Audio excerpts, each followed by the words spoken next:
Good morning, Patriots. Yeah, I'm bored. I don't know about you guys, but yeah, I was perusing through YouTube and nobody's on. I'm like, what the heck? It's a Saturday night. How dare there not be anybody on? And then I thought to myself, wait a minute. What are you bitching about? Get on and do something. And so I looked at myself, and I don't have a mirror, so I had to do it through a blocking screen. And I look at myself and I say, yeah, how about that? So here I am. Here I am. Good morning, Ganja. I know. I'm sorry to interrupt your cornflakes. Cornflakes. Yeah. Yeah. I was like normally like Indy's on or Ronnie's on or somebody's on, generally this time of night. And I'm like, what the heck is going on? Why isn't anybody doing anything? And then I said to myself, well, you know, with everything that's been going on these last couple of weeks, we have gotten flooded with all kinds of information. We're watching things happening. We're watching things happen down in Georgia. We're watching things happen in what was it, Wisconsin? I think it was, or is it Missouri? One of the other. And then Pennsylvania with the election stuff and. So it's like all these things are going on in Connecticut now Connecticut, and this is the thing. I got family in Connecticut and I know that they're not happy about the way things have been going, you know, politically for that state. It just seems that, so I think Hawaii is the highest taxed in the country. But I think Connecticut is like the second highest tax state in the country, and you'd think that with the kind of money that they have to shell out, being like the second or the third smallest state, because Rhode Island's like a sliver, and Connecticut's not that, not that much bigger. Why the taxes are so high there. It's bad enough that people are having a hard enough time buying food and take care of, their families and their animals and everything else. But it's like, and then we're just taxed to death on top of it. And it's just crazy, but it's good to see, so Bridgeport, Connecticut, I guess, a guy got, or a lady got caught, jamming ballots, stuff in the boxes. And they got it all on camera, and then it saw her giving stacks of the same things to other people and having them go and put them into box. And it's like, and then in court they're like, well, you don't know that's the way it is, and why would she stand 50 feet away? While he's throwing things into box. Why didn't she just put him into box? Why is she having all these people come over to her, get ballots from her, and and drop stacks in there? And it just doesn't, some things just don't compute. But our eyes don't lie to us when we, when we're watching closely, and we're watching for particular type of activities, and she got caught. She got caught. They had the mayor in so it was the mayoral race was what it was, and even the mayor had to get on the stand to testify, and he said he didn't know anything about it and all this. But come on, it's just it's ridiculous. Oh well, no matter how many things that they did, there wouldn't be enough. There wouldn't be enough numbers to change the outcome. No, dude. If you cheat, your team cheats, you're done. You're done. You never get the opportunity to ever run for office again for anything. You can't even run for the local janitor's position. It's yeah.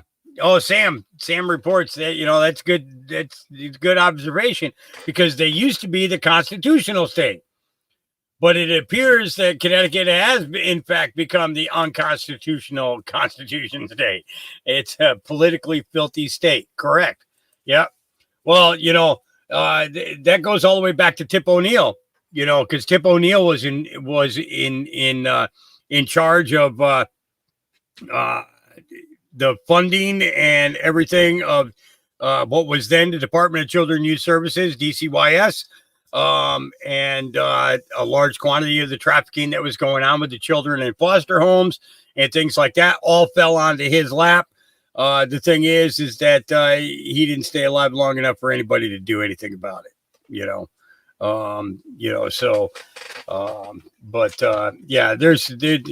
you're right. Connecticut is a very, very criminal state. It's much like London, it really is. They make things look pretty, but there's just so much darkness behind the pretty, that you can't you can't escape it. You just can't. So, but so I got a couple of things. I got a couple of videos that I wanted to share with you guys. One of them is an X22 interview from this morning that that Dave did an interview with Harley Schlanger. And between Dave and SGT, they get Harley on. Each of them gets him on every couple of weeks.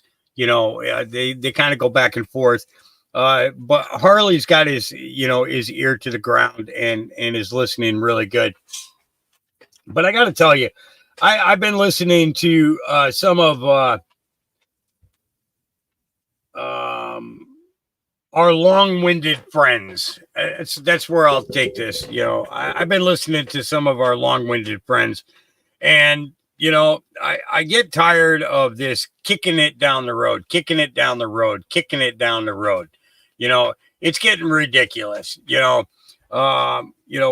hear that things are going to happen before 2024.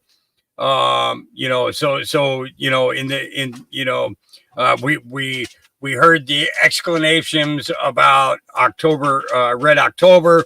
We heard the exclamations about November to Remember. And now we're hearing the December surprises. Now, I'm not going to discount the possibility of December surprises because of the fact that even DJT said that we were going to have an awesome Christmas. I just, personally, I really can't get into the holiday spirit. I'm out here by myself, I've gone so many years without Christmas and Thanksgiving that it just doesn't matter. It really doesn't. However, last year I did have Thanksgiving dinner delivered to me though. Dina from up in Portland brought me an awesome Thanksgiving dinner.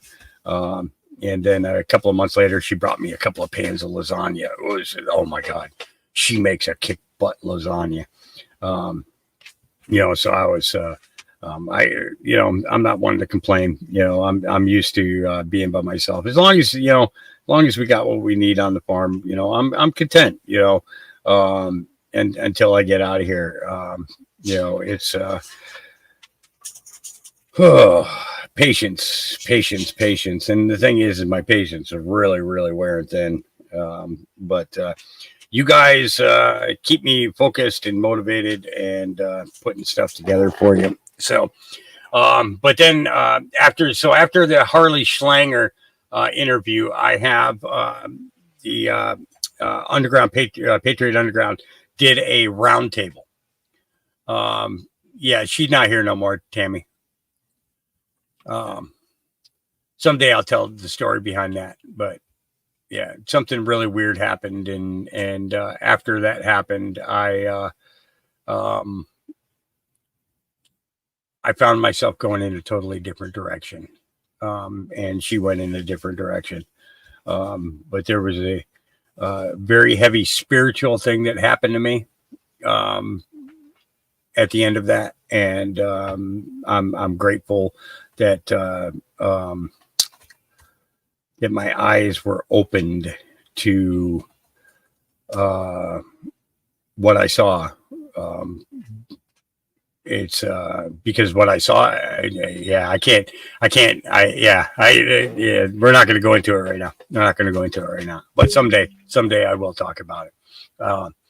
But nice girl, you know, but you know, it's you know, she's got her own life to live, you know, and we all do. We all have our own lives to live. So, but so we're going to do the Harley Schlanger, and then I have Patriot Underground roundtable that they did.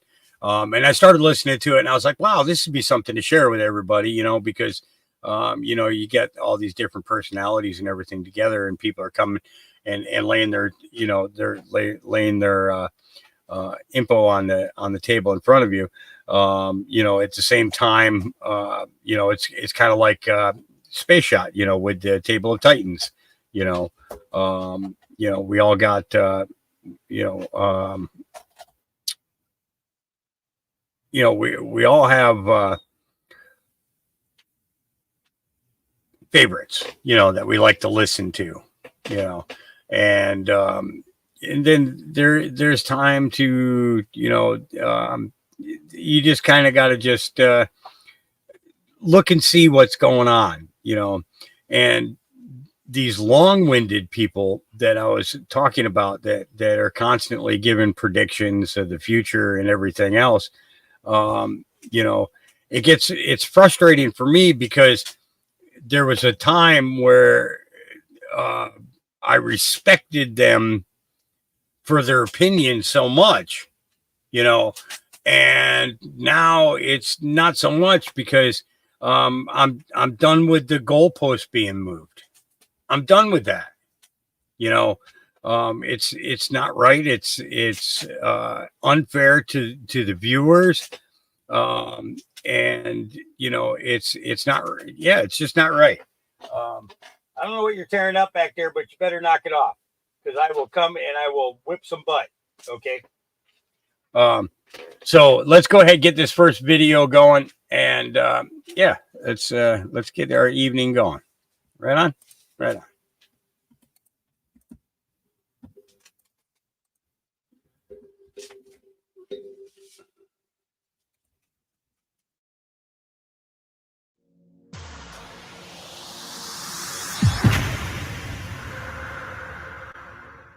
Let's talk about our health. When it comes to anti-aging, we're all searching for a miracle pill. Generally, you have to use multiple products that target each area of the skin differently to fully combat the appearance of aging. Some supplements may attempt to reduce wrinkles, while others might bring back firmness to sagging skin. But believe it or not, I might have found a solution that removes the need for juggling through multiple anti-aging products. It's a special type of collagen, and it's better at maintaining skin elasticity, reducing visible signs of aging, and promoting a youthful complexion that most anti-aging products I've seen typically found on store shelves. Tens of thousands of 5-star reviews back up the notion that this collagen is not only a modern-day fountain of youth, but that it also removes the need for us to use countless serums and anti-aging supplements. But there's more. If you place your order now, you'll receive 53% off, free VIP life health and fitness coaching for life, a free new ebook titled The 14 Foods for Amazing Skin, a 60-day satisfaction guarantee, and last but not least, free shipping. Simply go to healthwithx22.com. That is healthwithx22.com to take advantage of this limited time deal before they sell out.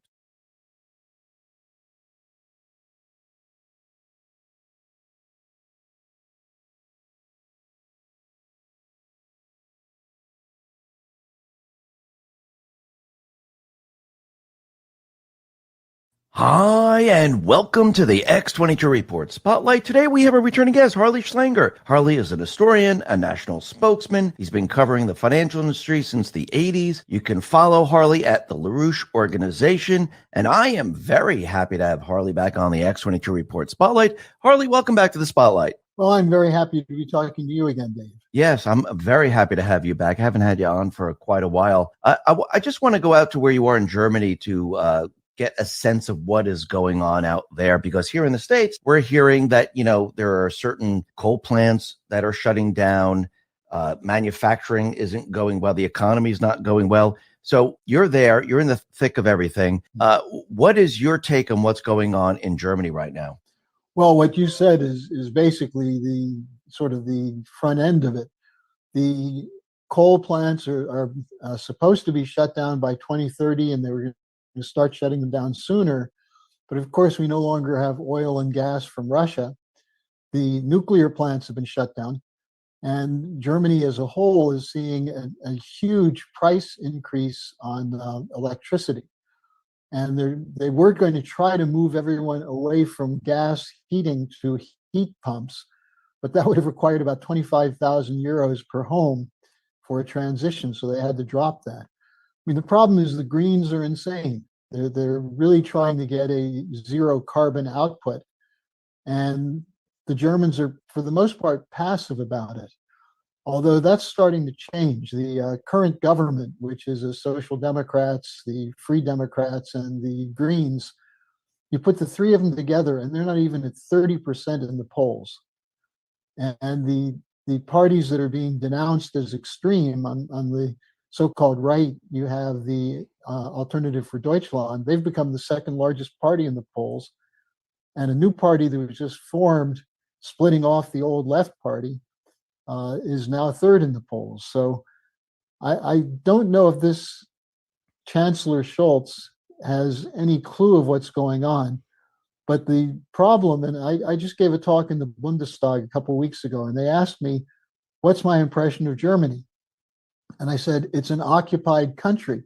It's completely subordinate to Biden, the UK, and NATO. And about half the audience cheered wildly and the other half started booing. So it's a highly polarized situation here. And it's not going to get any better. The Germans went whole hog with the Ukraine war, and they're paying a price for it. Why do you think the German people are so passive? I mean, if they're losing manufacturing, losing jobs, the economy is not doing well, why do you think the people are just, why aren't they like rising up saying enough's enough? Why are they passive? Well, there are two aspects to it. One is you still have this post-World War II guilt complex in Germany, where people have this attitude that it's better to say nothing than to get yourself in trouble. So I think there's a lot of people who are boiling under the surface, but they won't let it come out. Now, the other thing is this has just come up in terms of the Ukraine situation and Gaza. No one in Germany will say anything against Israel because they will immediately be labeled an anti-Semite. So the same kind of thing that's being done in the United States is done on a much more intense level here in Germany. The other thing, just to pull those 2 points together, is that Germany was targeted at the end of World War II by something called the Frankfurt School and the Congress for Cultural Freedom. Frankfurt School is a German intelligence operation. The Congress of Cultural Freedom was an Allen Dulles CIA brainwashing operation. And what it did was to say to the Germans that if you are nationalist, you're going to be Nazi. And so you can't be proud of your country. You can't be nationalists. And so you rarely see a German flag anywhere. You rarely see people talking about a love of country. And this is a brainwashing that was basically collective guilt that was pounded into the Germans after World War II. So do you think that's happening around the world? Because, I mean, you see in all the different countries, like you see the huge protests out in the UK, you see it in Germany and Berlin. I think they had a pro-Palestinian protest out there. It seems that Soros has been bringing in a lot of these individuals into all these countries because you could see it in the US, you see it in the UK, you see it in Sweden, you see it in all these different countries. Are they trying to basically remove the identity of these countries? Oh, absolutely. I mean, it's Soros, it's the World Economic Forum, it's the global bankers. I have a book in my shelf here by Walt Wriston, the former head of Citicorp, which is called The Twilight of Sovereignty. And what he argues in that book is what the Congress for Cultural Freedom said, which is that nationalism is the cause of wars and the rise of racism and Nazism. Now, that's patently false. It's a complete lie. because the people who have created that narrative were actually the ones who supported the Nazis in the 20s and 30s. So they should know better. But they use that to make people ashamed of the idea that you should have a focus on your own country. Now, in Germany, one of the great thinkers, Friedrich Schiller, the Schiller Institute is named after him, made a point which people have forgotten, which is he said, there's no contradiction between being a patriot and a world citizen. And he said, in fact, the good patriot is one who's also a world citizen who wants to see his country play a role for the good in the world. Now, that's really the old attitude that we had in the United States, but that's been replaced by just a pure military force on behalf of special interests of corporate cartels. So they've succeeded in defeating this idea that you have a responsibility to work for the good of your nation and to make your nation as good as possible to have a role in the world. If you think that way in Germany, you're called a Nazi or a fascist. I think you're called a MAGA extremist here in this country if you think that way. It feels like it's the same playbook that they've been using. They just, they're back again. And when I say back, I'm talking about like it seems like the Nazi Party, even though they're not calling themselves the Nazi Party, but it seems like they're using the same playbook again. And here in the United States, you could tell with what's happening, they're going after the white population, and they're trying to make the white population feel very guilty about white privilege and all this other stuff, and you see the white people are turning on the white people, and of course the black people are also turning on the white people. But it seems like this is what they did in Nazi Germany if you go back to World War II. Well, if you know something about British geopolitics, the strategy is the same between nations and within nations. It's divide and conquer. Find the fault lines, use those fault lines to pit people against each other. So where people may have common interests, they don't see them. They see the differences. Now, one of the aspects of the situation in Germany now is that you have this absolutely crazy grouping called the Greens, or the Green Party, which used to be an anti-war party. It's now the party that's most committed to spending obscene amounts of money. Now, who funds these movements? And actually, this is the other point that's important. Fascism, before it was called fascism, was called corporatism. It was the intersection of corporations, the trusts that worked above nations and basically said nations should stay out of the way. It's the right of these corporations to make policy.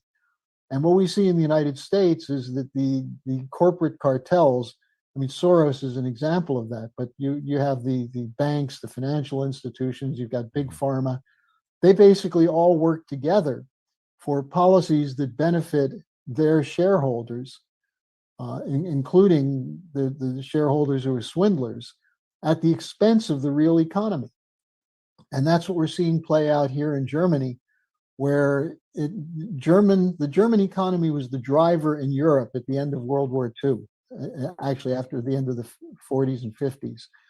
And it was based on engineering, excellence in technology, in machine tools, bringing new scientific breakthroughs into the factories with the Mittelstand. And the Mittelstand are the smaller and mid-sized corporations that are the center of most innovation.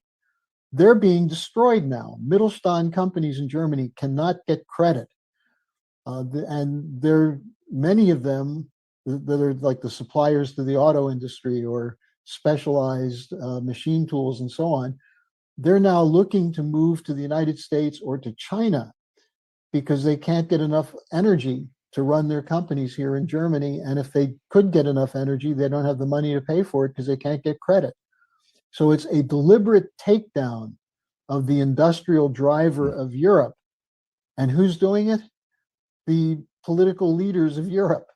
They're committing suicide, just as they committed suicide by deciding to go along with this Ukraine proxy war against Russia. Why do you think they are doing it? Well, if you go back in history a little bit, you see that if you talk about an Anglo-American empire, Mhm. and when I think of Biden and Blinken and Obama and these types, they're, in terms of their thinking, they're more British than American. And the Chatham House, the Royal Institute of International Affairs, through their alliance with the CFR and other think tanks in the United States, basically recruited American elites into the outlook of the geopolitics of the British Empire. And so they think they're being clever by this idea that the United States is the sole superpower, the United States is the hegemon, and that you have to keep other countries down, but you give them enough leeway so they go with you. And so Europe is a puppy dog of the United States. Germany is an occupied country still, for all intents and purposes. What do they get from it? Well, they're getting nothing from it. The classic case is Chancellor Scholz probably knows that it was the Biden administration that blew up the Nord Stream pipelines. Has he said a word to Biden about it?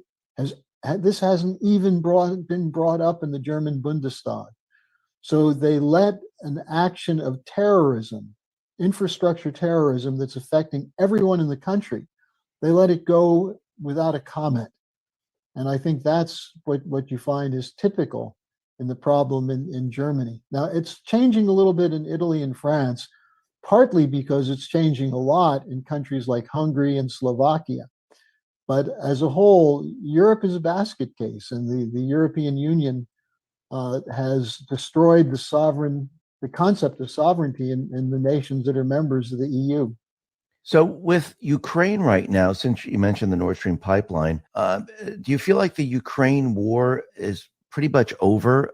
Right now, the money has dried up here in the United States. Biden can't get the money out to Ukraine. Yes, they're still sending some weapons, but it seems that Zelensky right now is in a tough position.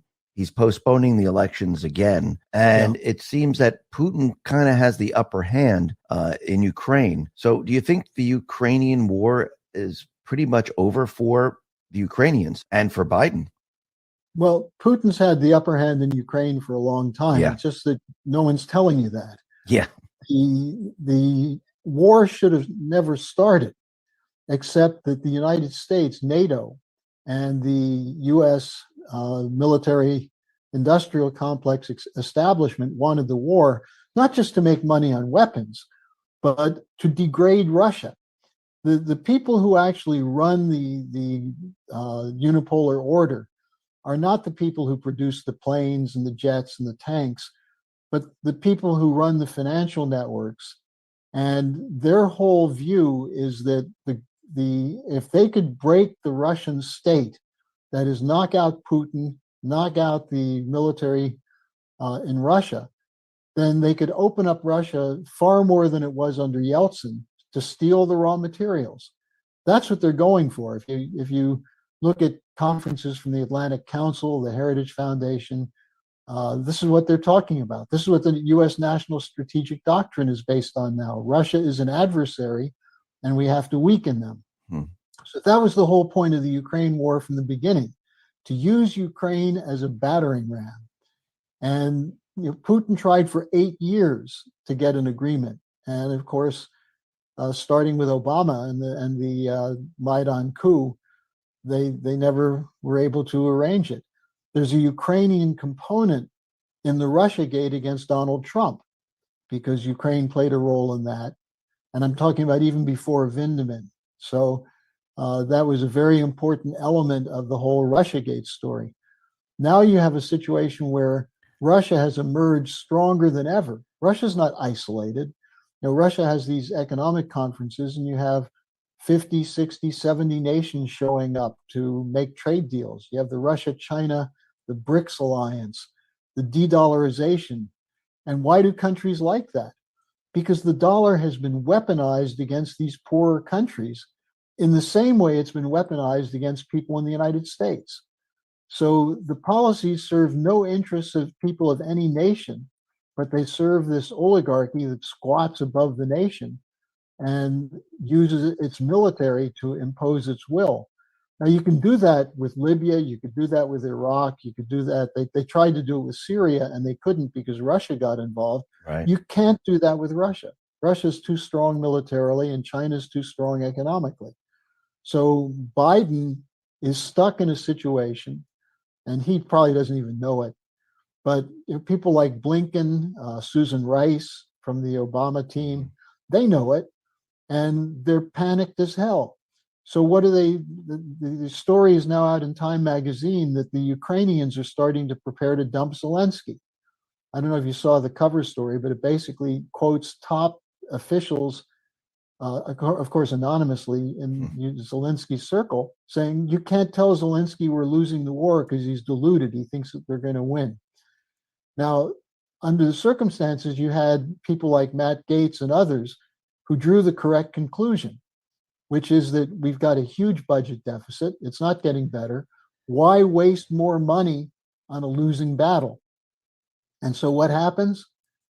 I personally believe that some of the cause of the breakout of Gaza by Hamas was allowed to occur as a typical kind of false flag operation to create the basis for roping back in the Republicans who were moving against the Ukraine war. And we're seeing that happen with the Republicans supporting the funding for Israel as a separate package. Biden tried to do it as a one package for another 100 billion. He couldn't get that through without this war in the Middle East. Now maybe he'll be able to do it, but I think there's a war fatigue.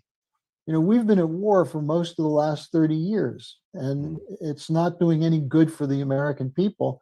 And meanwhile, our borders are open, our trains derail, our bridges collapse, we have people living under bridges. There's no funding for science and technology, for upgrading industry, and so on. And so the American people are getting tired of this. And I think whichever party recognizes that will probably be successful in 2024. And I think that's something that Trump sees. A few people around him see it, but they don't see it fully. And they don't understand that what's going on with the de-dollarization is not against the American people, it's against the bankers. Yeah, I agree with that. Do you think that Biden and I think Obama in the basement speaking to Biden, do you think they're going to try to expand the war in the Middle East? I mean, because they're bringing in a lot of military. They have a lot of, let's talk about our health. When it comes to anti-aging, we're all searching for a miracle pill. Generally, you have to use multiple products that target each area of the skin differently to fully combat the appearance of aging. Some supplements may attempt to reduce wrinkles, while others might bring back firmness to sagging skin. But believe it or not, I might have found a solution that removes the need for juggling through multiple anti-aging products. It's a special type of collagen, and it's better at maintaining skin elasticity, reducing visible signs of aging, and promoting a youthful complexion that most anti-aging products I've seen typically found on store shelves. Tens of thousands of 5-star reviews back up the notion that this collagen is not only a modern-day fountain of youth, but that it also removes the need for us to use countless serums and anti-aging supplements. But there's more. If you place your order now, you'll receive 53% off, free VIP life health and fitness coaching for life, a free new ebook titled The 14 Foods for Amazing Skin, a 60-day satisfaction guarantee, and last but not least, free shipping. Simply go to healthwithx22.com. That is healthwithx22.com to take advantage of this limited time deal before they sell out. Yeah. Aircraft carriers coming into the Middle East. They just launched a nuclear submarine, which is headed towards the Middle East. You think they're going to try to ramp this up? Well, you have the two carrier strike groups, Right. which the USS Eisenhower and the USS Gerald Ford, which Correct. are fairly significant capabilities. The Eisenhower is now heading toward the Straits of Hormuz. All you have to do is watch people with loose lips to get a sense of what's going to happen. Lindsey Graham, we're going to destroy the Iranian oil fields. Joe Lieberman has a group, United Against Nuclear Iran, which is the same old neocons. It's got Scooter Libby and Douglas Feith and the same people who were there with George W. Bush in the Iraq War. And what are they saying? Iran, Iran, Iran. Now, I can tell you from people I've been talking to who know something about Iran from the inside, as well as who have a better picture of the strategic picture, Iran was not directly responsible with Hamas. First of all, Hamas is a Sunni Muslim movement, and Iran is Shia. And Iran really has minimal contact with Hamas. Their big proxy, of course, is Hezbollah. But secondly, the Chinese just got an agreement between Iran and Saudi Arabia to end their confrontation. Iran has been brought into some of the Middle Eastern groups. They've restored ties with the United Arab Emirates. So Iran has nothing to gain from this. But Biden is now gearing up for this, with the Republicans pushing harder, saying he's too soft on Iran. So I think you're absolutely right, Dave. I think there is an intent to use this as an expanded war without thinking about how dangerous this is. And the danger, if you look at Ukraine, if you listen to one of the people I think is the most astute on Ukraine, Colonel Douglas McGregor, Yeah. he's made the point, you can't win these wars, especially if you're fighting against a nuclear power and you're not prepared to go nuclear. You can't win these wars. So what's in it for them? And I think this is partly the old classic case of distraction, keep people away from focusing on what's happening to their own circumstance.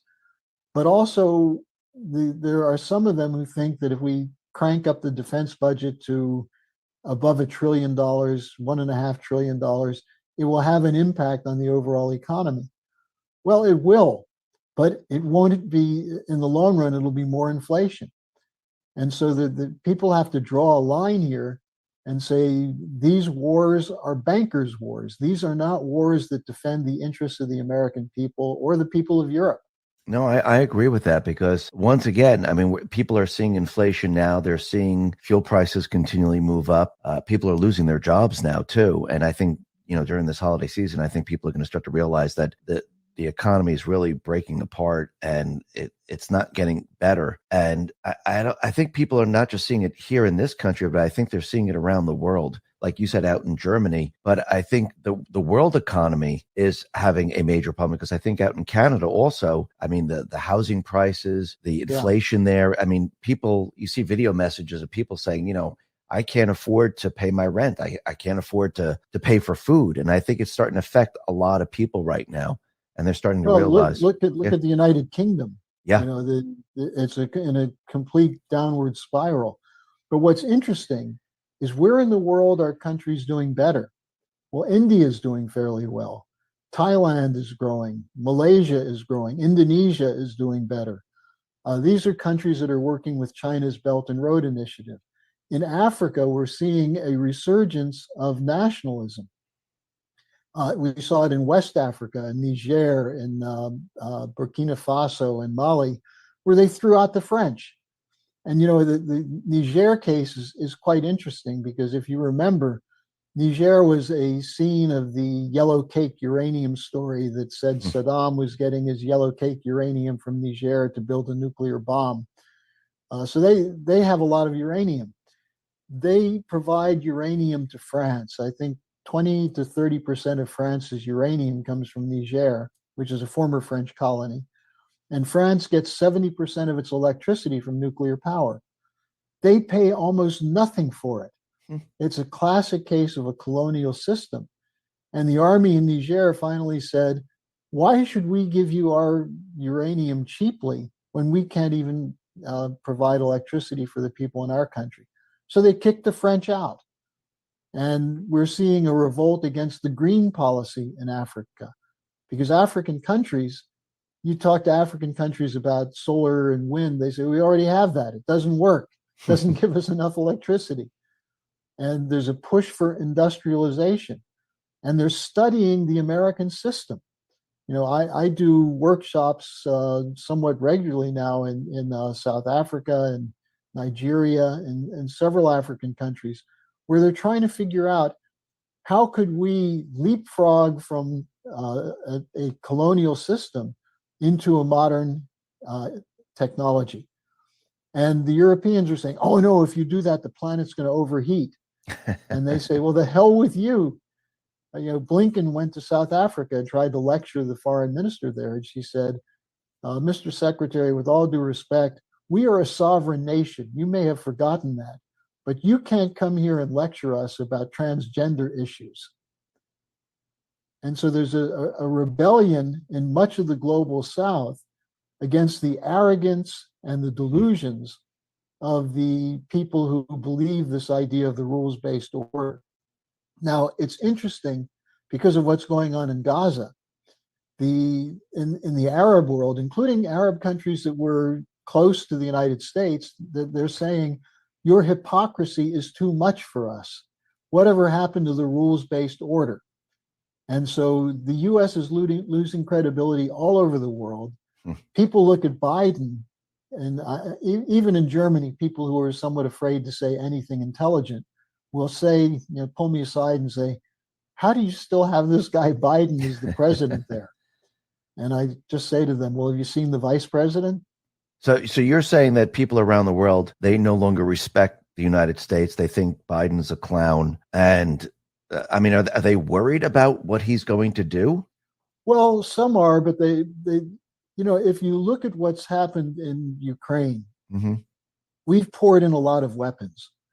And a lot of those weapons have been destroyed by the Russians. The Russians have these hypersonic weapons. They have these Iskander and other kinds of missiles that are quite accurate and quite good and can avoid the standard air defense capabilities. And so people who study this, and I talked to people at the German War College a few weeks ago, and they were saying, we sent these Leopard tanks. We didn't send the most modern version. We sent the second version. They're getting chewed up in the war. They're not working. The Russians have figured it out. And so it's not just that the West doesn't have the power, but the West doesn't have the backup money. One of the things, when you start promising weapons to Ukraine and you start taking down your stockpiles, this is causing some real concern, again, among Republicans in the Congress. Are we going to be left with a bare cupboard if we have to defend ourselves? And we see it also just in terms of the money. We don't have the funds to restore the levels of troops in the army that we'd like. And yet we're spending all this money to send more and more troops to Eastern Europe. So the money crunch is hitting the defense capability. The bad science and weapons technology is also hitting the newest generation planes, the problems they're having with the fighter jets in the U.S. Air Force. And people know this in other countries. They read it. There is coverage of it. It's not being covered up. So I don't think Biden can back off. I don't think he could say, okay, you know what? Let's just have peace in Ukraine. Let's have peace in Israel and Gaza. I think, going from past history, I think the only direction they can head in is to ramp everything up and actually try to bring us to World War III. I'm just going from past history, and it seems like these people don't want peace. They rather have war than have peace. Well, he's in a trap. Yeah. It's a classic trap where whoever's running Biden is in a trap. You promised that the counteroffensive would succeed. It fizzled. It didn't work. Now, is that because NATO and U.S. military strategists were outflanked? Well, partly. Is that because the Russians are more powerful? Partly. Is that because the Ukrainians have run out of personnel? Well, that's also the case. So what happens if you say, but we're with Ukraine till the very end? Well, Biden is signing the end of his presidency. And I think you may have seen this New York Times Siena University poll that came out over the weekend, which shows Trump with comfortable leads in the polls in 5 of the 6 battleground states, including Arizona, Georgia, Nevada. So of all people, David Axelrod, the so-called brains behind Obama, which is another one of these oxymorons. Yeah. But Axelrod said, there are tremors in the party when you look at these polls. And then you have some of these people saying, well, don't worry, there are a lot of good Democrats on the bench. The Democratic bench is so thin, there's no one there. Harris, Buttigieg, who are you going to put up if Biden is out? And I think there's actually a lot of thinking going on now among top Democrats that the Democrats will lose, whether it's to Trump or virtually any other Republican. So who could they put up to replace Biden? And that's where the tremors are coming from. They have nobody. They have no strategy, no policy.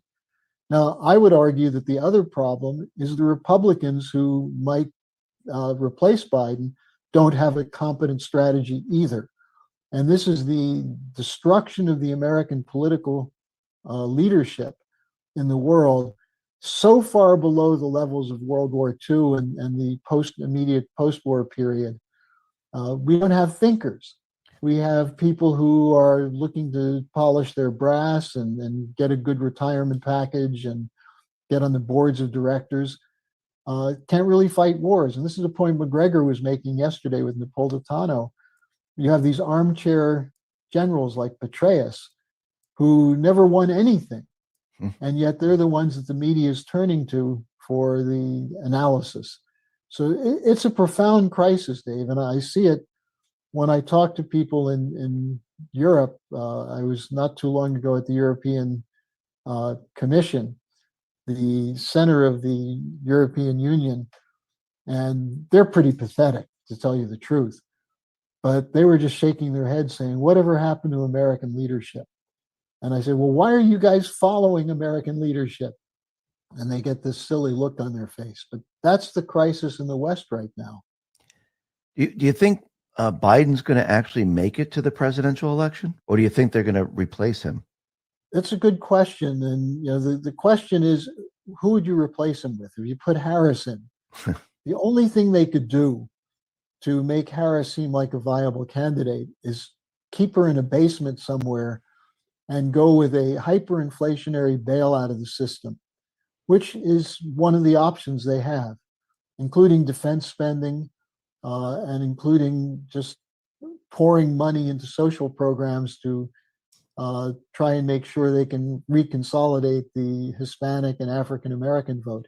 The same New York Times poll showed that the Democrats are losing the traditional levels of support they get from African Americans and Hispanics. So they really don't have a strategy. I mean, you can talk about the Democratic brain trust trying to come together to come up with something. It's sort of like trying to make oatmeal appetizing. The only thing you can do is pour a lot of sugar on it. And it's not going to work.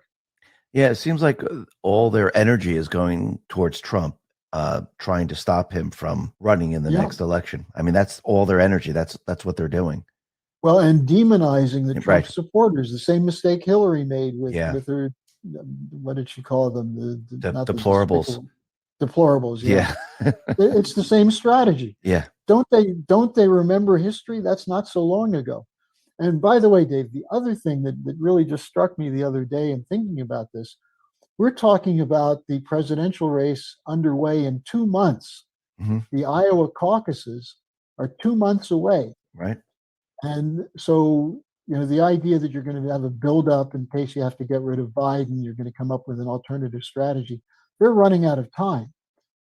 And what Axelrod was saying is that, well, the economy's pretty good. They trotted out this New York Times liar, Paul Krugman, to say, really, this is some of the best times of American economic history ever. Really? And of course, he leaves out the reality, which is that half of the country can't come up with $500 if they have an emergency. Mm-hmm.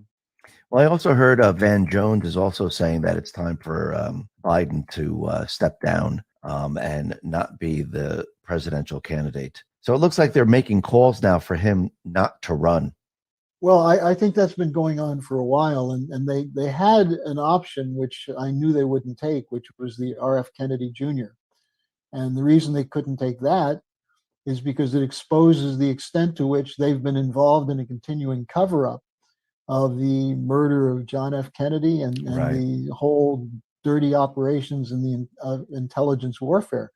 And then keep in mind, it's not at the forefront of the news, but the Hunter Biden story, the Russiagate story is still there. Mm-hmm. And I think the important thing on the Hunter Biden story, I mean, whether Joe Biden got some money from Hunter or not, I think a lot of Democrats would overlook that.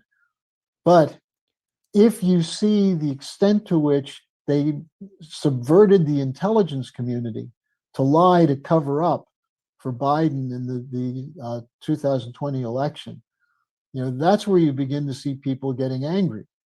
The 52 former top intelligence officials putting out a completely concocted story and using that to try to stop Trump. So I think there's a precedent for the American people to say they don't believe all these legal cases against Trump because they've seen what's been done in the past against him. Moving towards 2024, what do they do? I mean, they're just going to how are they going to approach this? Are they going to start war to try to postpone the elections? Are they going to try to do something where? Well, let me give you a wild Sure. thought. Okay. I think what they're counting on is that one of these legal cases, or maybe two or three of them, will put a nail in the Trump hopes for 2024. And they're going to rally around someone like Nikki Haley. And if you look at what Haley's been saying, Haley is essentially patterning herself after Lindsey Graham and John McCain. Right. We need a mother in there. Why? Because we need someone who's really nasty, who will go out and do the dirty work and make everyone be afraid of us. And I think they may think that this will work, but I think the people who believe that haven't yet learned the lesson of the durability of the Trump appeal. Mm-hmm. And so I think the next few months are going to be the most fascinating period in my lifetime in politics. You have the two wars, one of which is fizzling. The other one is really potentially a tinderbox for the whole world.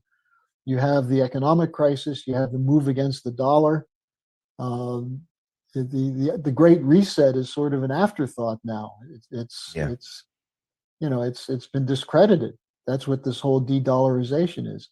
So what does a political class that has nothing but imbeciles and grifters do to present someone who's a presentable candidate? They don't have it. They don't have it. Look, in Germany, the reason the so-called extremes, the AfD, the Alternative for Deutschland on the right, and the Sarah Wagenknecht on the left, the reason they're gaining popularity is that the major parties have collapsed. They have nothing to offer. Same thing in France. Same thing in the United Kingdom. If there was a new party that came along, it would probably do very well in the election. And what I would say about this is that the empire has run out of ideas. And so what does it fall back on? Wars, intimidation, censorship, the traditional powers that are used under these terms of conditions of crisis. And then the question as to whether it will succeed depends on the American people. Is the American reflex there where Americans finally stand up in large numbers and say, we're not going to take this anymore. We're not going to take being lied to by the media, lied to by our politicians, lied to in the electoral process. We're going to bring the country back. And I think that's the issue. We're going to find out, as LaRouche always said, the question is, do the American people today have the moral fitness to survive? And I think that's what I try to do with my work, is to inspire people to remember what it was like to be a proud American and to stand for the principles of our nation, including the commitment to scientific and technological progress. So if there's someone who can come along and do that and rally people around that, well, there's a chance for the nation to show the moral fitness. Otherwise, I think that short of ending it all with a nuclear war, the United States is going to have a very, very difficult time over the next 20 to 30 years. Hopefully the American people, they wake up and they start to realize, I guess when they hit the precipice of destruction, they're finally going to say, you know what, we have nothing else to lose. We better take back the country here. And hopefully that's what people are starting to do. I mean, we're starting to see it on many different levels. Hopefully everyone starts to really wake up, which I do think a lot of people are waking up now, and they're able to say enough is enough. And we'll have to see how this all plays out as we go into 2024. And surrender is not an option. No. Or sitting on the sidelines is not an option. And people who are afraid to speak out are going to find out that they'll regret the fact that they didn't do something when they had a chance. Hey, Harley, thank you very much for being on the X22 Report Spotlight. Once again, if people wanted to see your work, where should they look? They can go to see my daily, 5 days a week, I do a 10 to 12-minute video update, which is posted at laroucheorganization.com, LAROUCHE organization.com. Or if they'd like to get in touch with me or get access to my blog page, I make it available for free. You can write to me at harleysch@gmail.com. That's HARLEYSCH@gmail. Great. I'll put all the links at the bottom of the video to make it a lot easier for people to go right over. Harley, once again, thank you very much for being on the Spotlight. I really appreciate it. All right. Thank you, Dave. Good talking with you. Good talking. Thank you.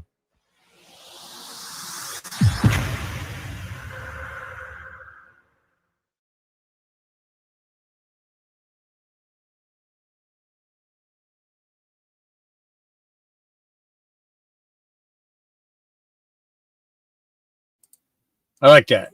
That 40-minute interview. Not overbearing, well within a concise period of time. Gives everybody a couple of minutes to go pee afterwards, no problem. When you're old, you pee a lot more. You ever notice that? When you were a kid, you could hold it all day and all night, and now, you're holding it while you're running. You're holding it while you're running, or you're squeezing your butt cheeks together and moving as quickly as you can. You don't want to run outright though, because then loosening things up a little bit too much. Oh, getting old. Nothing wrong with getting old, but at the same time, don't want to get old too old too quick. So, all right, let's jump into our next one. This is the roundtable, Patriot roundtable. Kind of thought you guys might like this. Let's check it out.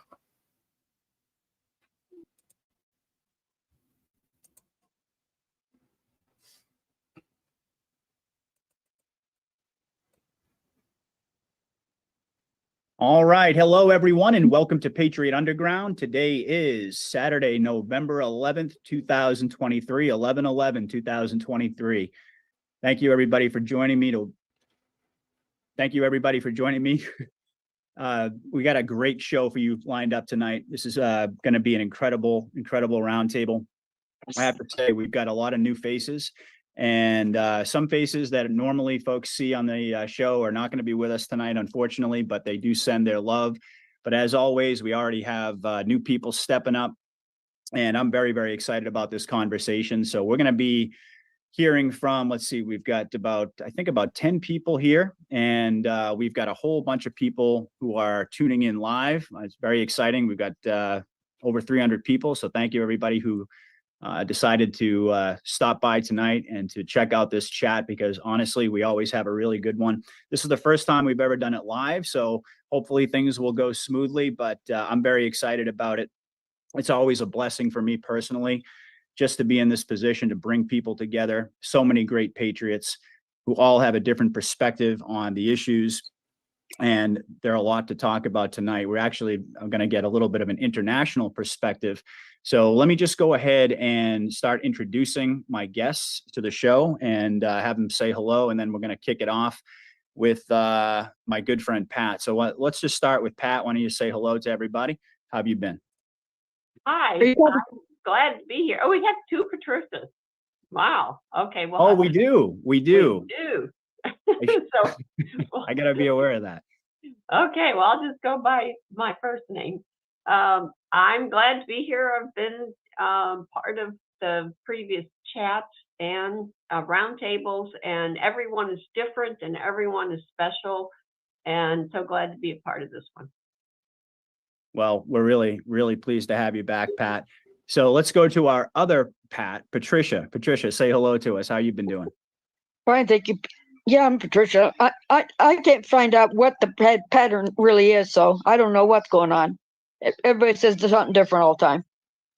Well, I'll call you Patricia, so that way, at least in my mind, I won't confuse everybody. So, well, it's great to have you with us. So let's go say hello to my friend Ben Danklin. He hasn't been back for a while, but he's definitely been a fan favorite on the Patriot Roundtable. Ben, it's great to see you, brother. How you been? Great to see you too, Patriot, and it's an honor to be back. It's an honor to have you, my man. All right, Will. Will has his own website there. Well, actually, his own page called the Christian Liberation Organization. I got that right, Will? Yes, sir. All right, and he's actually he's definitely a veteran of the Patriot Underground roundtables. He's been with us right from the beginning. Will is actually one of the first people who reached out to me when I started my show, and that was back in the very early days. I think it was, probably in the first couple of weeks that I started my show, and it was kind of shocking to me that anyone would even want to write to me or listen to me or anything like that. And Will reached out. This is back when I was on BitChute, and he and I connected. Ever since then, he's been coming back. I think he's been to just about every one that I can remember. So, Will, it's great to have you back. Wouldn't be the same without you. I'm glad you could join us. How have you been? Very well. Thank you very much, Patriot. Yeah, that's true. Been here throughout it all, but I can tell you, I learned more than everyone else just by being here and listening to everyone's ideas and their vision of what's going on. It just adds to my treasure chest every time I'm listening. So I thank you for that. And I'm looking forward to this one. Will be as unique as the rest. Amen, brother. Amen. All right, let's go to my man, Phil. So Phil and I we connected a little bit more recently. I think it's been several months, though. I know it's been quite some time. I think may have been back in the summer, but ever since Phil and I connected, he's been a consistent member. Is this your first? You've done a couple of roundtables with us. I know you've done the Patreon chats and Q&A, but you've been here before. Absolutely. Yeah. How have you been doing, brother? Absolutely. Patriot, I'm fine. And thank you a lot for hosting these roundtables. It's always an honor to be here with you and to also speak with other great minds. It's truly an epic adventure. Well, it's great to have you, my man. Honestly, it really is. And, being in this position, like I said, it's just an absolute blessing to be able to bring so many great people together. It feels a little bit different being on camera. I'm not going to lie, especially in this situation, because I'm so used to not being, but everybody has been really supportive. And, it was kind of it was a decision that I just decided to run with, and people have been really supportive with it. So I really do appreciate that. And Phil is right at the top of that list. So I do appreciate that. All right. So let's go over and let's say hi to MC. Talk to us. Hello. How have you been? Is it your I've first been good. MC? I've been good. I'm staying a little bit undercover. Oh, wait a know what I'm minute. doing. I know who you Yes, are. but- Okay. It took me a Yes, second. you know who I am. Okay. All right. I was like, Yeah. MC. All right. Yeah, Yes. Sarah knows who I Okay. am. All right. Well, you made it. You're here. Yeah, I'm So here. glad to have you. How have you been? Yeah, absolutely. I've been doing pretty good. I just wanted to give like a little health journey. That's kind of what I wanted to do at some point, just a little health journey. So, and it's so great to see your face Oh, and new faces, and this is awesome. Just happy to be involved. all right. Well, it's great to have you. It really is great to have you back. So let's go say hi to my friend, Sarah. Sarah, how have you been? Great to have you back. Oh, I just love being here. I love you guys. And I love seeing all these faces. Look at this crowd. Look at all of us on here tonight. That's just a testament to your magic, Mr. Patriot. So thank you. Well, thank you. I mean, it's really, it's not me, honestly. It's all of you. I mean, honestly, I think I have a voice that you folks resonate with, but what happens in these chats really is I kind of take a back seat, quite honestly. And I really enjoy listening to all of you. And, it's just so stimulating to me to hear from all of you. And it gets me thinking in all types of different directions because, I get so focused on doing interviews and so focused on staying ahead of well, not ahead of, I mean, that's really impossible, but staying on top of all the latest developments that sometimes it can be a little bit nice to just take a step back and hear from my audience. And that is a true blessing, I have to say. I mean, you guys are incredible. And I know that I'm biased because you're my audience, but I mean, I will say something special happens when we get together and we do these chats, and people really do love it. So I really do appreciate that. So, All right, let's go say hi to Dookie. How are you? I'm hanging in there. I'm looking forward to this. I need this tonight. I really do. It's been a rough day today, but I'm so looking forward to what everyone has to say and their insights. And everyone's always so inspiring for me. I so enjoy it.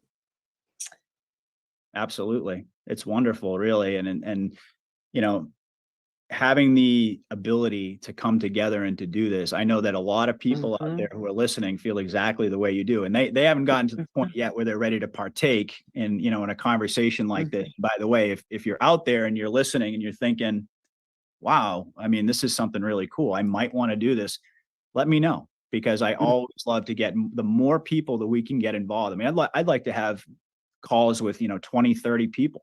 I mean, I think at a certain point it might get too big, right?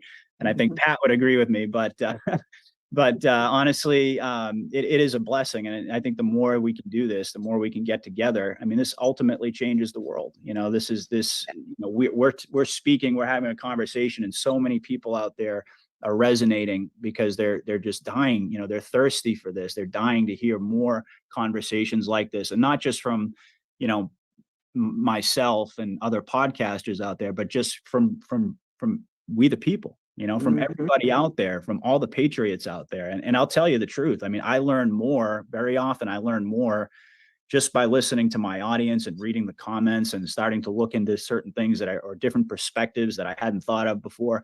And it's just an invaluable resource. So thank you so much. I do appreciate it. So Carolina, haven't seen you in a while. How have you been? Hi, I'm Another good. veteran. I'm good. I'm excited. It's been a while since we've done one of these, Patriot. I thought maybe you ditched us for your new little platform. Oh no, never would I ditch this. Are you kidding me? No, we got the, you know, the locals platform it's definitely up and running. We've got, you know, I think there's like 80 plus people now who have become supporters on locals, and it's been great, you know, getting that up and running and experimenting, doing different things on that channel. But this is a staple. You know, sometimes, you know, it takes us a little while to get back together, get the group back together. But, you know, this is a big part of this platform, quite honestly. I think in many ways, this format has helped build the platform. So I really do, you know, I hope you know that we're never gonna. I'm messing with you. We're not gonna go that I way. just have to tell you, I'm so excited to see your face. I texted you, I think the other day when on one of your interviews, and I'm like, oh my God, when? And I think I came on the call when you were just explaining that. But when did you first? Which episode or which? So it was, you know, I mean, you know, God's got a funny sense of humor, you know, so like I kept feeling like I was getting prompted in this direction. And as folks know, I mean, you know, I did a couple of coffee chats where I kind of showed my silhouette, but I was blurred.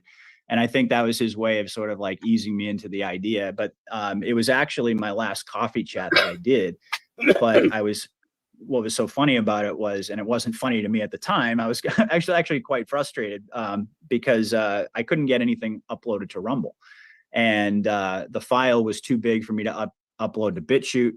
And so basically all I could do was put it on locals. So my local, I mean, actually, you know, I'd put it on locals first anyway, that's what I do, but I couldn't get it uploaded. And then I think like a day or two later, I had Brad Olson on the show.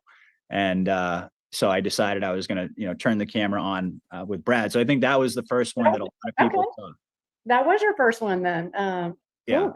I know he was excited to see you. Yeah. Well, I didn't prep him for it either. I just kind of like popped my camera on and he was like, whoa, you know, it was kind of funny. But Brad's a great guy. I mean, he's just amazing. I mean, he's not only is he a great, just an unbelievable resource of information, but he's just a really good human being. And you know, he's just I've had a good rapport with him right from the beginning, and I felt like, you know, to be able to you know, to be able to do an interview with Brad, you know, with my camera off, it felt good for the first one. But thank you, I appreciate that. Yeah. Do you think you're going to take Brad up on it? You know, like talking about getting you out on the speaker circuit, kind of.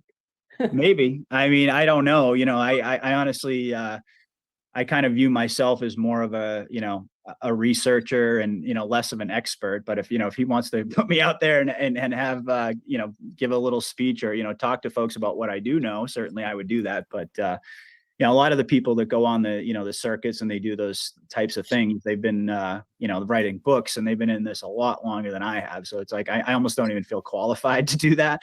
But who knows in the future? It's possible. I mean, Brad certainly said, if I ever, write a book, he's a publisher. So Yeah. that could be a direction to go, but who knows? We'll see.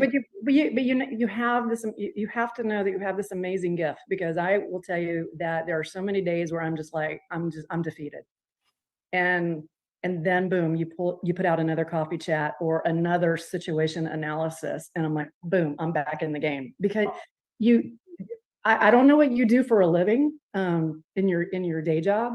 It's nothing exciting. Well, this is way more exciting than my day job, I tell you.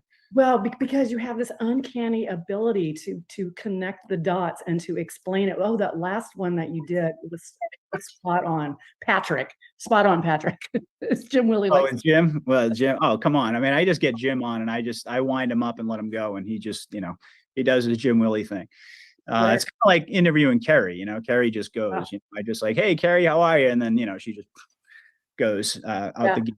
But no, I love those guys. They've been great. And actually, I'm reaching out to some new folks as well. I think are you guys familiar with Sarge? I haven't heard that name before. Yeah, Sarge. No, Yeah, he's awesome. Yeah, he's a military vet. I know Ben knows Sarge. You guys were actually in contact at one point. Am I right? Yeah. I remember you telling me that. Yeah. So I actually, I'm working on getting him on the show. I think he'd be a really, really cool guest to interview. And I actually, I reached out to Jan Halper Hayes, and she actually turns out she listens to the show. She follows the show, so she's going to probably come on at some point. I just don't know when, because she's super busy. Everybody wants Jan Halper Hayes on the show, right? But so that'd be really fun. And I want to be going on Turn the Page with Janine. It was actually Destin, who's not here. I was hoping that Destin would show up tonight, but she put me in touch with her. So it's kind of cool. It's like I'm meeting new people and kind of broadening the show, which is really awesome. Yeah. So, all right. Well, let me continue so that we can actually get into some conversation here for the audience. I don't want to make this all about me. All right, so let's say hello to Johannes. He's actually joining us from Greece, and he's got quite a story to tell. So Johannes, before we get into your story, just say hello. Yes, of course. Thank you very much. First of all, Patriot, I'm invited by you here, and it's amazing. It's very, how to say, I'm excited of this, and because we know you from your podcast many time ago, and I'm very happy I see your face, because last time you were in your car, and you are with a blur, it's here, and who is here, and first of all, I want to thank you, and my greetings from Greece here. As every country, is in a bad situation. They don't understand what's happening at most of them, at 95% or more. It's, they don't believe about white hats, the military operations, the cover-up operations, everything stuff. And it's very, it's very sad for us because we try to make people to understand what's happened and keep fighting and stand up, everything. And I want to sorry about my English. It's okay. I try to to do better. No, we can hear you. We can understand you just great, brother. I'm not usually speaking, and that's why. And also, I start my fighting about this COVID scam from 2020, from the beginning of this, when our media here announced us that the border will close for not to spread the COVID. And I said that's ridiculous. I can't use any word, And then, because we have a family, people besides you, what's happening? I tried to find what is behind of this. And after digging, and also, if you like, I can say, I saw some videos from Miss Liz Crocking, you know, and her first videos that explains about the Trump operation, the cover-up operation, about child trafficking, and everything else. And I get into the meaning of all. And from this time, I try to find evidences, more evidence, you know, every day, find something else. And in March, as I have a website, official website for news here in Greece, and I wrote an article with all of this in a row, and many people in Greece says, "Oh, he's crazy man. Why he's what's writing is?" And from this day, starting getting into the fight with my face, you know, it's very hard to go in front of like you, for example, you show your face, and you know, I start make a first video on June, and then everybody start know me here, and you know, I have a big fight from other patriots, fake patriots here. We have how to say, patriot that is not from the government, control opposition, something like that. And I keep fighting. I'm okay. I'm alive. I had also a big story in 2020, but we have time to discuss it. No problem. Later. Well, excellent. That's a great introduction, because I know you have quite a story there. I'm also I need to notice you. I have a registration here in Greece. I'm IT technician, electronic engineer. I have both of studies here, and I had in the past a newspaper and a journalist also. And I have a name in this city, in Kavala, in Greece. You know, it's I can't spread lies. You know, it's very dangerous. I did what I did. You know, I lost customers. You know, because nobody believes all of this. Nobody. All right. Well, we're going to circle back to that, because I want to, you know, kind of flesh out your story a little bit here, and you know, definitely, you know, make sure everybody kind of understands. We'll go through, you know, some of the things that have happened to you in your fight, because I think it's really important. I mean, most of the time, we've had some folks on the roundtable before. We had a gentleman on from New Zealand at one point. We had someone on, I think, from Australia. So we've had a few folks who have shared their perspective, but it's really important because this is a worldwide struggle. This is a worldwide operation, a military sting operation. But of course, we the people and the role that we're playing, that extends all throughout the world. And there are patriots everywhere. And I think it really is important for us to hear from patriots like yourself, who, you know, are bringing the fight directly to these people. So we'll go back to that. You don't have something else to do. You have to stay in your house and waiting to kill you or to fight. That's right. Absolutely. This is the point that people don't understand. And there are we can discuss it many times, many hours, about what they think, what they try, how to try to bypass the message with all the ridiculous things. You know. So I'm very happy being here again, and thank you to all the people, the participants here. It's my first time I've been in a round table also, and what else? Nice to meet you. Nice to meet you. Nice to meet you, my friend. Nice to meet you. Okay, well, let's just kick this off officially now. I mean, we've kind of, you know, we said hello to everyone, and you know, normally what we do before we go ahead and, in this case, go live or record is, you know, we like to kind of get a sense for what's on people's minds. We didn't go too far tonight because we didn't want to keep you folks waiting, but Pat is she's really good at getting us going, getting these conversations rolling. And you know, you were kind of sharing some thoughts with me, and I think this is a good place to start, and then we can branch off into various different areas, including going back to Johannes and certainly talking about what's going on in the world. We can talk about Israel and Hamas. Certainly that's a big topic. Certainly there's also the financial collapse, which I'm sure is something that I think folks would also want to hear about, which is accelerating. And I know, Ben, you have some information to share on Nasara and Jassara, and a couple of videos that I think folks might find interesting. But Pat, you know, we were kind of talking a little bit briefly about the layers of awakening. Right. And, you know, where we are right now. I mean, I think a lot of people, just to kind of frame this topic, a lot of people never expected that, you know, it would be 11/11/2023. And we would still, you know, be in a situation where, you know, we hadn't seen the EAS. And I've reflected on this a lot, but I think it's important to kind of, you know, track our journey and remember, you know, where we came from, because certainly, I mean, back in 2020 rather, you know, during COVID, I think a lot of people never imagined that we would see something like that play out all over the world. And I know Johannes has quite a bit to say on that topic, but certainly, you know, then you fast forward here in the United States to the election that was stolen in 2021. And so many of us got activated, including myself, to start, you know, to get off the sidelines and to become a part of this movement in whatever way, shape, or form, you know, like, you know, all of us are, I think, are called in different ways, but, you know, we all kind of started this journey.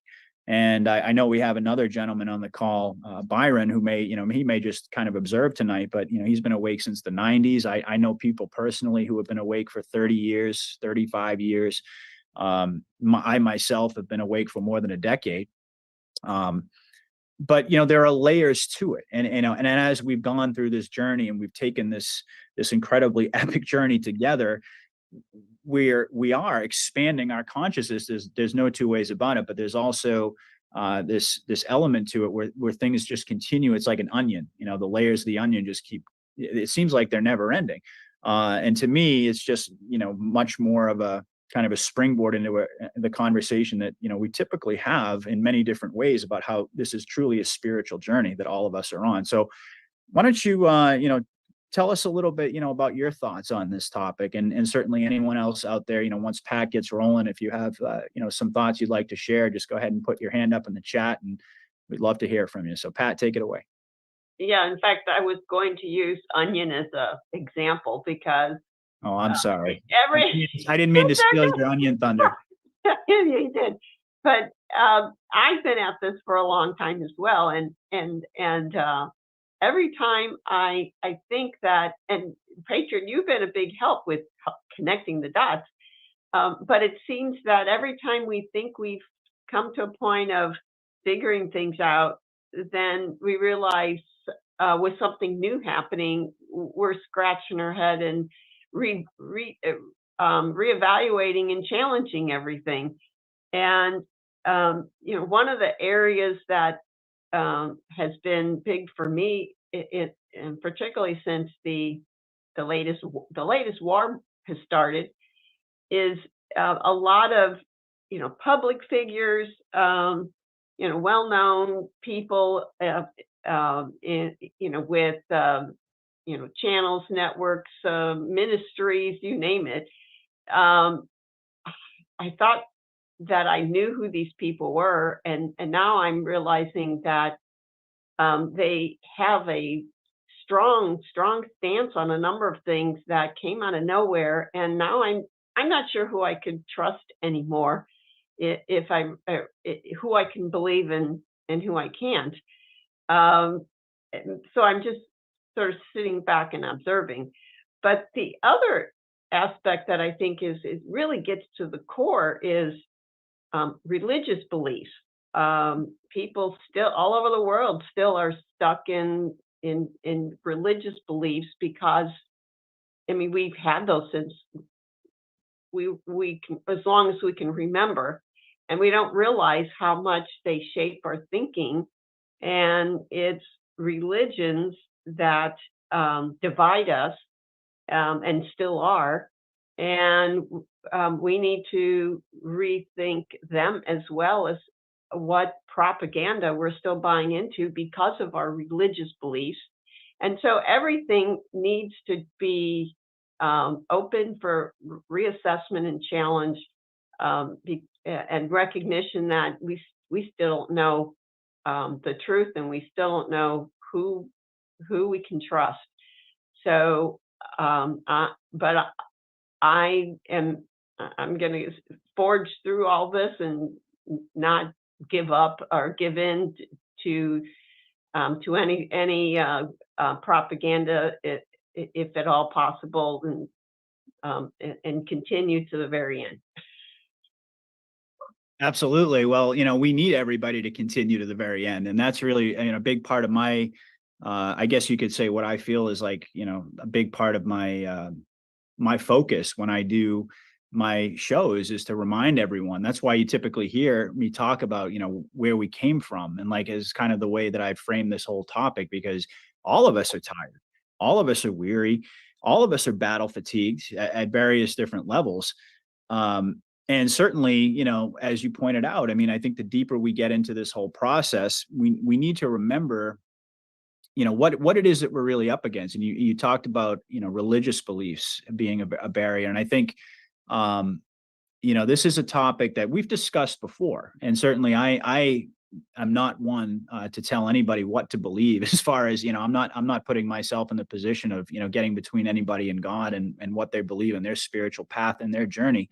But I certainly do recognize that, because I hear a lot of feedback from people about some of the things that I talk about, not being consistent with the Bible, not being consistent with what they've been taught, especially when it comes to certain topics like non-terrestrials, when it comes to topics about ascension. I mean, a lot of people kind of hear that and they think, oh, that's new agey. And I know Will could talk on this. I know Will's got his hand up over there, but yeah, that's actually, the reality of the matter is that our religious beliefs, what we were indoctrinated with, I think for many of us was the first major barrier that we had to overcome.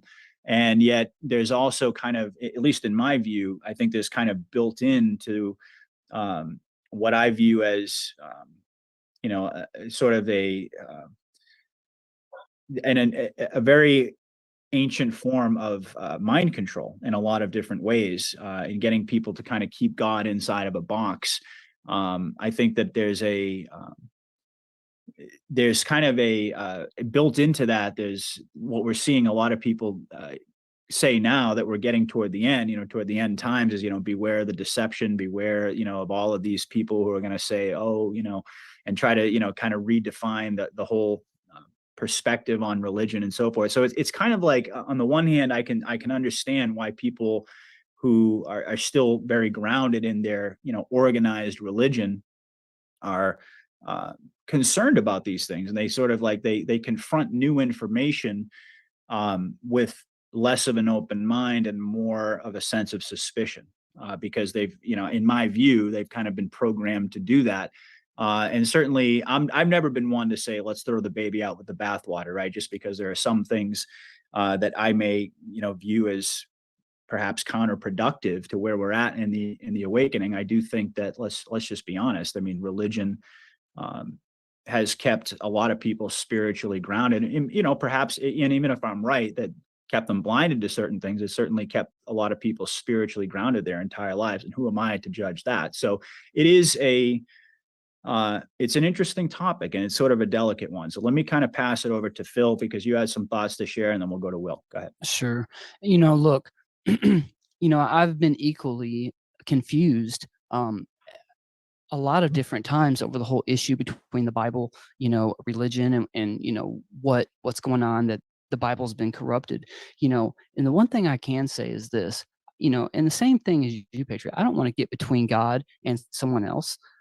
But the one thing, the Bible, it still teaches us, regardless of the fact, you have to look at something spiritually instead of just direct. Sometimes God will speak to you spiritually. And like you said, it's kept me grounded. It's kept many people grounded. And, there is no sense of throwing it out with the baby with the bathwater. Focusing spiritually helps us heal physically, and I think that's a real important thing, to be able to spiritually download what God is giving you, because I think that's where the true form of the communication comes from. And, even as being in ministry, this has been one of the single most hardest things for me to let go. The fact that I know that the book was corrupted along the way, and that it's a very hurtful thing to have to deal with that. But in the same sense, we're able to rise above these things that have been corrupted if we are connected spiritually, regardless, you know. Oh, it looks like I was muted there. Sorry. A lot of that comes down to, you know, it's just discernment. And I think that so many of us are discovering that, right? That there's, you know, I'm of the viewpoint that, and I think probably, I don't know how many folks out there would agree or disagree, but I certainly know that there are a lot who would be in agreement with me that the Bible is not complete. The Bible that is Correct. presented to us is not complete. It's been Mhm.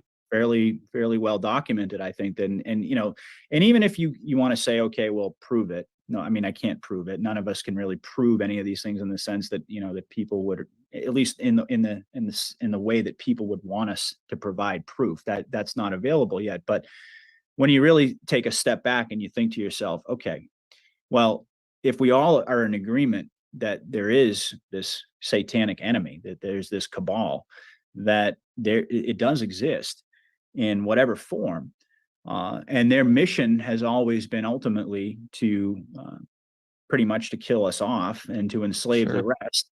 And this has always been their purpose, and they're truly, you know, Satan's minions. What would be the number one thing that they would want to try to mess up? What would be the number one thing that Sure. they would want to try to get between? And that would, of course, be God and his creation and God's word. Now, I mean, there are a lot of folks out there who will say, well, God would never allow his word to be corrupted. And I understand that. And I do. And that's why I say you can't throw the baby out with the bathwater. I Right. think God, his word is available to us, and it's up to us to use our discernment and ultimately get closer to him that way, as opposed to just simply being instructed by people to say, well, this is what you should believe and this is what you shouldn't believe, because then I think that's keeping God Mhm. inside of a box. But I think that's my personal view, is that it's very naive to think that them being in control for thousands of years, that they wouldn't hide certain scriptures from us, that they wouldn't Mhm. only present us with one narrative that they wanted us to follow. Their playbook, as we all know, is the Armageddon playbook. This is where they've been trying to ultimately herd all of humanity. And even right now, with what's going on in the Middle East, this is what Albert Pike wrote about. This was the whole plan, Right. to have World War III start in the Middle East and have there be a conflict in between, you know, basically the Jews and the Arabs, and, you know, the West would get involved. And this has always been the plan. And so I guess my point is that if you know, if you accept and can see that that is in fact true, I think that it's pretty unlikely that they wouldn't be hiding major aspects. I mean, certainly we don't even know our own history. Well, you know, this is why it's so hard to understand what's going on in the Bible, because it has been corrupted so heavily. If you have that spiritual connection, that's what God means, that God can't be corrupted. When you have that personal relationship, Yes. Yes. you can't be corrupted. Nothing can corrupt that. And of course, I look at it sometimes as the fact that if the book is being corrupted, then they're using and cloaking that as the corruption. And it's just so broad. And even I couldn't figure that out for quite some time. But, you know, now that, you know, we've come into this ascension in a positive way, you know, I've been able to better download. My health has improved. My spiritual relationship with God has improved. My family has improved. And although a lot of things haven't really changed on the surface, but yet it has improved. That's the power of the spiritual gift. Couldn't agree more, my friend. All right, Will, go ahead. Oh, yeah. Where do I start? Break it down for us. This is Yeah. Well, right up your alley. first, let me address, because it came up earlier, who do we trust? You guys were just saying that. I just don't want Will to like we're not recording yet. Will, don't give up all your good stuff before we record. Okay. We're not recording? No, not yet. So don't give up your good stuff. Can't hear you. Can't hear you, Patriot. Yeah, no, it auto records on Rumble. So Yeah, Yeah. it's live. Okay. Okay, so we are. All right, who do we trust? Well, you guys already spoke to that, and it's the God that's in us. It's that very spirit. It's our oneness, our unity with him that he gave us. And especially today when everything that's going on, that doesn't change. And it can be. So what I had to do, and there was a time, I think Patriot's aware of it because I would send him emails and stuff. And I was just really frustrated and just kind of wanted to go away for a while. And but what brought me back was that spirit that's in us, that godness that we're a mirror image of him that's in us, that he did for us, that his son provided for us, to fall back on that. And what I ended up doing, just personally, worked for me. I would start because I was listening to all kinds of people. And if I came away from listening to someone with fear or just negativity, I started just turning them off. I didn't need that. I didn't need that in my life. I don't think that's what the enemy wants. He wants us living in fear. So that was the way I went about it. And frankly, there's 2 or 3 that's left. That's all I listen to. But back to the Bible being corrupted, clarify that. God's word has not been corrupted. Our translations absolutely have been corrupted. And this isn't from my studies in the Greek or my personal opinion, just from studying for so long. Been doing this about 10 years now. And that was what drove my awakening, Patriot, was when I woke up to see how we've been deceived in a lot of our English translations of the Bible from what the Koine Greek, the original ancient Greek says. It just woke me up. And basically I said, okay, where else have I been lied to about? With the Bible, God's word has not been corrupted. He said, not a tittle of this will pass away. So that's absolutely truth. But he also said, don't add or take away from it. Why would he have told us that if it weren't possible? It means it is possible. I think we see it. And it's very evident to me, looking at the Greek, that our English translations, in my opinion about that, is it's no mistake that English is the major language in this age in which we're living, these end times. It's no mistake to me that English is the major language because it's pretty barbaric language and it's really easy to deceive us in English. So much is left out. And Satan he's the root of everything we're going to talk about. The root of it is Satan and all his minions. You can go into all kinds of rabbit holes of what all that means, but he's the root. He's the enemy. God is the one in control. He will win. That Satan's the root of, Patriot, you know, and we all know this, that evil in general, it's darkness, and we've got to live from the light, which is how we can separate lies from truth. We can't live in anything that's untruthful. And going to religion, I believe the religions were manufactured by God's enemy to separate God's people. It's the same principle as the Tower of Babel. We have amazing abilities. The power within us that God gave us, but we can't even really fathom. It's just beyond words. But they were starting to experience in that and building the Tower of Babel, and that's why God did what he did. He separated them for their own protection from themselves. Well, that's what religion has done too. So we've got to come to a place where we're accepting of each other based in truth. And that's probably going to be, I think Patriot has said this, probably the most difficult one we have to deal with. It really is, because I think that a lot of folks out there, are well-meaning people. I think a vast majority of people are very well-meaning. And Yes. it's very difficult to, because they're of the belief, and who can really blame them? They're of the belief that they're putting on the full armor of God against the deception that comes in the end times. Absolutely. And certainly that is, something that all of us have to be cognizant of. And yet in so many ways, I think that it's preventing conversations from really being shared with people, or at least broaching certain topics. I mean, I've noticed right from the beginning that, and I think most of my audience, I mean, if they're really, hardcore about their religious beliefs, and they probably aren't going to stick around and listen to me all that for all that long, because, I go in directions I think that probably would make them feel very uncomfortable. But that's the essence of what we're dealing with, Will, is what you're pointing out, is that we're up against what I view, and I've already said it, is really the original form of brainwashing, of mind control. Yep.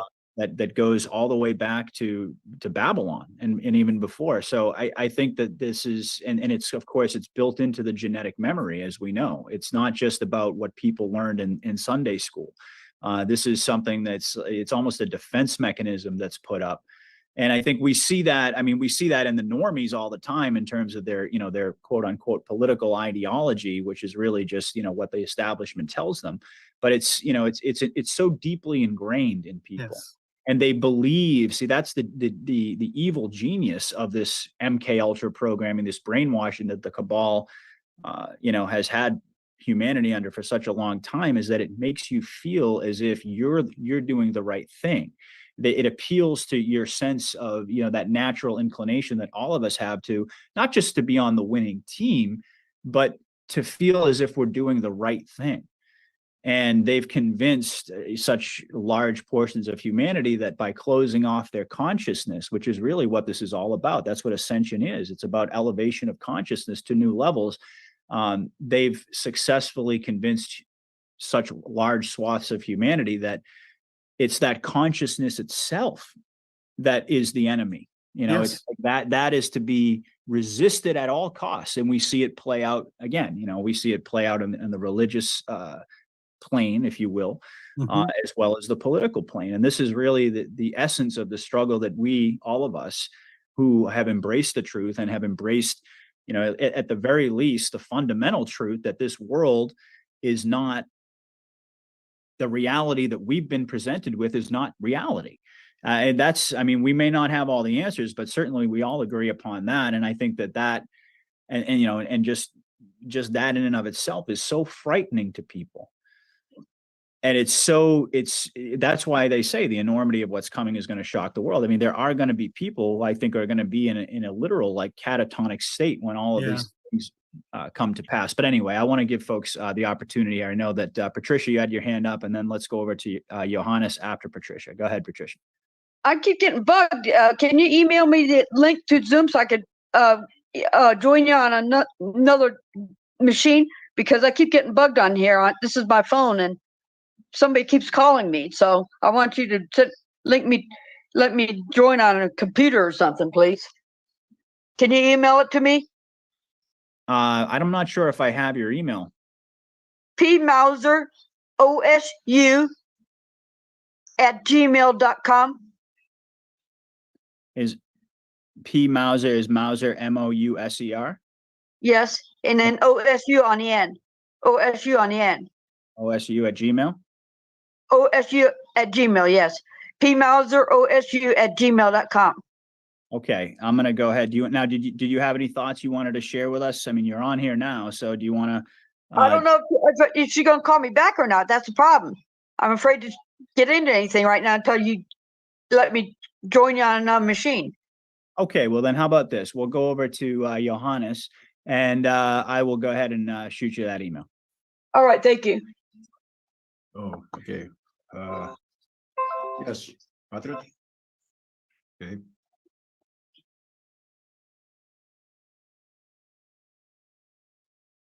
Yeah, Johannes, go ahead. Okay. Sorry. Yes, first of all, I think I believe that people need to forget about the Big Bang Theory. You know, it's a big scam.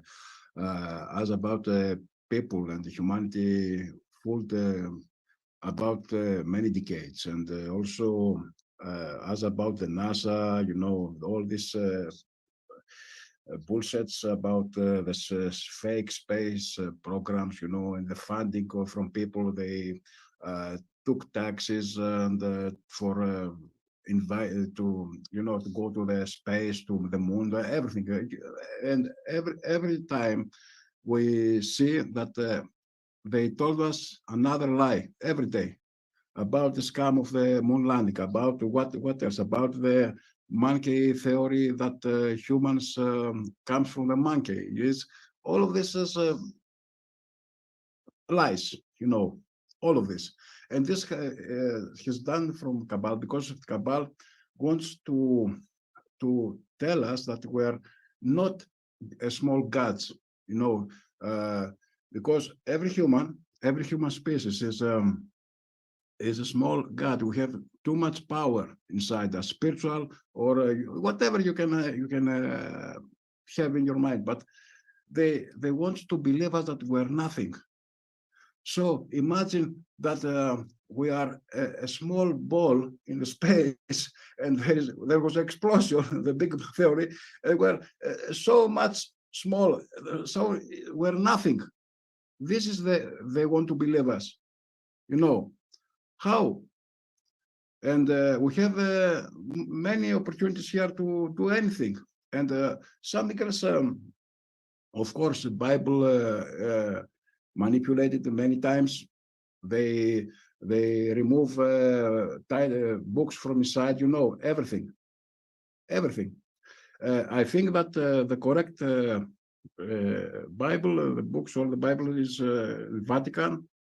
Also about, I think that, you know, the big fire at Alexandria libraries in the past, all these books transferred to Vatican, 100 meters below the ground, you know. And as about the gold, you know, right, about that.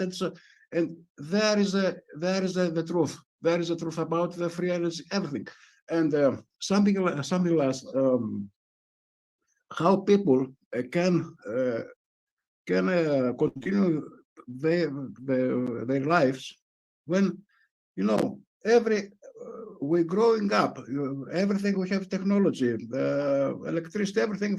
Every year we make a step, a front step in technology, and our life we have to pay much.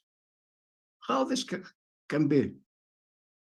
We can live in plenty of, you know, and every year we pay much money for nothing. We have technology. We have plenty of technology. We can do everything.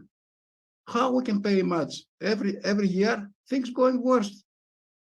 It's crazy. It's the opposite of the normal.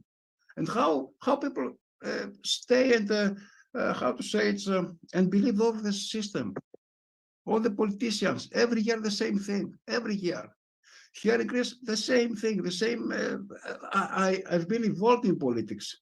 I've helped all these criminals. I helped them. I spent money. I spent my life. I spent, you know, it's you know, and every time I heard lies, every time. And this is now with COVID, our opportunity, all of the world's, all of the humanity opportunity, if I can say, to make the big change, to win, to make our freedom, to free ourselves, to take back our power, our God rights, you know. Amen. And this is the meaning that people need to know. That's why, as I said before, we have to fight.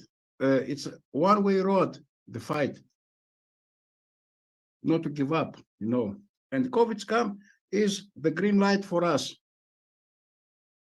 You can understand, of course, and That's my position here.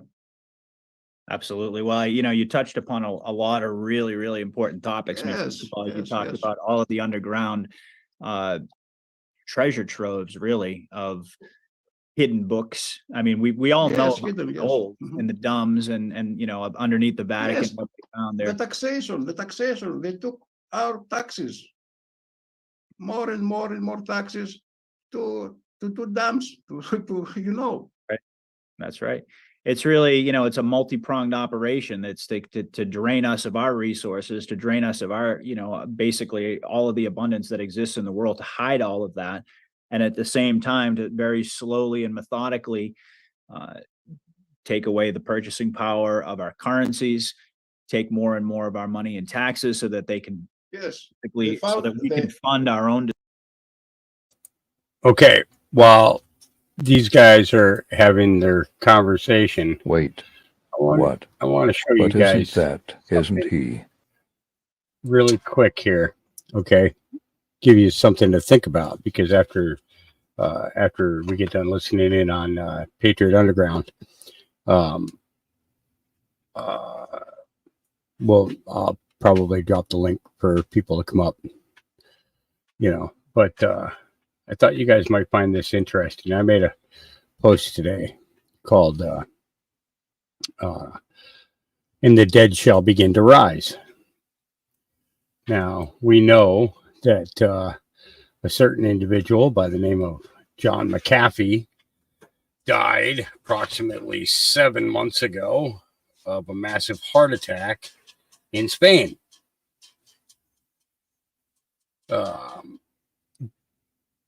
But did he?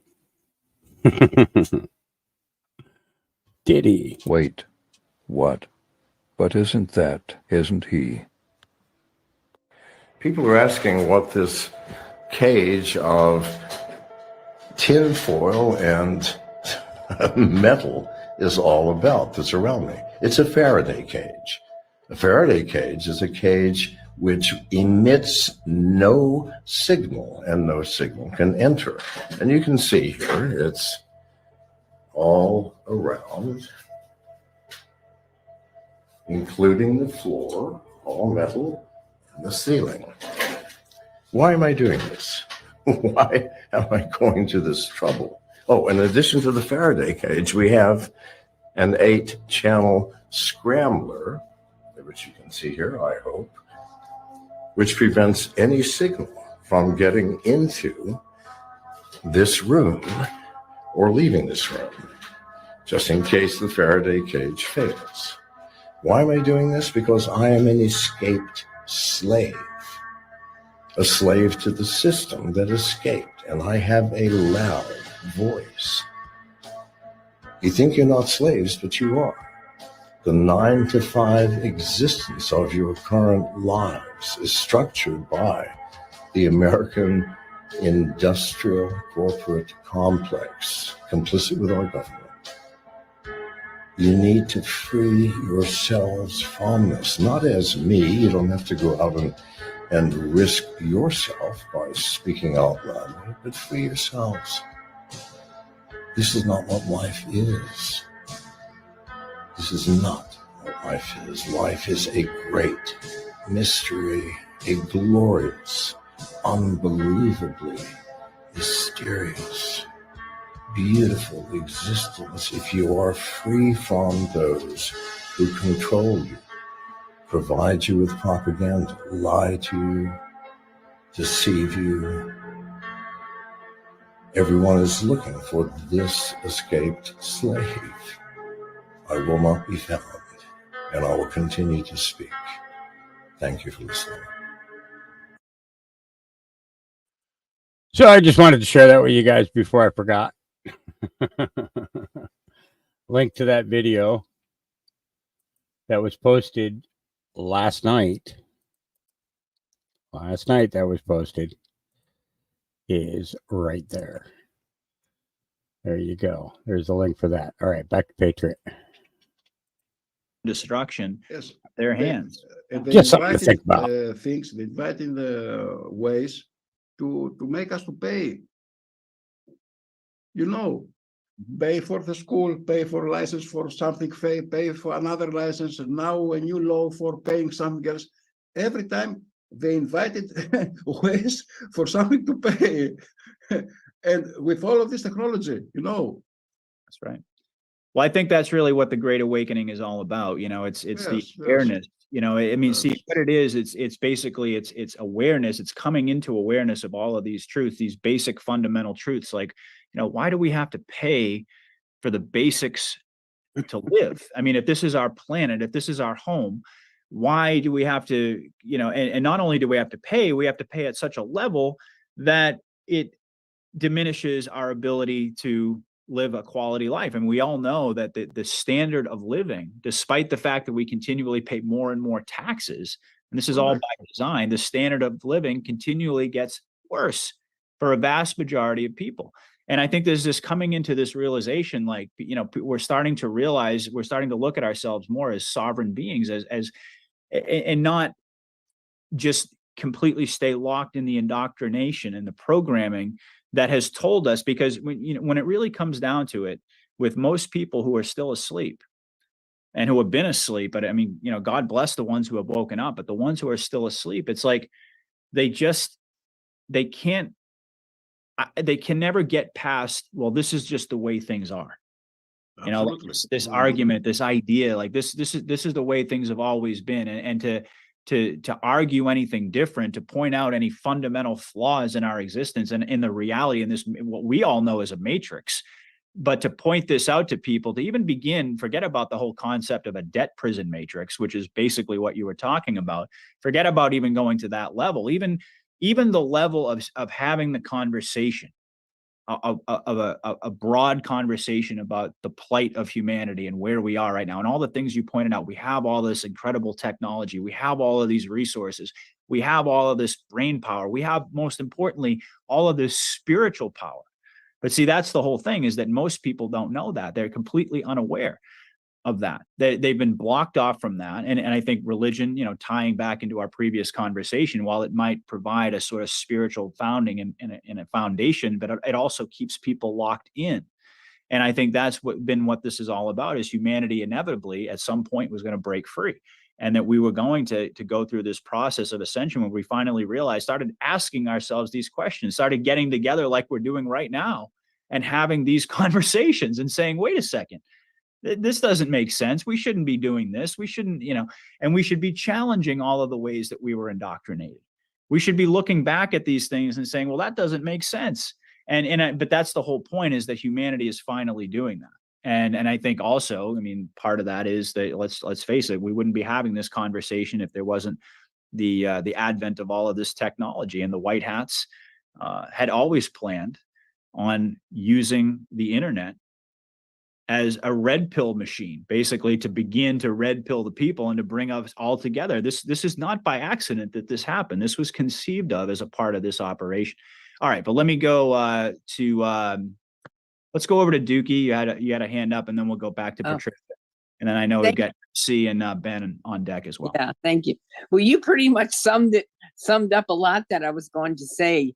But I'm sorry. Whenever that's okay. I'm sure you could probably say it in an entirely different way. So go for it. Yeah, well, whenever things look so totally crazy and whacked, what Johannes was just speaking of, all these terrible things that they're trying to do to us, I always have to go back to the basics.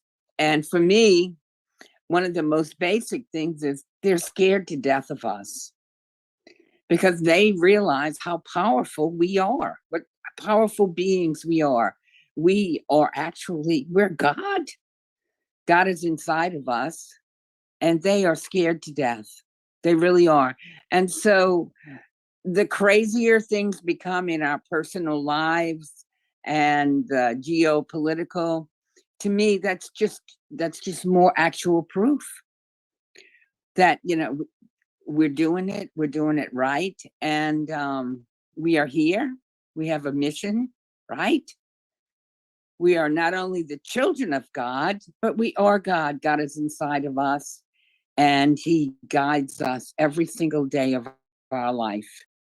We just have to listen to him, because he speaks to us in the most beautiful ways. I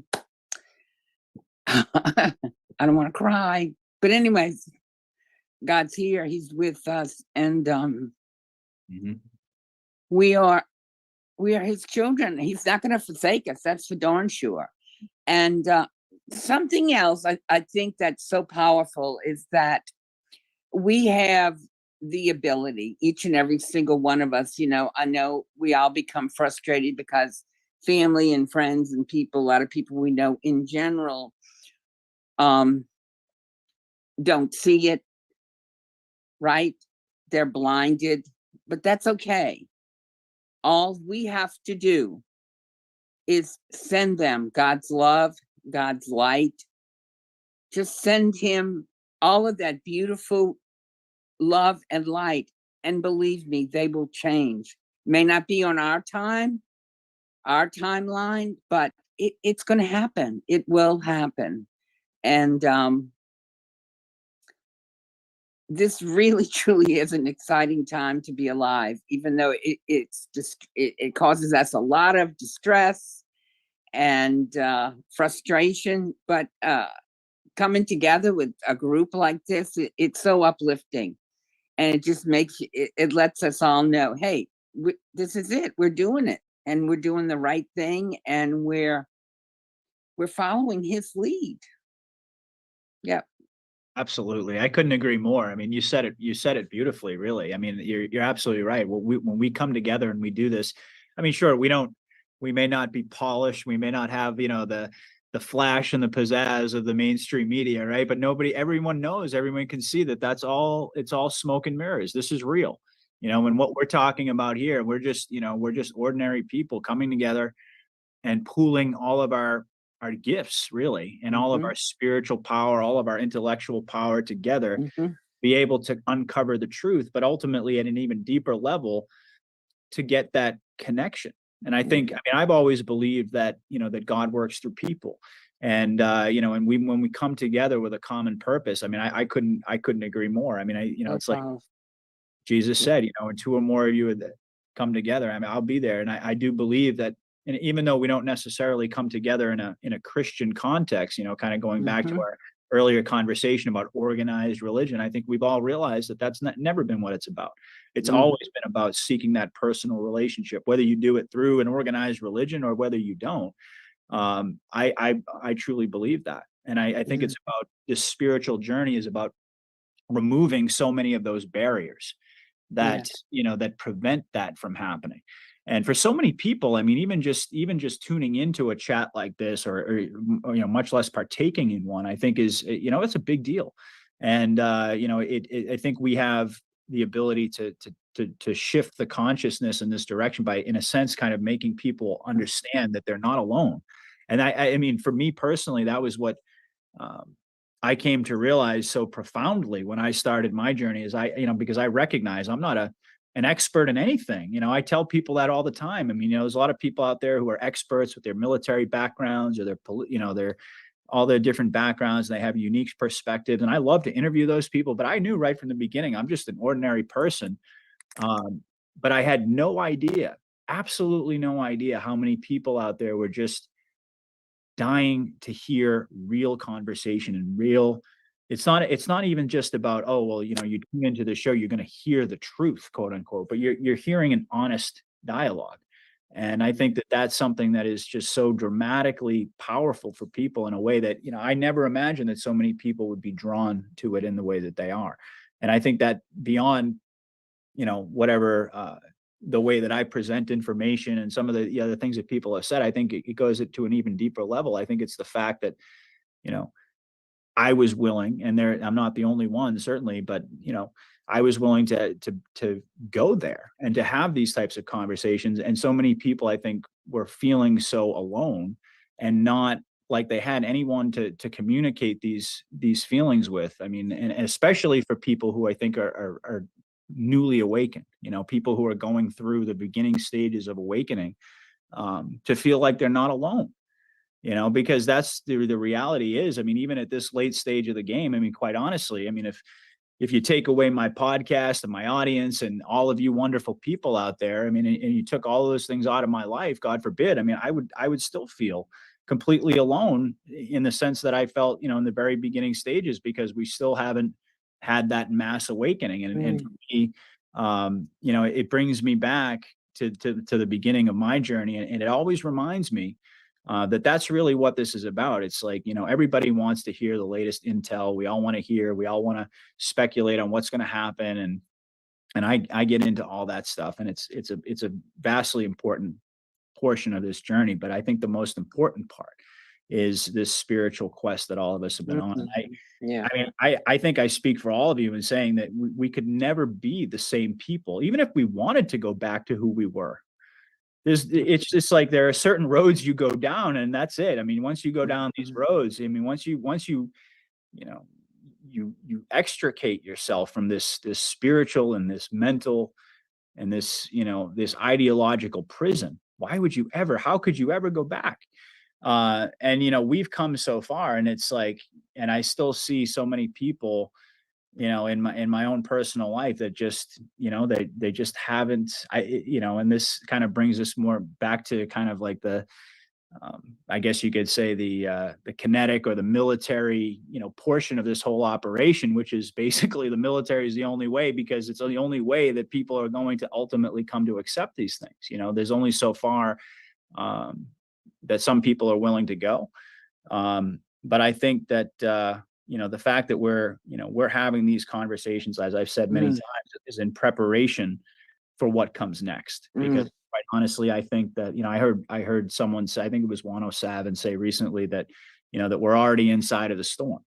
And I agree. We may not be in the eye of the storm, but certainly with everything that's going on in the world right now, you can certainly make the argument we're in the storm. They're trying to start World War III. They've got, we've got all these kinetic things going on. We've got Trump's trial looming in March, which I think it's going to be a major linchpin personally. But, that kind of brings us more into that conversation as well, which is, the reality is that there are some folks out there who are just going to need this kind of, more dramatic, like in your face, like this is what's actually going on. And I say it has to happen. Going back to what you were just saying, everybody knows like attracts like, right? And I don't know, some of you may know this.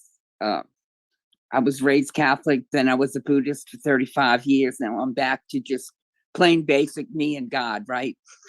Quite a journey. Yeah, quite a journey. Kind of made that full set. Like what's his name? Patriot Street Fighter, that complete circle. I think that's his name, huh? But I may be saying it wrong. I don't know. McKay. What I'm trying, that's him, Scott. What I'm trying to say, another Buddhist concept, it's called Eshofuni, which means like attracts like. So you can look at a person, right?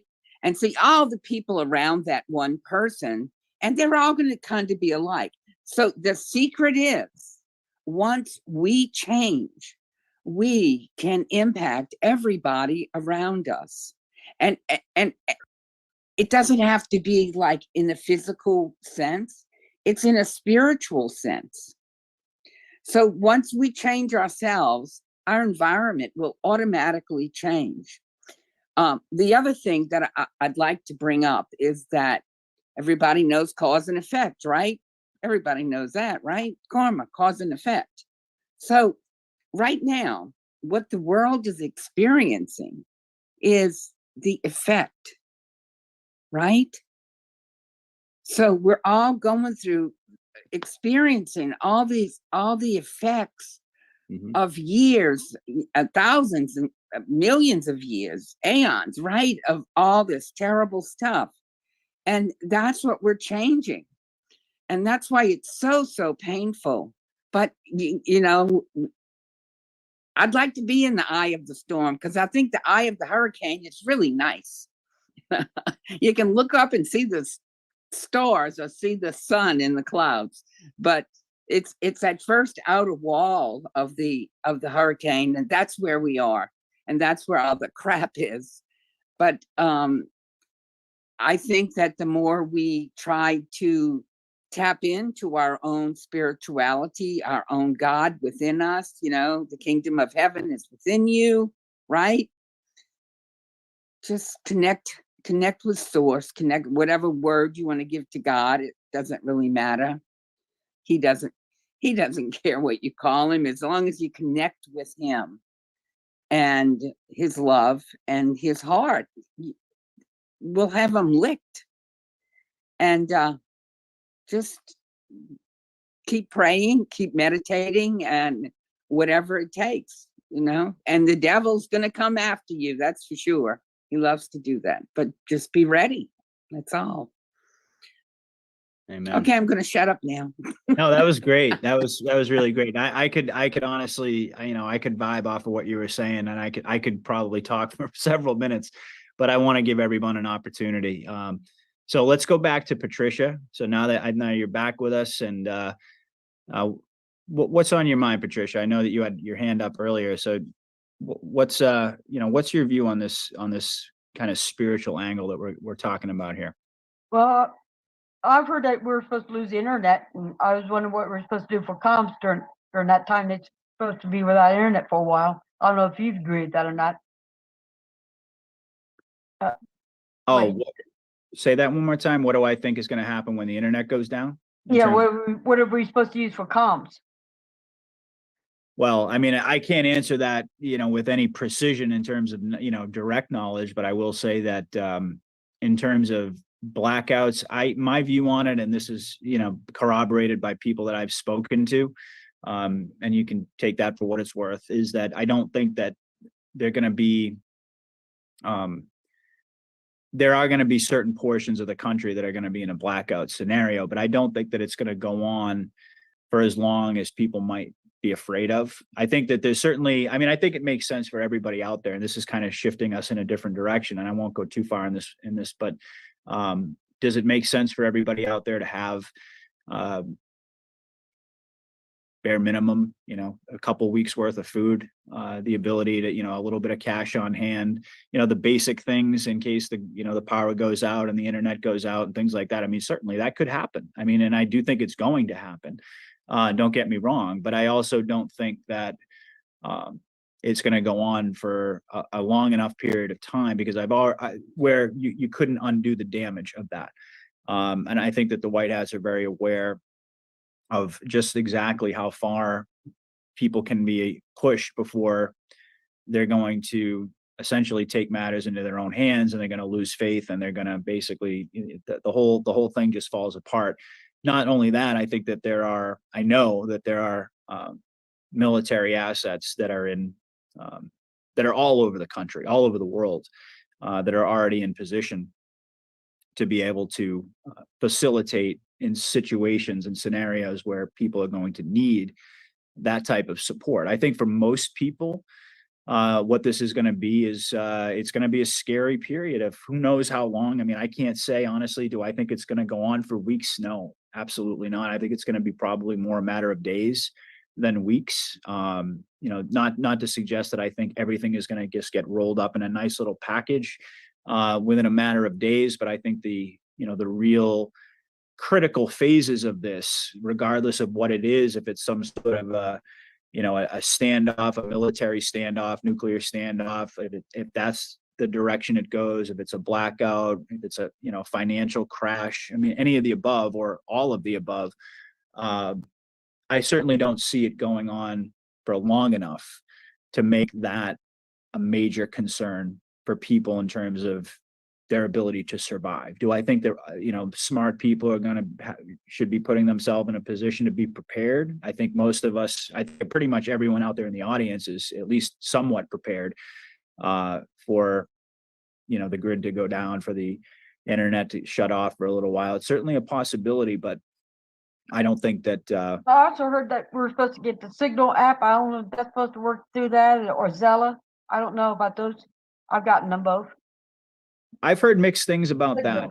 In all honesty, I've heard people say Signal great. I've heard other people say that it's it's not as secure as you think. I don't know. I think that to a certain extent, you have to use your discernment. And, I mean, do I think it makes sense to have these tools? Whether or not they're going to be available when the time comes, only time will tell. But I think that most importantly, I think is just expecting that there is going to be, who knows when, but there is going to be a major, interruption to life, and whatever that's going to look like. We can speculate. You've heard me speculate about it endlessly, really, but nobody really knows at the end of the day. And I think that I will say this, with all due respect to all the other voices out there, I think that people who are telling you unequivocally that they know, or trying to imply that they know, those are generally the folks that I would be the most suspicious of, because I can assure you that nobody knows. Nobody knows the operational details of this plan. Nobody. And I heard several lanes. Some people say it's just going to be spotty where the black hats are. Others say we're going to be knocked back to Stone Age, and others say that it's going to be several months. And others, that I hear several lanes, several different degrees from red pill to black. You're gonna hear all that and then some. But that's also part of this war. It's a lot of it's disinformation, it's fear porn. A lot of it's, quite frankly, it's financially motivated. So there's a lot of that stuff that you've got to kind of take with a grain of salt. I don't want to get too bogged down on this, but I think that, since you raised the point, I mean, I think that, yes, there are going to be people out there who are going to tell you any number of things. There are people out there saying, pull your money out of the bank. And then there are other people saying, no, don't worry about your money in the bank. And, some people are saying, invest in cryptos. Other people are saying, invest in gold and silver. Other people are saying, and none of it matters because of the quantum financial system.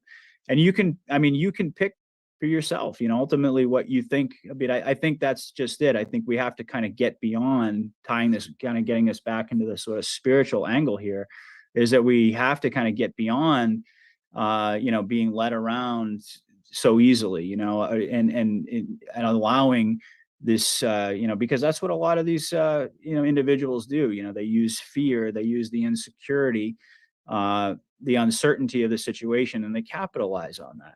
And, I've always been really, I tell people what I believe, but I'll also tell you in the same breath that I don't know, and I think that that's an important place to start. None of us really know. And the people out there, I can assure you, I don't know, but I certainly can tell you that nobody knows. And I don't think the black hats, the internet probably was for the black hats, and they didn't expect the white hats to take it over and use it for this type of purpose. That's exactly right. They didn't expect us to jump on here and do this. It was for our control, right? Absolutely. It's just like with Nasara and Jassara, they had their own plans for what they were going to roll out and call Nasara, and they used the same acronym, that this is what they do. They co-opt movements. They try to take tools that are clearly could be for the benefit of humanity and to wield them against us. But yeah, this was always a part of the plan. Because I'm kind of leery of the Nasara because I'm afraid it might be the CD, the central bank digital currency. I don't want all that surveillance. Well, that's not going to happen. I don't even think that's ever even going to get off the ground personally. But that's not Nasara Jassara. That's really that was the cabal's plan, was that they were going to present that as part of their new world order agenda. They were going to centralize everything, and they were going to problem, reaction, solution. They were going to crash the economy, and they were going to roll in as the saviors, as they always do. But I personally don't think we're going to ever see any type of central bank digital currency go anywhere, because if for no other reason, and you've heard the guests that I've had, the financial people that I've had, like Jim Willey, and certainly Scott Young is very outspoken on this. He's an audiologist, but he really is an expert. He's written books on this topic. And, he's pointed out they don't have the money to launch this new currency. They don't have the reality of the matter is that whether or not you believe that they're still printing money, and I think that I've yet to see anyone prove, right, that they're still printing money post 2017. So wherever they're getting, I happen to think that a lot of this is having to do with the Exchange Stabilization Fund, the ESF. It's kind of a touchy thing. I mentioned it on a recent show, but I had some information that was told to me sort of in confidence about what's propping the system up behind the scenes. And what's playing into that. So I can't get into the details there, but I think that's playing a big role. But the reality is that the whole problem is, the whole reason we're in this credit crunch situation right now, in this inflationary period, and they're hiking up the interest rates, and they're basically chasing their tail all over the place to try to put their holes in all the different, to block the water from popping out in all different directions. And they're not in a position to do that. This is part of the movie.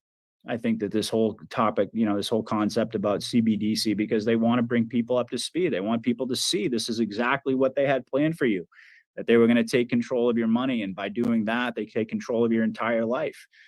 They can control your speech, your movement, your travel. I mean, your communication, all of these things. Do I think, how far is that going to go? We might see some sort of attempt at them, at least moving in this direction, like they think they're going to implement something like that. But I really see that this as being, part of the pantomime. The system. Disability, so the government's helping me. So I would have to go on to CBCD, I think, if it does come out, and I don't want to do that because I want them controlling me.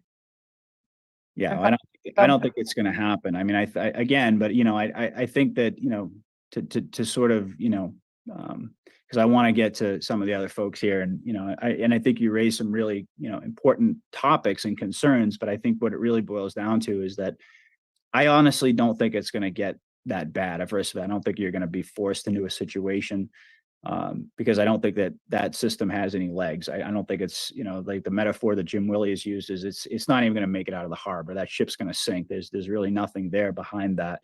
But again, the bigger picture, it's about the fear, and and I don't think that that's something that we can downplay or minimize, because information that's being put out there, it's one thing to warn people, to say, okay, well, this is sort of these are some of the options, things could happen. It's another thing to, to specifically try to manipulate people using fear, in order to, for whatever their goals are. And I think there's a difference between those two things. And that's where discernment comes in.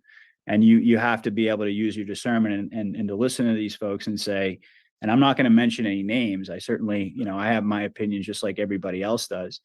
And I'm not necessarily right about it all, but if I'm hearing someone speaking and they're really, it's really rooted in fear and pushing this fear, regardless of what it's motivated by, I may listen to it, but I'm not going to put a heck of a lot of stock into it, because I don't think that that's what this is really all about. I think this is about transcending that fear. And I think it's about realizing that, so much of this information, Patricia, and then I'm going to move on because I could go on and on about this, but so much of this information that's being put out there is manufactured, and it's not real. It's not meant for us. It's not meant for the awakened. And I think that a lot of folks, are sort of starting to realize that more and more as time goes on, because when you think about it, we've been awake now for quite some time.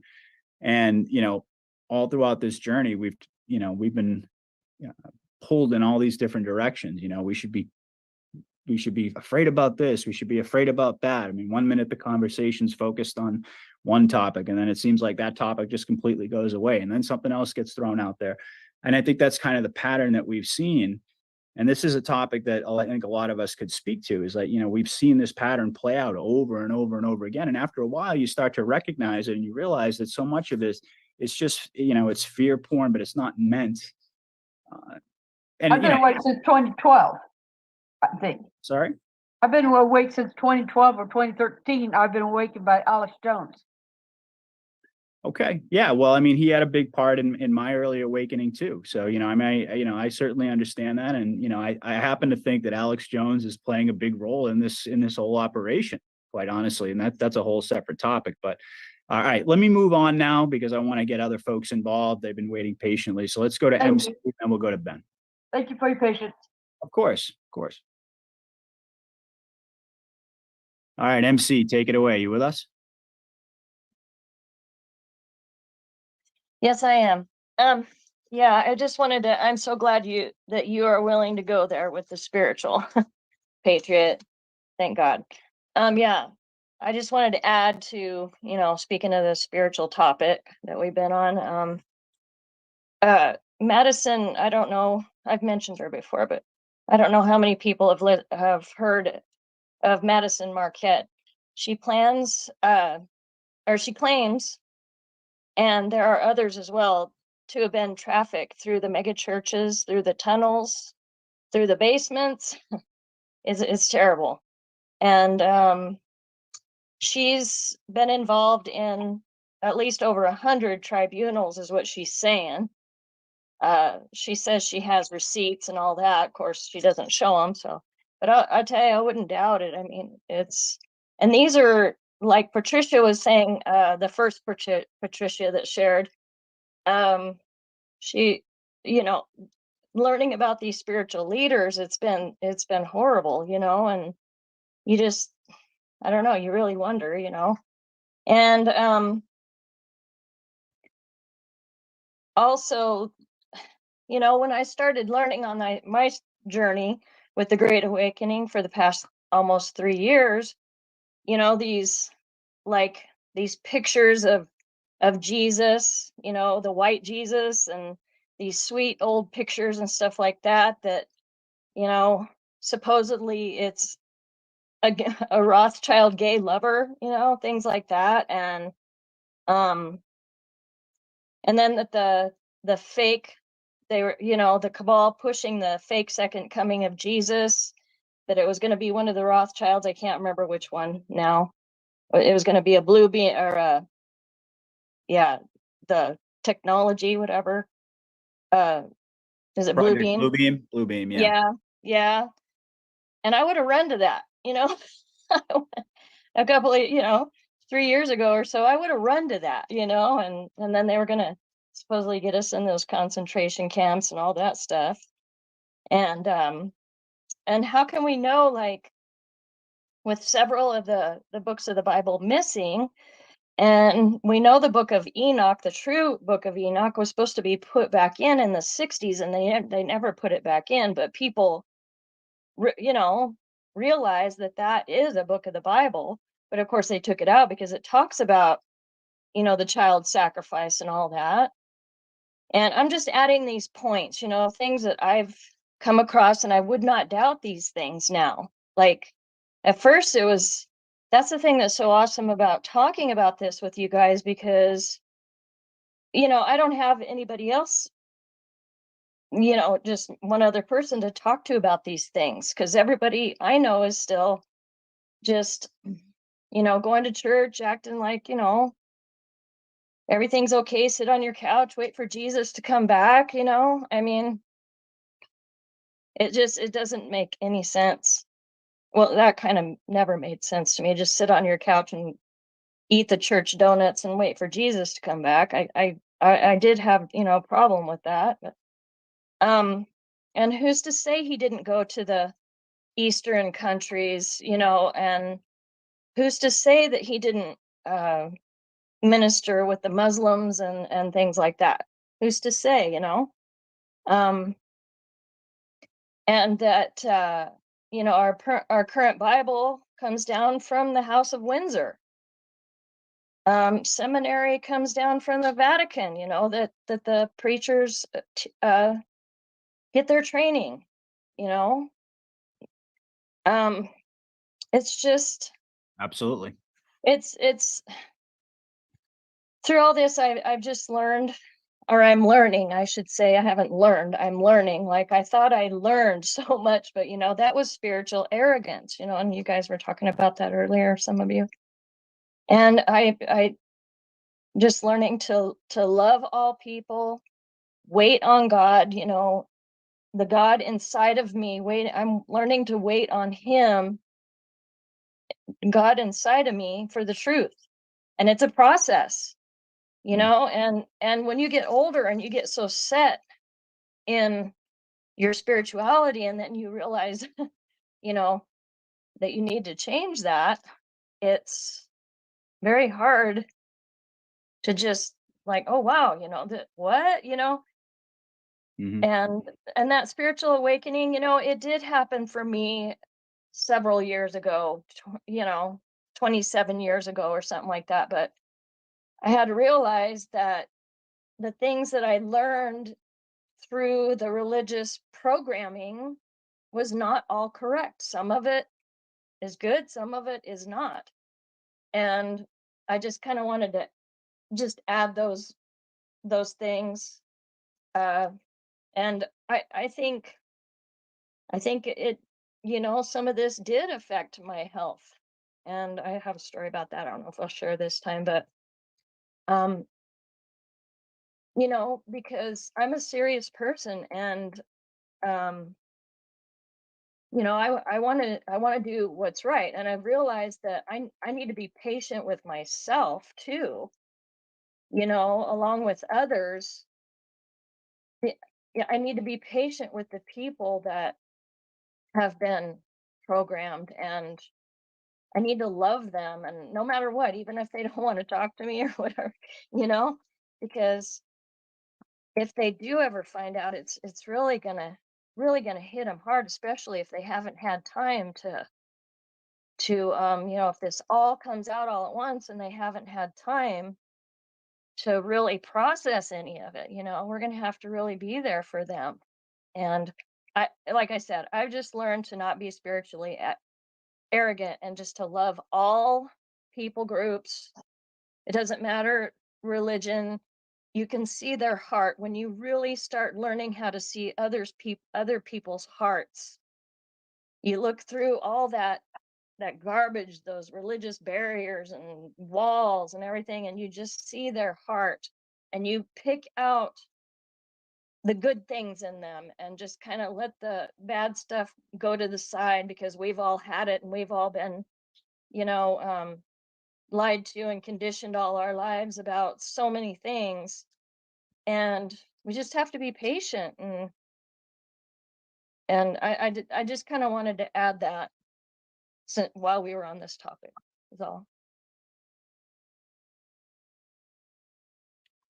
I just wanted to jump in. I agree with you absolutely, MC, that it is all about our health. And I think that's exactly why they don't have, they don't teach us nutrition in the public school system, which is really, as we know, the government school system.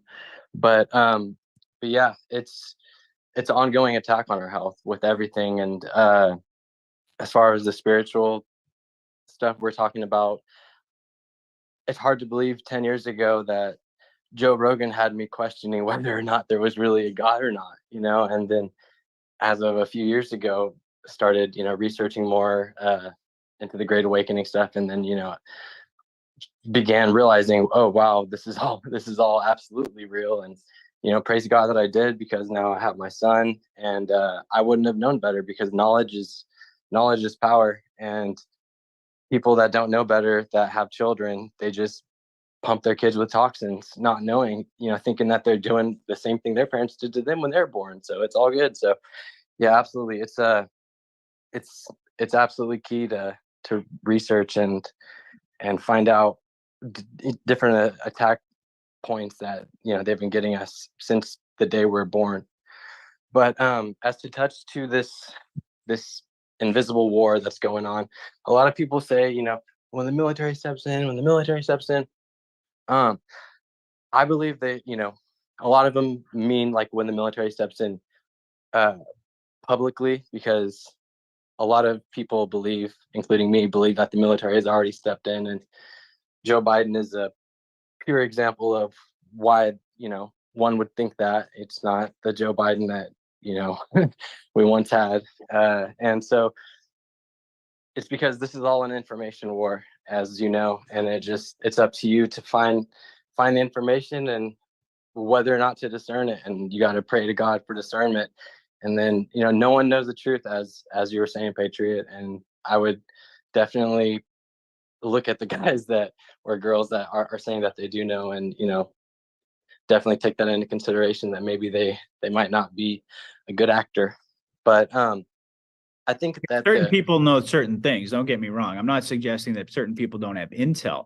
I'm just saying, in terms of operational details, in terms of knowing, what the timing is going to be, what the triggers are going to be, how it's all going to play out. I mean, that's basically like, taking your hand and showing it to a person and saying, okay, well, you have clearance to go and talk about that publicly. I mean, that just wouldn't happen. I mean, I think it's kind of common sense when, even in a smaller scale sting operation, and I'm gonna let you continue, Ben, but even in a smaller scale sting operation that, law enforcement would run, they wouldn't even reveal what their operational plans were going to be and talk about them publicly. So, and we're talking about an operation to literally save humanity. So, I mean, I think it's pretty clear that, yes, I mean, there are individuals out there who are far more privy to, certain aspects of it that really comprise so much of what we talk about. But that's why no matter how much you listen to, regardless of who you listen to, you're still going to be left with unanswered questions, because that's just simply the nature of it. And I think that, kind of dovetailing back to what I was talking to about Patricia, you just got to be, and the discernment aspect of things is that, you always have to keep that in mind, that no matter who you're listening to, nobody has, I mean, we all have our researched opinions and our analysis, and some are really compelling. Don't get me wrong. And they're based upon, even some insider information perhaps, but that still doesn't translate to operational details. Sorry, go ahead. I don't know what lane to get into. Yeah, no, I agree, Patriot. You never really know, even if it's someone that you trust and they're saying something that, is quite surprising. I mean, that could be needed in a time of war, because, there's misinformation and disinformation. I named one of the videos that I posted of Juan talking wartime pump fakes, and he's just basically, saying, and you've talked all about this too on your podcast of, why the white hats would either say they're going to make a move or make a move a certain way just to get the enemy to react, but really it never went down that way. But yeah, back to this information war. Not only Biden, as you guys know, but a lot of people aren't the same people as they were and as they used to be. And that's because I believe the white hats started playing the cabal's game to the point where now the enemy doesn't even know who to trust. Right. And when you add the fact that, as you talked about, Patriot, on Christmas Eve, before Trump became president, our special forces, took out the heads of the 13 Papal bloodline families in Venice, Italy. Once you factor that in, then you have the white hats gain like an astronomical advantage. And I think this is all just way bigger than most people can possibly imagine. And that's because we're kicking down the door to the fifth dimension. And each day the public's paradigm is constantly expanding with each drip of data coming out that relates to this invisible war. And that's because I think there comes to a point where you realize that the war, or a main part of the war, is in our own minds.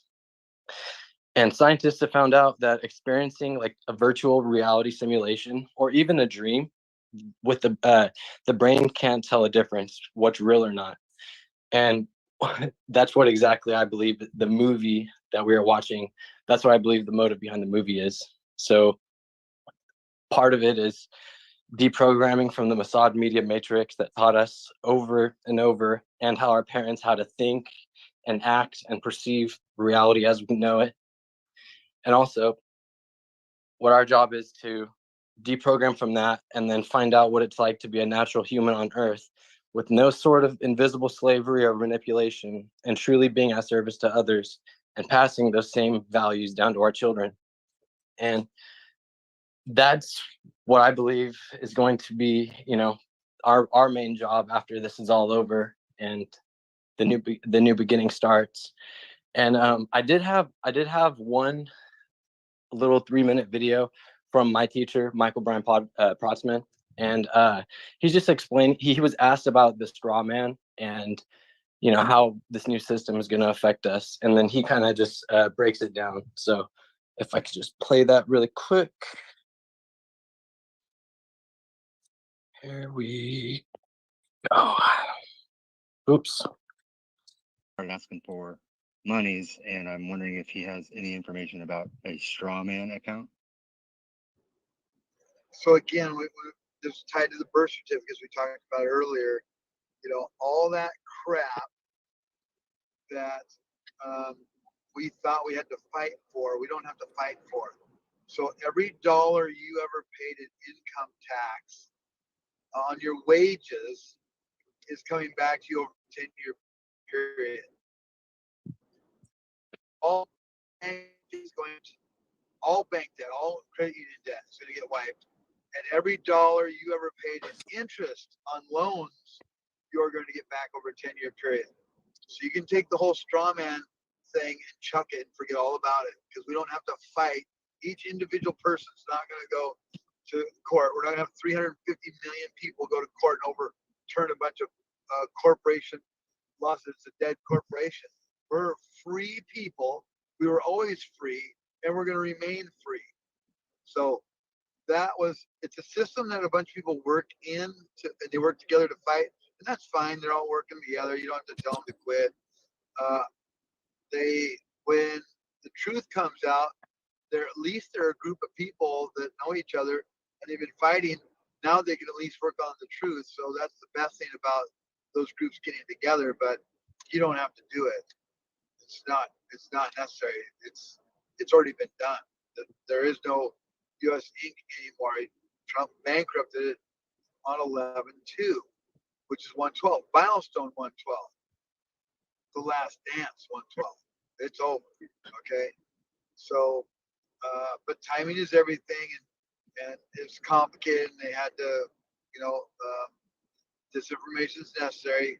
Can't tell the people the truth. They wouldn't know how to act.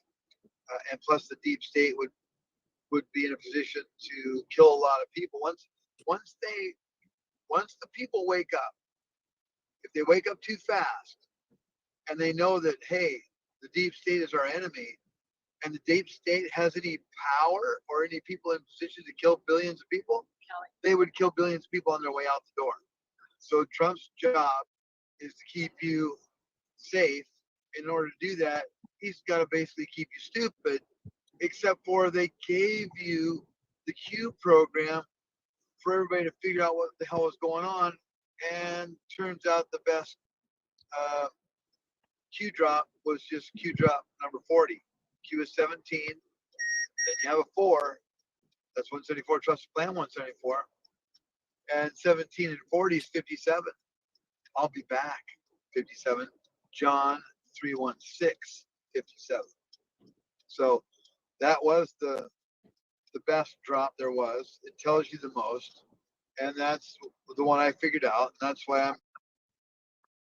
So what he's talking about with the numbers is, for those that don't know, is gematria, and Q drop 40 is this right here, 4, 10, 20, and then it shows the cipher, which is ABCD, which is simple English gematria. And those of you that may know already, this is DJT, and so they're showing you what language or what code that they're speaking in. So whether it's looking at a Trump tweet and adding all the capital letters together, and then looking at the different values of, the different phrases that equal the same value, you could find out usually what message he's trying to get across. But I believe a lot of people need to start looking into it more, and it's really something crazy. But yeah, just to end that, I just want to say thank you, Patriot, and everyone here for joining. I love your videos, man. It adds so much flavor to the conversation, and that was a great one. I mean, it really was. And going back to the Q drops, I have to say, how many times has that renewed our faith throughout the course of this journey? I mean, it just continually happens. I mean, for me, I think the most recent one, obviously there were a number of them having to do with the outcome of the midterms and all that, that kind of like, okay, white hats are in control. It's like you realize after a certain period of time, as we've heard many, many, many times, that at a certain point it's a statistical impossibility, right? But yeah, I think the latest one was having to do with what's going on in Israel. As it was dropped 2337. I've mentioned it, a number of times recently, because it's like, oh my goodness, here we go again. It was almost a 5-year delta to the day. I think there may have been slightly off there, but Israeli intelligence stand down. And then I forget what the second part was exactly, but it was like mainstream media removed, or something, media assets removed. There was something to that effect. And now, as I was just talking to Jim Willie about, we're really starting to see the acceleration of the mainstream media starting to flip more and more.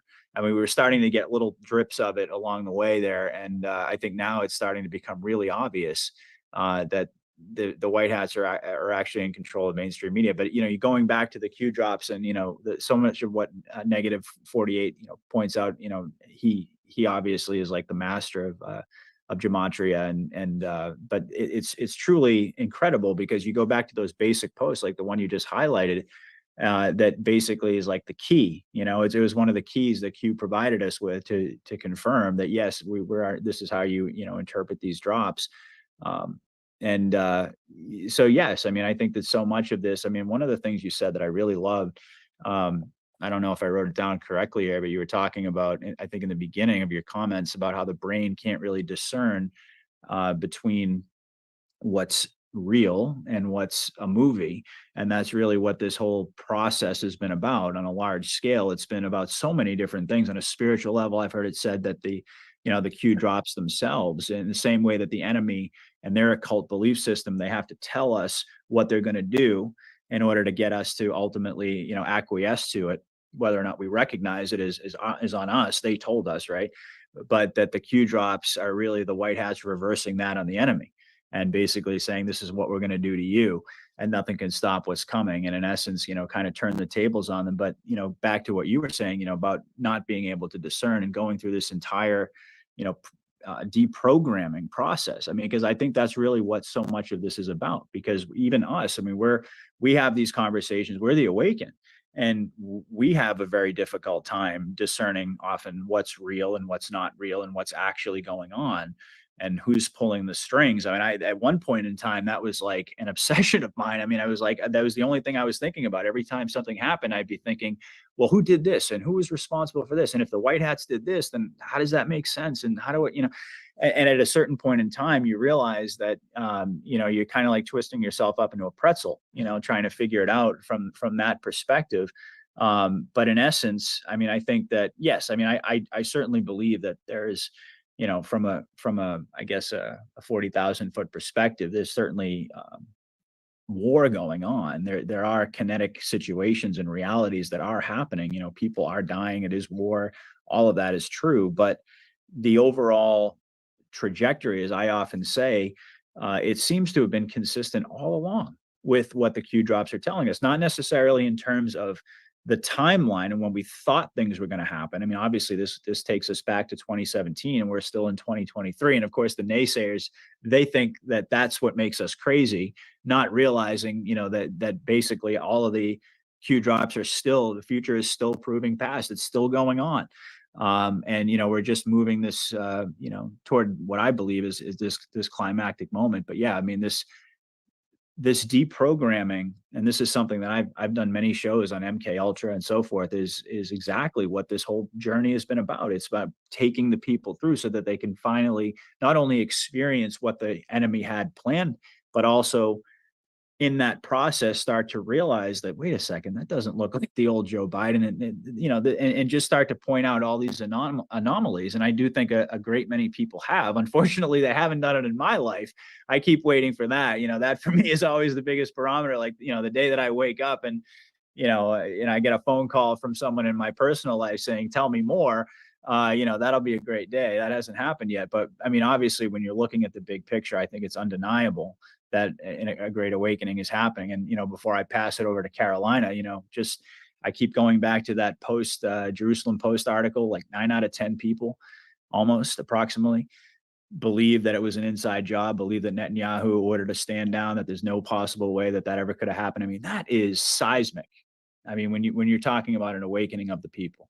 So I'll just leave it there. Carolina, go ahead. Okay, yeah, I got a lot of data points here I just want to hit. First of all, sorry, Will, earlier when I stomped on you saying save it for when we hit record. Patriot messed me up. He changed the format. So normally we jump on, talk about what we're going to talk about before we hit record. So apologies, Will. And then just a quick point on the Bible. I know that there's a lot of talk about corruption, not everything being included. I'm of the belief that God had to leave something for us. God controls everything. Are there missing books of the Bible? Sure. I definitely think that's on the table. But God had to leave something for us, some kind of a basic what is it? Basic instructions before leaving Earth is what people say. So 66 books. Yeah, I've always thought 66 was a creepy number. But I think that the books that are in the Bible are about our salvation. They're the Old Testament and the New Testament, and it's enough instructions for us to understand that he died on the cross for us and for us to have faith. And so I think there are basic instructions. Is there more information that we'd like to know? Sure. But I do caution on that can also be a deception. So are there going to be discovered, missing books of the Bible that are going to get us all excited? And then is it also a way for Satan to mislead us? So I kind of want to just put a balance on that topic. That's just kind of, a little bit, it's the living word. It's the Holy Spirit. So I believe that God has preserved enough of what is in the Bible that's left for us today to keep us on the right path, to keep us where we need to be. And then I wanted to kind of jump over a little bit of I don't want to go down the negative path, but we put a lot of faith in Trump. We put a lot of faith in Q.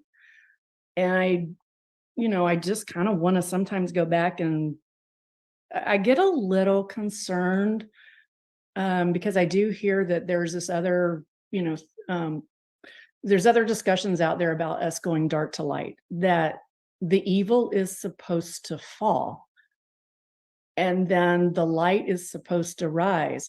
But if you read the Bible, the light refers to Lucifer. And so we're seeing a lot of imaging out there of the phoenix rising. The phoenix is Lucifer. So is the dark going down? Is that a false hope? And if you go back and you read Alex Bailey's teachings long ago, Alex Bailey actually refers to this awakening that's supposed to happen, where that we're actually going to take a system down and then a new system is going to rise. Is that what we're experiencing now? And are we under the right illusion, or do the white hats know that and we're going to tackle the dark side first and then we'll tackle the light side once we get there? I don't know, but I feel like we need to keep that in mind. We need to not let our guard down. If the dark side does go down, great. But the light side, my understanding is the light side's initiative is to bring in the Antichrist. So we might have a few good years, but are they prepping us for, rebuilding the temple? Is that why we're having a war in the Middle East, so that they annihilate where the infrastructure is now, so that they can rebuild the temple for their sacrifices? I mean, that's kind of what, if you read Revelations, that's kind of in the cards. So I wanted just to kind of bring that up and see, I'd love to see who wants to dive in on some of those discussion points. The other thing, a couple of other things too that just concern me is, we talk about MK Ultra, but what are we constantly hearing from our, supposedly the white hats or the patriots? It's like the military is the only way. The military is the only way. Over and over and over and over again. This is like COVID. It's kind of like propaganda. We're at the point where we're like rooting for the banks to fail. We're rooting for the military to come in. Are we rooting for our own demise? Like, are we being programmed? I'm not going to be happy if I see the UN coming in. No. I don't know. There's a voice inside me that says, I think we should be questioning this. And do I want hope? Do I want all of these great things to happen? I do. But am I rooting for the bank failures? People are going to commit suicide. People that don't know, supposedly know what's going on. We're going to lose a lot of people from heart attacks. And I'm like, is this really what is this? I'm kind of pissed off at the white hats right now. I guess is probably what I hear Juan out there, and he's out there at Mar-a-Lago, like hanging out, like, laughing, making light. And then the same time he's telling Nino just the other day on his podcast is like, yeah, it's going to be horrible. Like what's going to happen next is going to be horrible. And I'm like you guys are letting the immigrants come. Like, I feel like they're kicking the can. And every day that goes by, there are more and more bad people coming in. It's terrible. And where are these people? They're sleepers. They're like, I think that's what Juan is trying to warn us, is that this is the event that we're going to have these sleepers come out. They're armed with weapons. If you know where they're at, do we really have to wake the people up that way? We're going to have this horrific things. I have a problem with that. Is that really necessary? I don't know what the right answer is.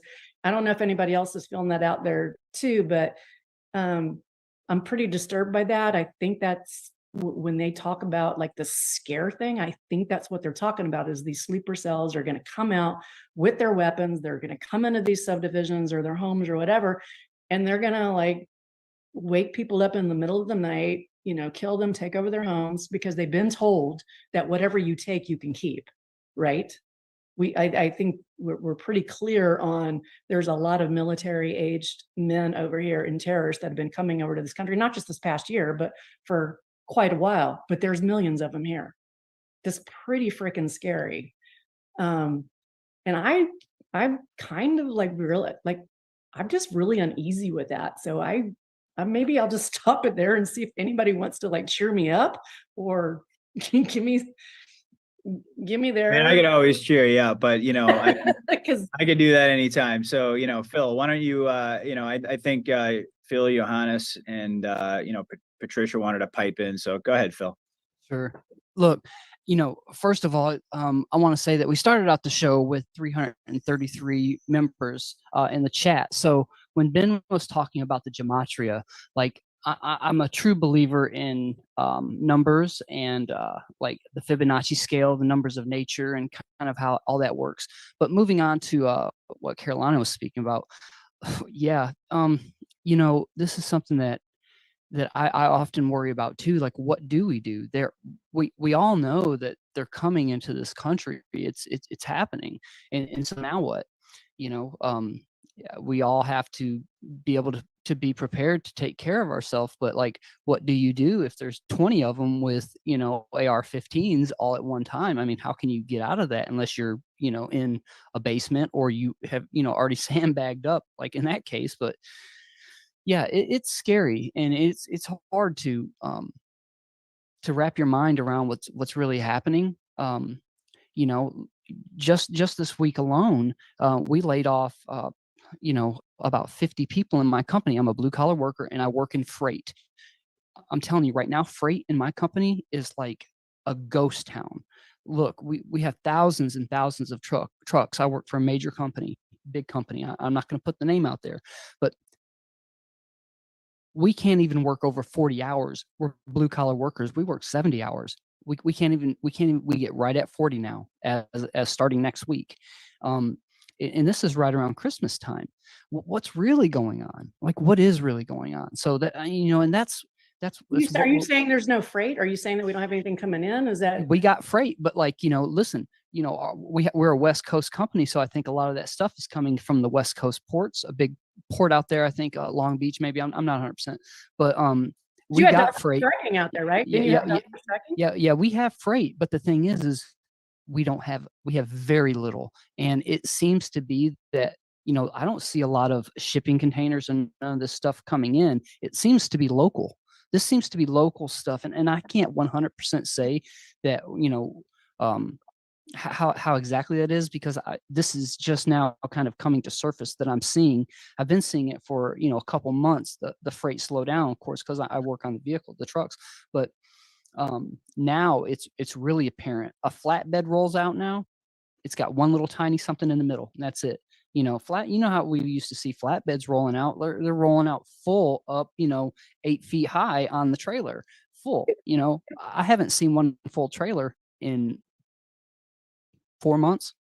Well, so this if you listen to Patriot's interviews with Jim and Ben, I think Ben Fuller too, aren't they telling us that we're not getting the imports because we're like, they don't want the dollar, right? So is this true? Are we not getting the imports? Are we going to see the? Yeah, well, I can tell you from right on the ground that it is like we're losing so much. Like literally, we have, you know, 500 trucks just sitting on our lot that's not running or that's not moving freight right now.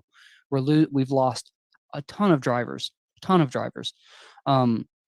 Yeah, and I don't really know because I don't really get to see the freight all the time, but I can see the movement of the trucks and freights and numbers and things of that nature, and I can tell you that it is really bad. It's real bad. Like I'm afraid I'm gonna lose my job, to be honest with you.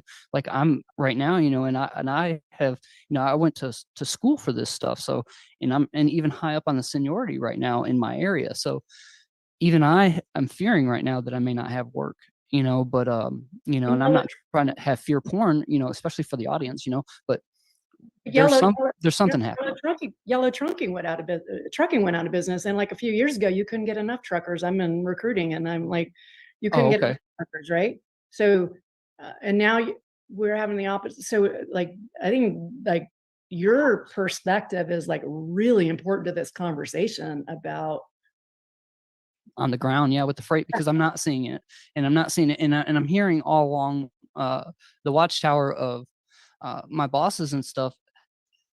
They are not really speaking of it now because I'm you know, I'm close with some of the higher up you know, people at the site. We talk about it personally. Of course, we can't really go out and speak to all the employees about it, but it's right now, I'm going to tell you this: we're not even making money in freight.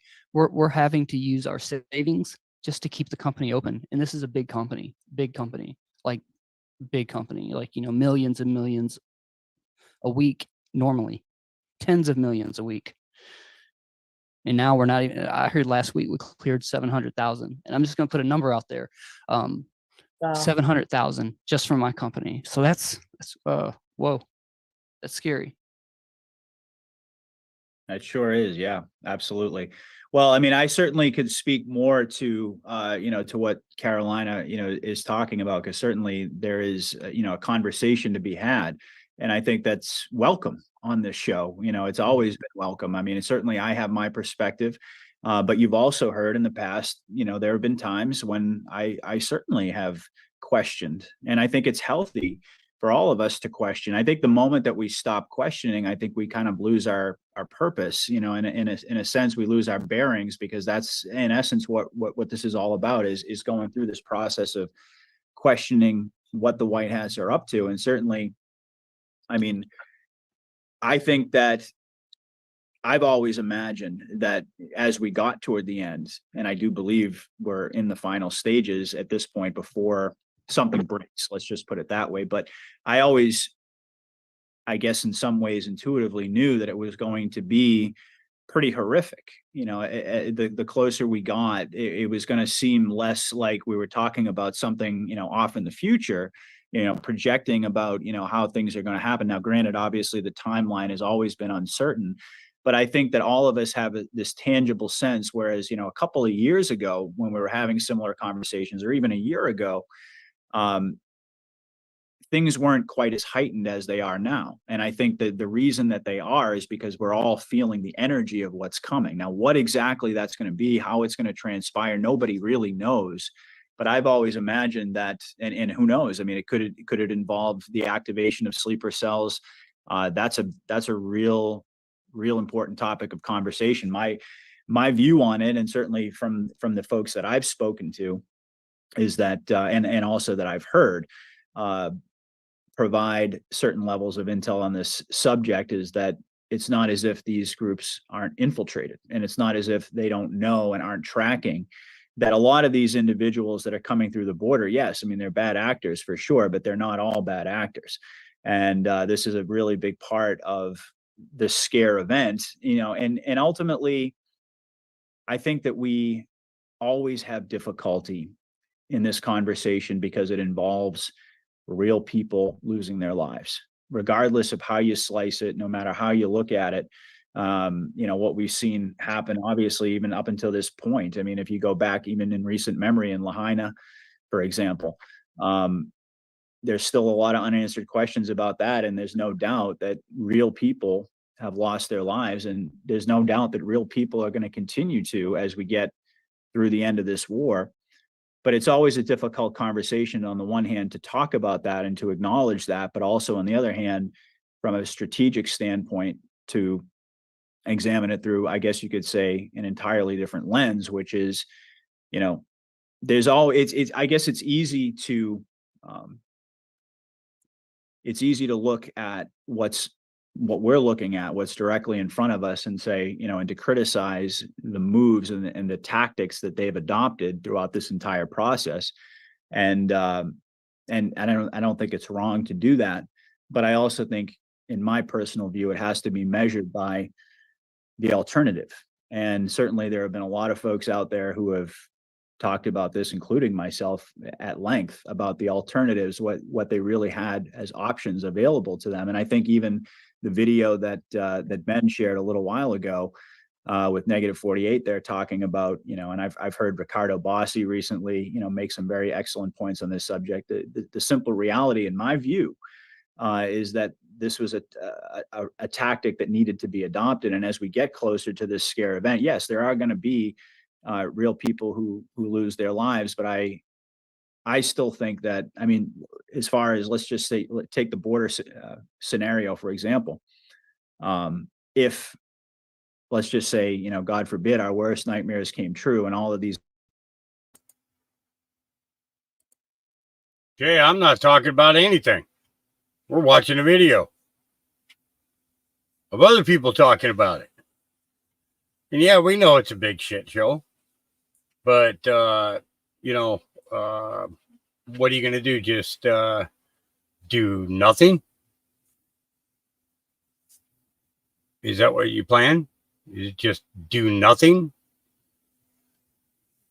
Well, some of us decide to do something, and it's part of what I do.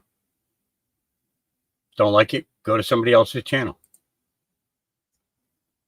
These individuals who have come over the border and, you know, haven't been tracked and nobody knows where they are, and all of a sudden they just get activated and they start going into, you know, people's homes and neighborhoods and things like that. You know, if it went in that direction, I think very, very quickly you'd be in a situation where, like I've said, you know, there's no putting the toothpaste back in the tube at that point. You know, once people start pulling out their weapons and defending their families, and I think we're off to the races at that stage. So I've always envisioned that whatever is going to happen is going to get resolved, in essence, relatively quickly. And I also think it's going to be a situation where the white hats are going to be doing all they can to make sure that, I think that's a big part of the EAS scenario in general, is getting people off of the streets, getting as many people as they possibly can into the safety of their homes. They have military assets that are there in place in order to basically, you know, to prevent civil war. I think that's really what it comes down to. I mean, you mentioned Juan, we've talked about him. I mean, he's, I think that, you know, I may not necessarily agree on every single thing and every topic. I don't do that with anyone. But one thing I certainly agree on him with is fundamentally is that, you know, if this operation was about anything at all, it was about preventing us from sliding into a civil war scenario and ultimately a world war scenario. Short of that, are there going to be casualties? Have there been casualties? Absolutely. And so it's difficult to have that conversation. And certainly you raise a lot of, you know, big concerns. And, you know, I'm going to be talking to Carrie Cassidy in a couple days, and she's, you know, obviously she's been right at the forefront, and I respect her for doing it, and talking about, you know, criticizing the white hats approach. And I'm sure this is going to be yet another, you know, conversation where we, you know, kind of hone in on that.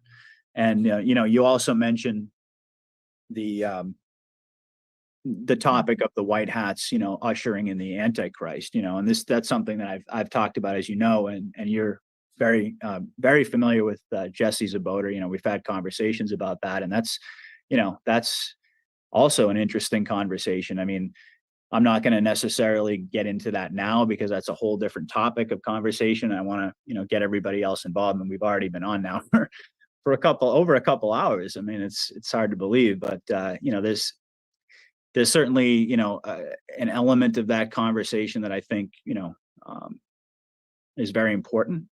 I personally don't see it that way. I'll just say that I think that, I don't know, I've never really been able to get to a point where I could fully buy into the idea that we're going through all of this just to have a couple of years of reprieve before the, you know, before the Antichrist gets ushered in. I mean, certainly, you know, I'm not in possession of any knowledge, you're not, but that's just the way I see it. But anyway, I'm gonna stop now. I want to go to you know, Dennis, you've been waiting patiently, and also Sarah, you haven't actually piped in yet as well. I want to get you involved before we're all said and done here. So we'll go over to Johannes, and then we'll go over to Sarah. Yes, thank you, Patrick.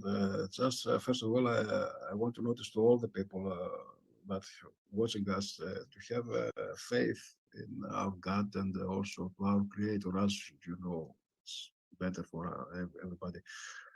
This is a must for continue all of this war here, because we're living at the two parallel timelines, and this is that people don't understand. The first timeline is we know is what they want, the cabal wants to do with humanity, and the other is the same, but is with not so much bad evil things. For example, we don't have casualties 100%. We have only 5% casualties. So both the second timeline, and Q says that said that we for make people to understand what happened, we have to show them. So we take a small taste from what cabal wants to has to the plan to do to us, and so this is the meaning that we were living this, and people try to says to start not to believe about what's happening, and says, oh, Trump is now on charge, and we're going to lose, and everything is things negative, and also there is a fear mongering, everything of this.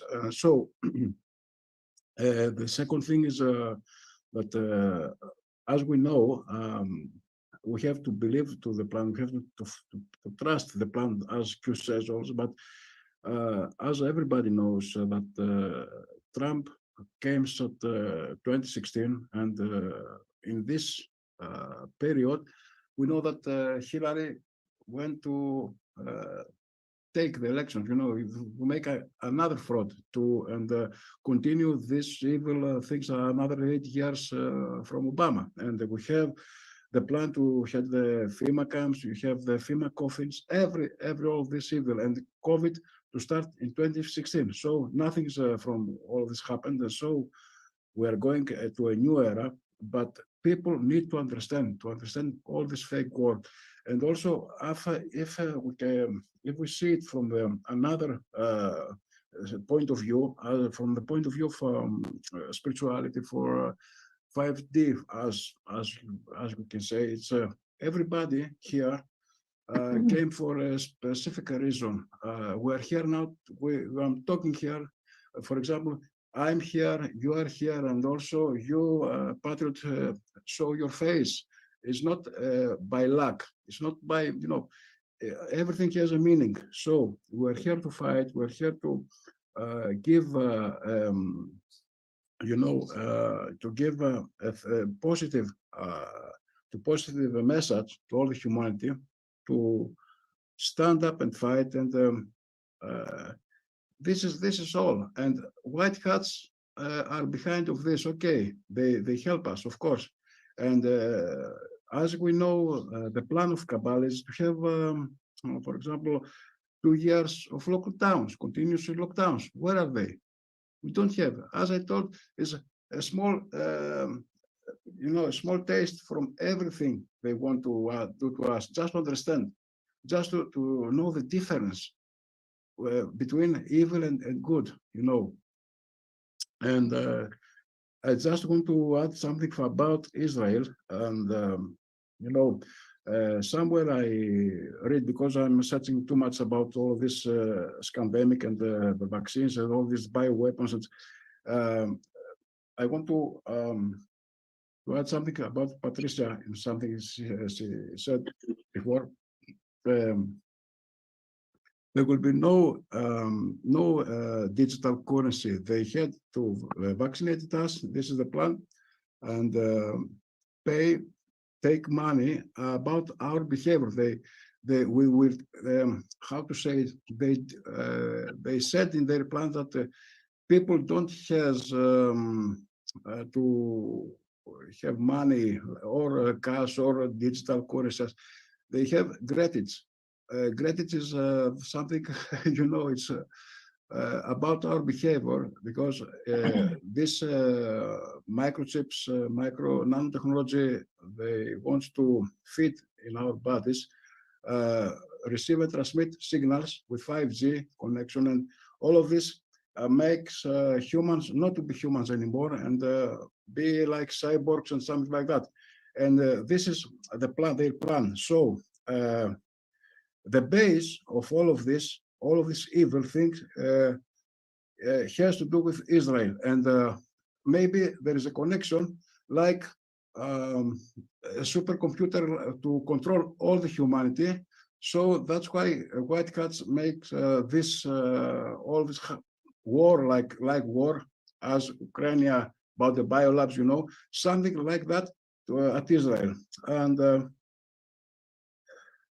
that's all. And also something else about the prophecies or the Bible, what Bible wrote and people believed about their religions and everything else. For example, here in Greece, we say that I hear personally about 30 years that Turkey come to and make war with Greece and whatever. And we have a third world war, and everything will be destroyed, And all of this written by Cabal, just to people to accept it, and don't make year by year to accept all of these evil things, their plans, so not to have the ability after many time to have to allow them to accept. And this is the point that Cabal wants from us, to accept everything as how to say, the agreement of to take a vax. The vaccination is a kind of agreement with the evil. It has another meaning. That's all. I don't have anything to say, but that's my position here. It's so. Oh, you laid a lot on us, brother. And that was a very informational. Yes, packed a lot in there. A lot of different topics. Yes. I have too much things here, but maybe it's another broadcast. For example, this is documents here, and later it's okay. Yeah, we'll have to get together on another broadcast, because we have a whole Yes. story to get into about your situation over there in Greece, having to do with your battle basically against the government and COVID. We should do a show on that, because I think it would be fascinating. I really do. All right, so let's go over to Sarah. I know, Patricia, you got your hand up, but Sarah has been waiting very patiently. She hasn't even put her hand up yet. She's just sitting back here and soaking it all in. So at this point, we're like 2 hours and 15 minutes into our conversation. So Sarah, the floor is yours. There's certainly any and every topic to talk about. So go ahead. Absolutely. Wow. Mouthful tonight. So beautiful. So beautiful. I love to listen. I love to listen. So thank you for letting me listen.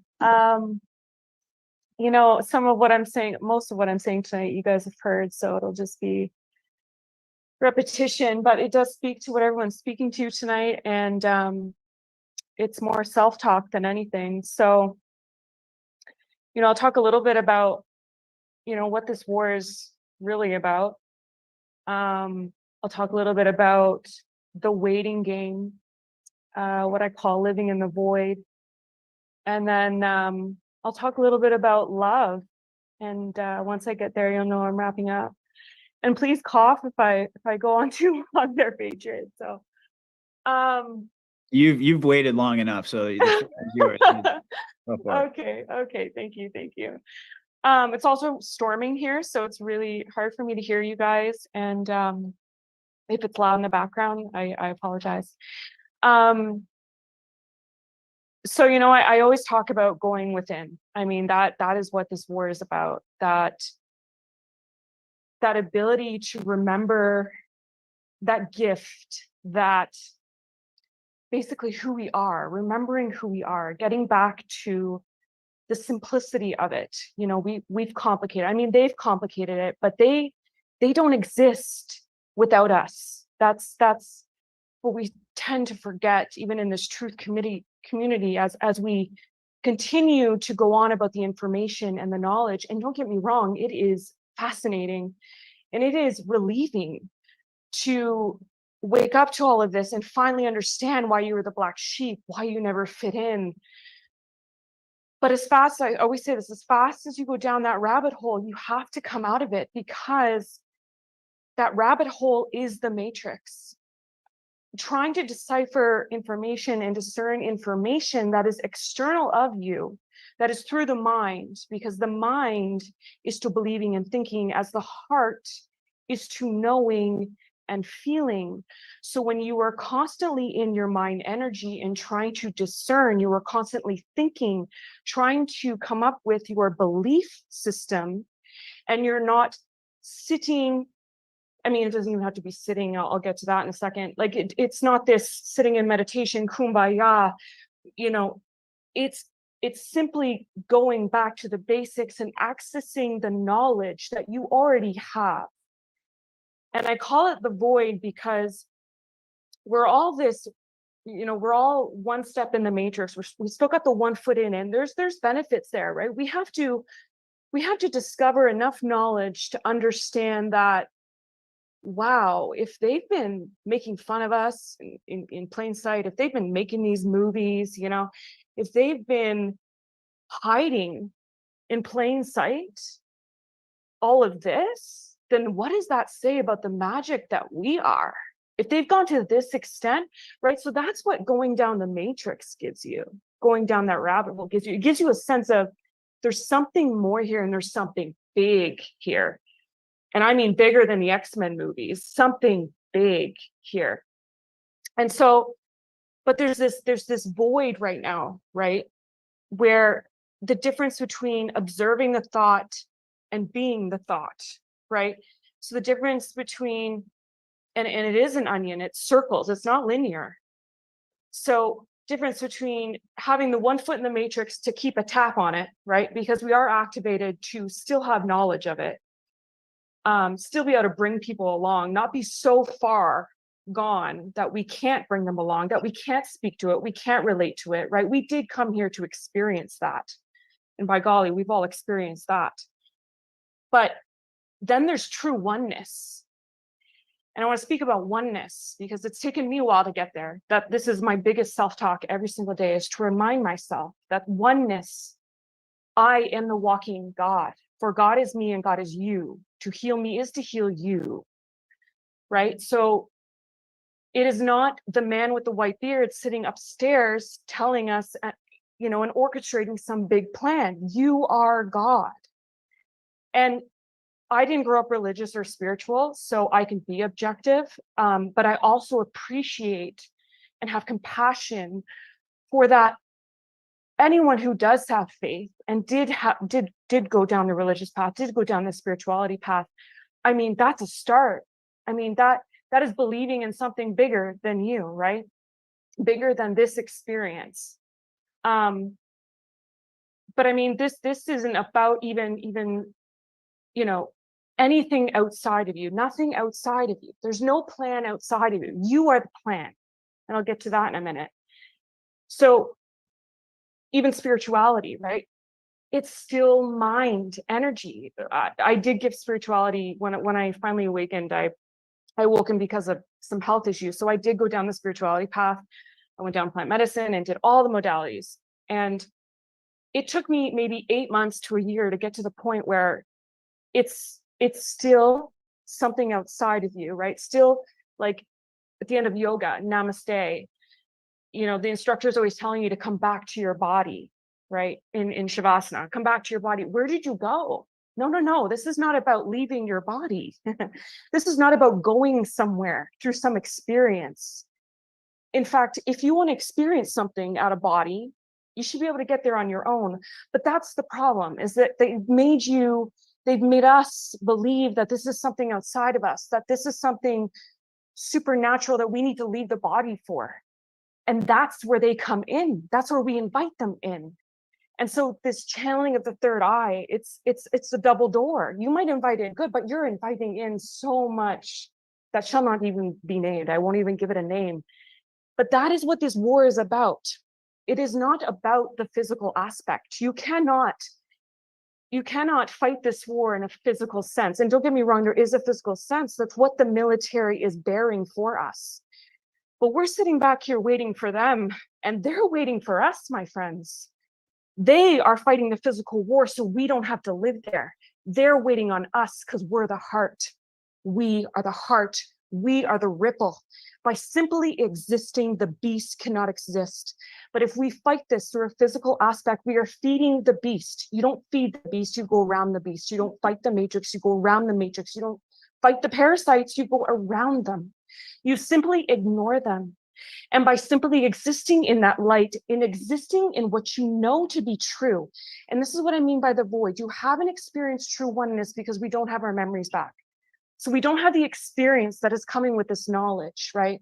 And I think it was Carolina tonight who really challenged this aspect of, you know, when we're talking about military is the only way, I'm really starting to question, is that mind control? Like, right? So we need to get beyond this kind of losing my trail here. I got distracted, sorry. What was I saying? I was saying questioning this waiting, the military. You're sort of getting into that concept of, you know, the military being the only way is sort of another form of mind control, I think you were saying. Yeah, another form of mind control. But there was something else I wanted to say on it, but it doesn't matter. It'll come to me. But this sense of, yeah, that we're waiting, that there's this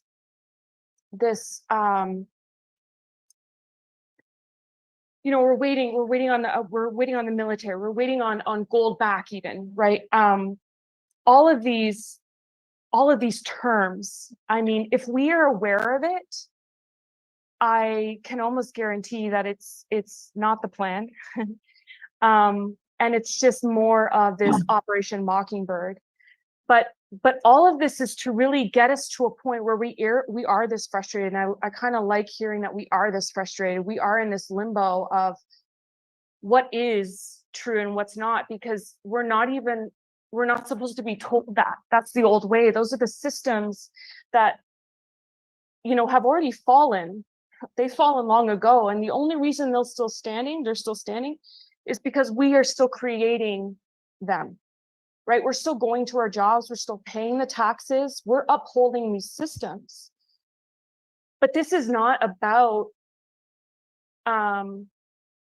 even, you know, disclosure. Like so I'll get into all this waiting stuff. So we're waiting on disclosure, right? So we're waiting to be told through an external form of information what truth is. But even in the construct of truth, what we deem valid to be proof in truth is the lie. And you can only really deem what is true by going within, like this knowledge and this feeling we have. This is what I was getting to. So Caroline, we're all feeling and questioning these terms because we have this feeling.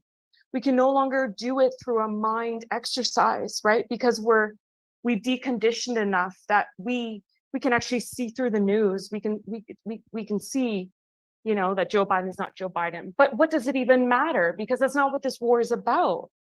If the military comes in, so what? So they come in and, I mean, I think it was Ben that said it nicely tonight, like military's already, they're already here. And so what if we don't see them? So what if we do see them? They're not coming in and fighting that source that shall not be named, that's sitting on the couch beside you, that you can't see, that's been there abducting you every time you go to bed at night and dream and leave your body, right? So they can't come in and save you. So this work is about going within. This war is about going within. This isn't a physical war anymore. It hasn't been a physical war for some time now. And so Trump and all of this, yes, it is just a show. It's just a show. It's not a show for us. We're finally coming to that point. It's not a show for us. But I mean, what does disclosure even get? And if we want to talk about restoring natural law, I mean, who are we to play God and disclose that? And what will that do, really? I mean, again, to the point where, yes, it may give some, right? Especially those who have already maybe, you know, experienced faith. It may give them this sense of there is something more to the story, and it may open those doors, but you cannot disclose and force someone to go within and create this ripple that we need to happen, where you're just existing in the light. And because of you just simply existing, you change the room around you, you change the planet, you change the earth, you clean the water just by simply existing. We don't have to clean the water, it just magically cleans itself. That's how powerful we are, right? And even this gold back, I mean, that's such a distraction. The problem isn't gold back. The problem isn't the currency.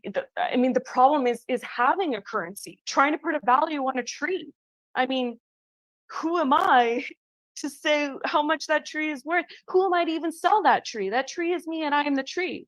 So it's, you know, like these constructs that they've got us distract us with, and we're waiting for the answers. We're just repeating the patterns. And someone said it tonight, it might have been Ben, that, you know, it is up to us to really, this is what they've been doing. They've been killing us off. We die younger than we ever should have, because, you know, we finally start to get our knowledge back, and then we die, and then we forget, and then, you know, the next generation is dealing with the same. Like, this is the time for us to really go within and do that work and feed off each other in terms of, you know, the ripple effect and living in that space, but living beyond our time, like no longer waiting for these systems, things outside of us to tell us how to live free. We are free. That is who we are. It's actually just hilarious to say it out loud. Like, we're waiting for people to tell us how to live free. And so maybe I'll just sum it all up. I could keep going, but I'll sum it all up on this love, because this is where I've been the last few weeks, is maybe the last couple of months, but this is the wisdom we're all getting, right? The knowledge, we have access to this knowledge. We have this feeling, but can't necessarily put it into words yet. So I'm trying to articulate the best I can, but this idea of love, we really need to start talking about love and really loving. I think it was Melanie that said it tonight. MC, sorry. We really need to love people. And Patriot, you said it so nicely last time when I asked you, where would you tell people to start? To meet them where they're at. And we really need to love, like, we need to transcend the way we love. What I'm finding is, you know, like, for example, like, just, I'm a young, good looking woman. So, and I travel alone. Okay. I can't just show love to a man without it going sexual, without it going like they want something from me, or they expect something from me, right? Like, so I'm just using that as one example. There's so many versions of love out there, but this is just one I think everyone can kind of just, you know, really relate to. You see it in the movies, and that's what they've done. They've indoctrinated this way of love that you can't even show genuine love anymore without this mind and this exercise of exchange and bartering. And what about just like giving without receiving? Like, skip the bartering, skip this whole like, I need to, like, I'm showing you love because I need something in return, or this is about something more than just simply love, like just love. And it can transcend, like, me being a single woman too. I'll express this experience is anytime I go up, it's this whole like, couple thing, husband and wife, or so I have to act accordingly, right? Like, and it's just, we need to transcend identities, and we really need to work on how we love. And I'm struggling with the words for it, but even with children, because a lot of this stuff's going to come out with children.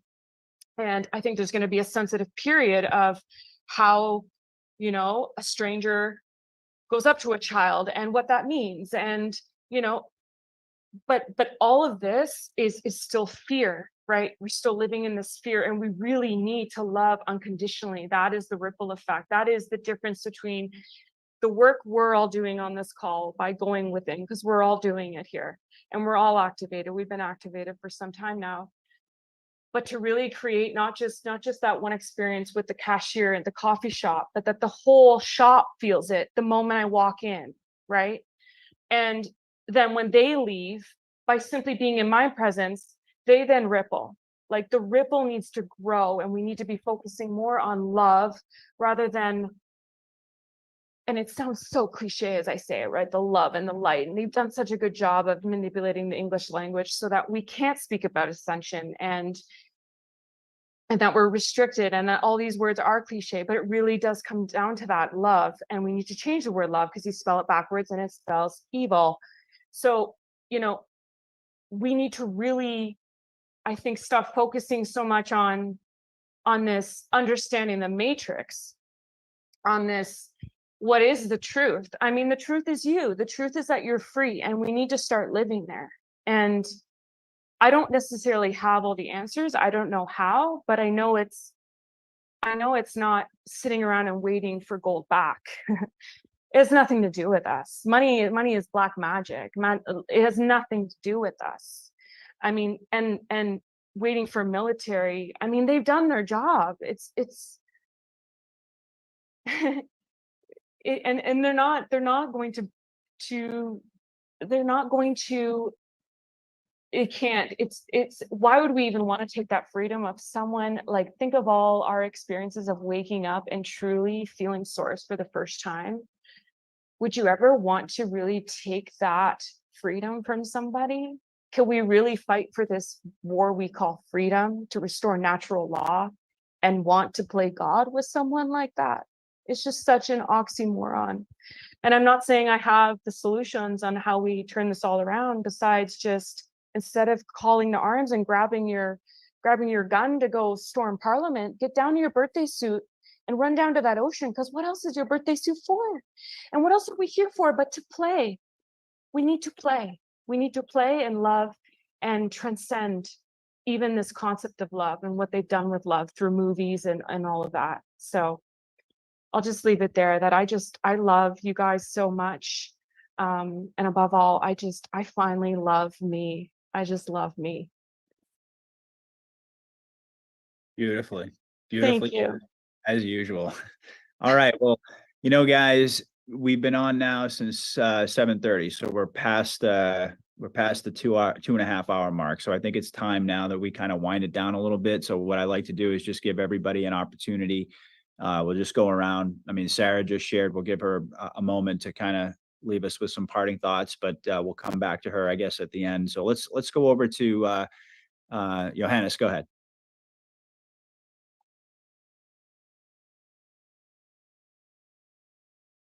Yeah, sorry, it's yeah, okay. Just totally agree with Sarah. Very, very good things, and I want to mention here that as about a question that Caroline did in the chat show before, it's about what Greek people believes about Trump and Biden. It's all of this about you.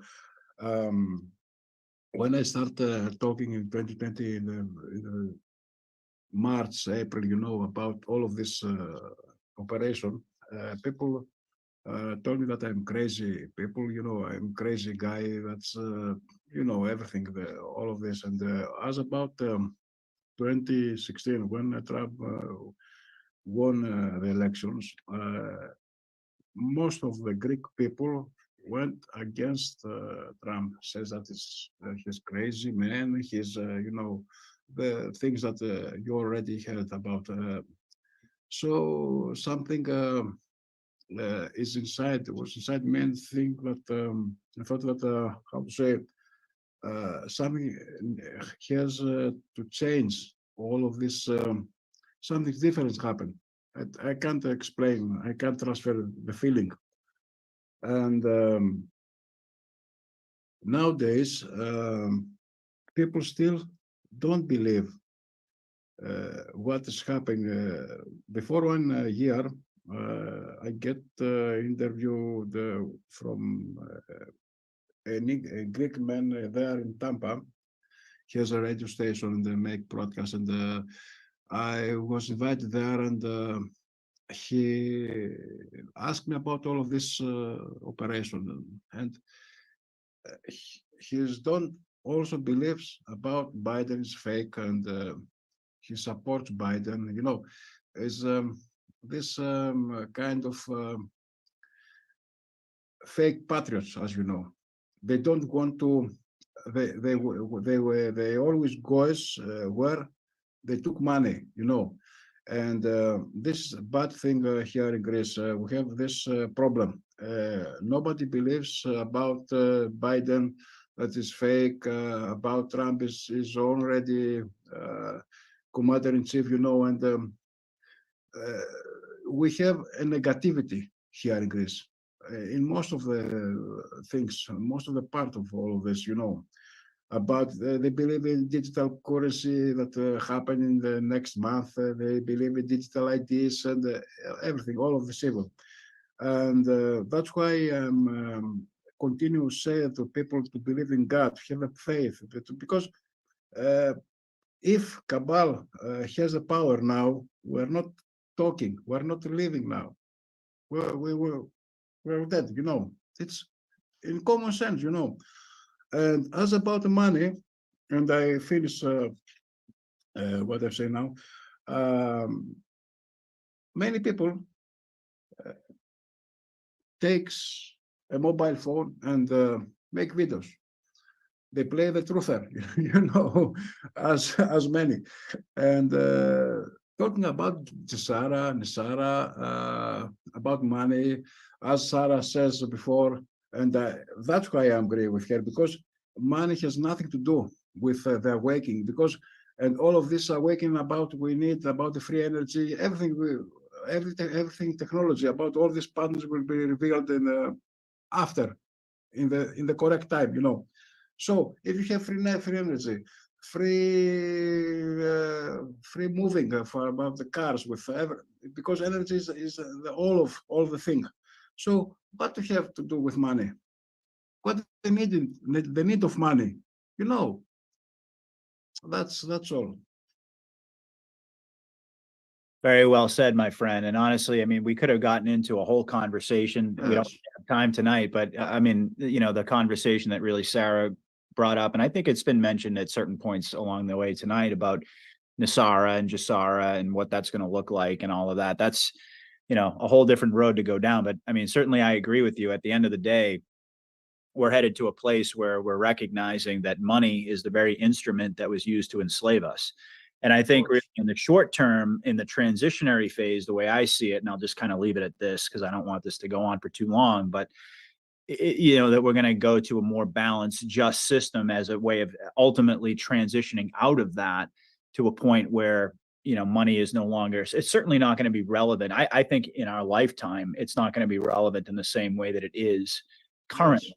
And, you know, right now it's synonymous with freedom and it's synonymous with status and power and all of these things. But all that entire system is the Kabbalah system that, you know, that the Great Awakening is destined to upend. And I'll just leave it at that. So, all right, let's go over to Patricia.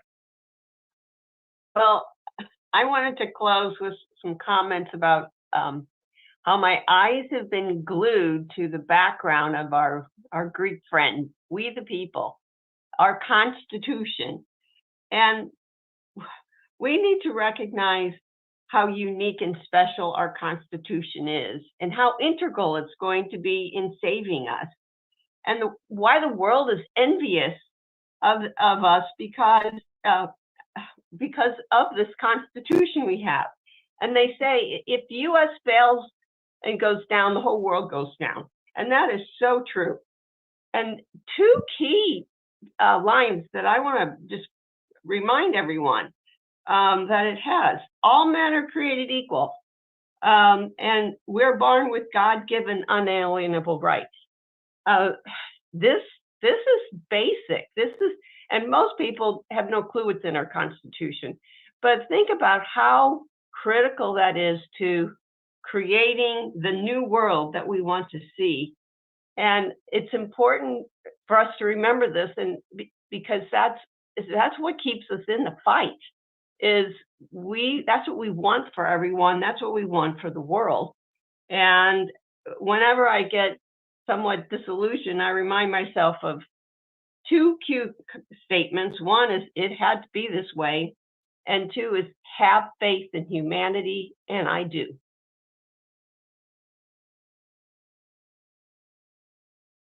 Excellent. I love it. Very well said, very short to the point, but I think I'm in 100% agreement with you. Can I make a comment on Sure, go ahead. Yes, about the way the people. Yes, I want to notice that here in Greece, me and some other people in a legal team make another lawsuit against the election fraud, Greece. As we know from 2010, all the countries have problem with elections, you know, with Dominion system and this going on. And now we have COVID, we have COVID fraud, we have election fraud, also we have financial fraud is another legal move we did here also. With my personal case, I did another third lawsuit on the IRS of Greece. We have too much things to discuss, but it's okay.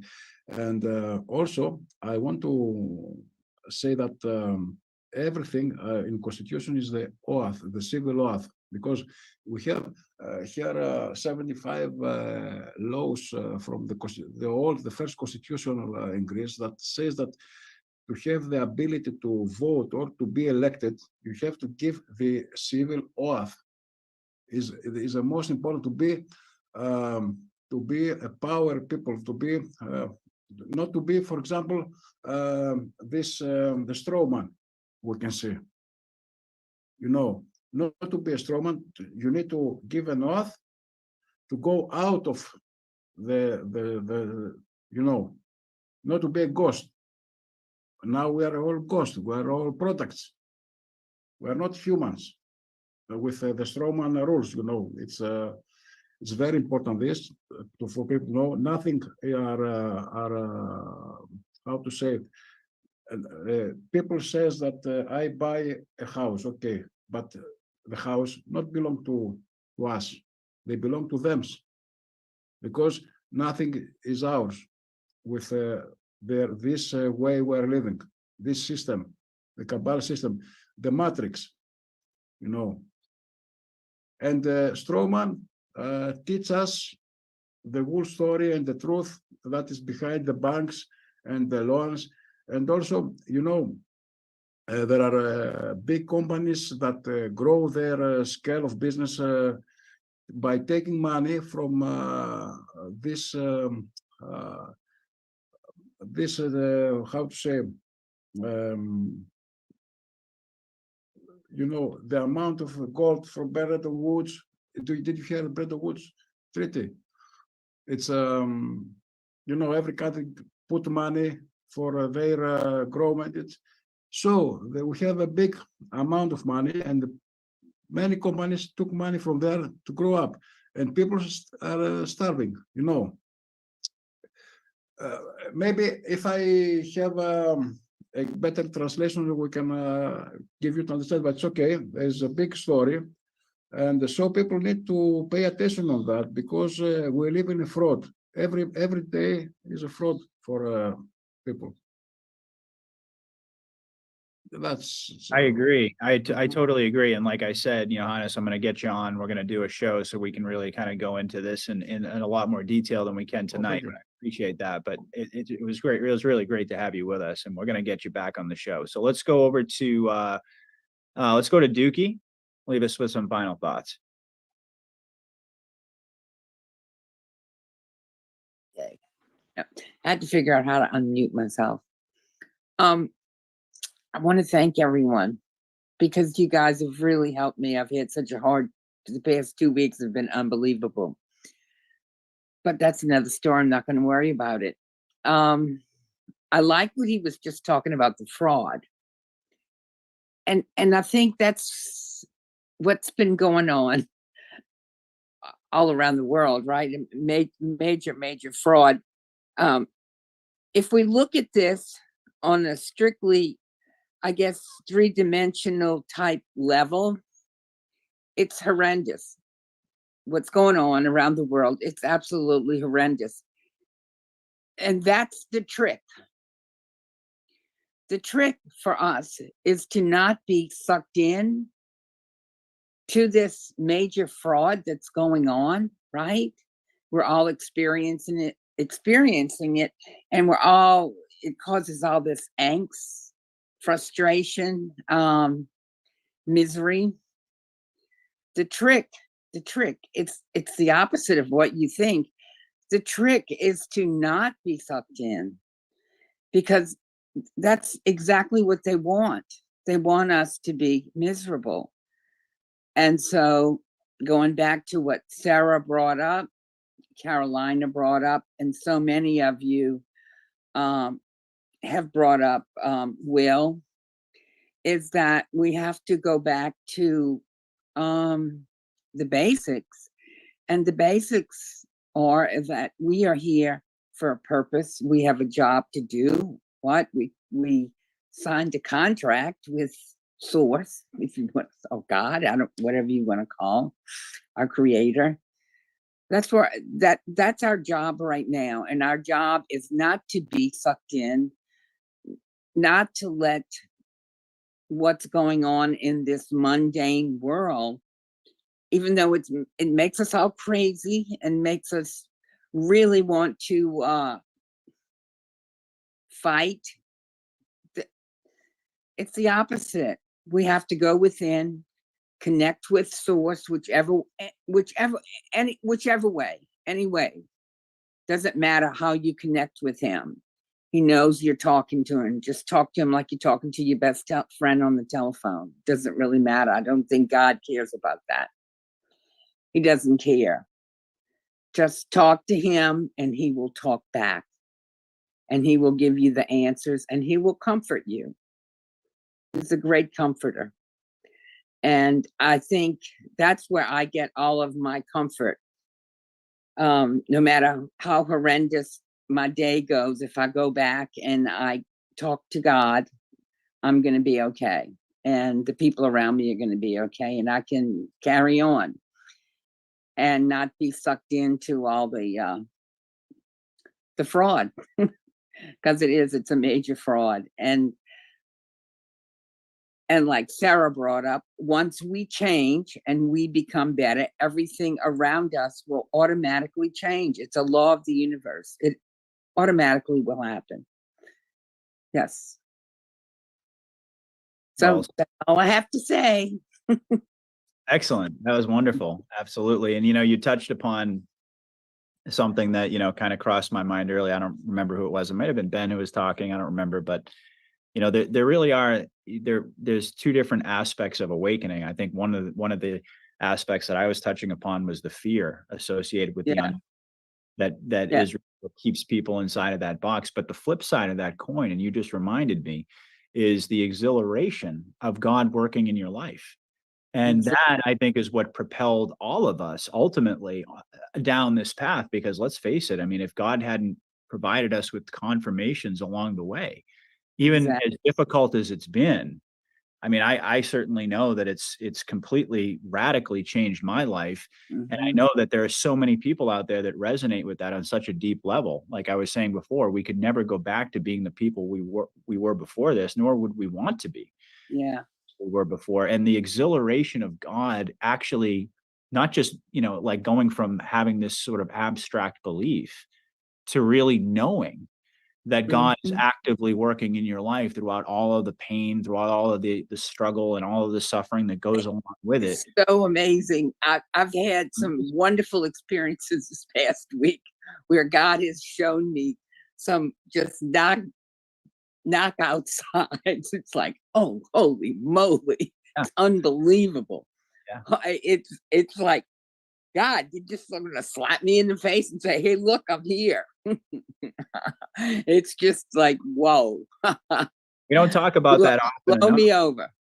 It really is true though, because that's what the real Mhm. force that propels all of us on. And Yeah. ultimately we come together and we feel that force stronger because we do believe, and I certainly feel it tonight, the spirit, that God has showed up for this Mhm. conversation, that and he always does.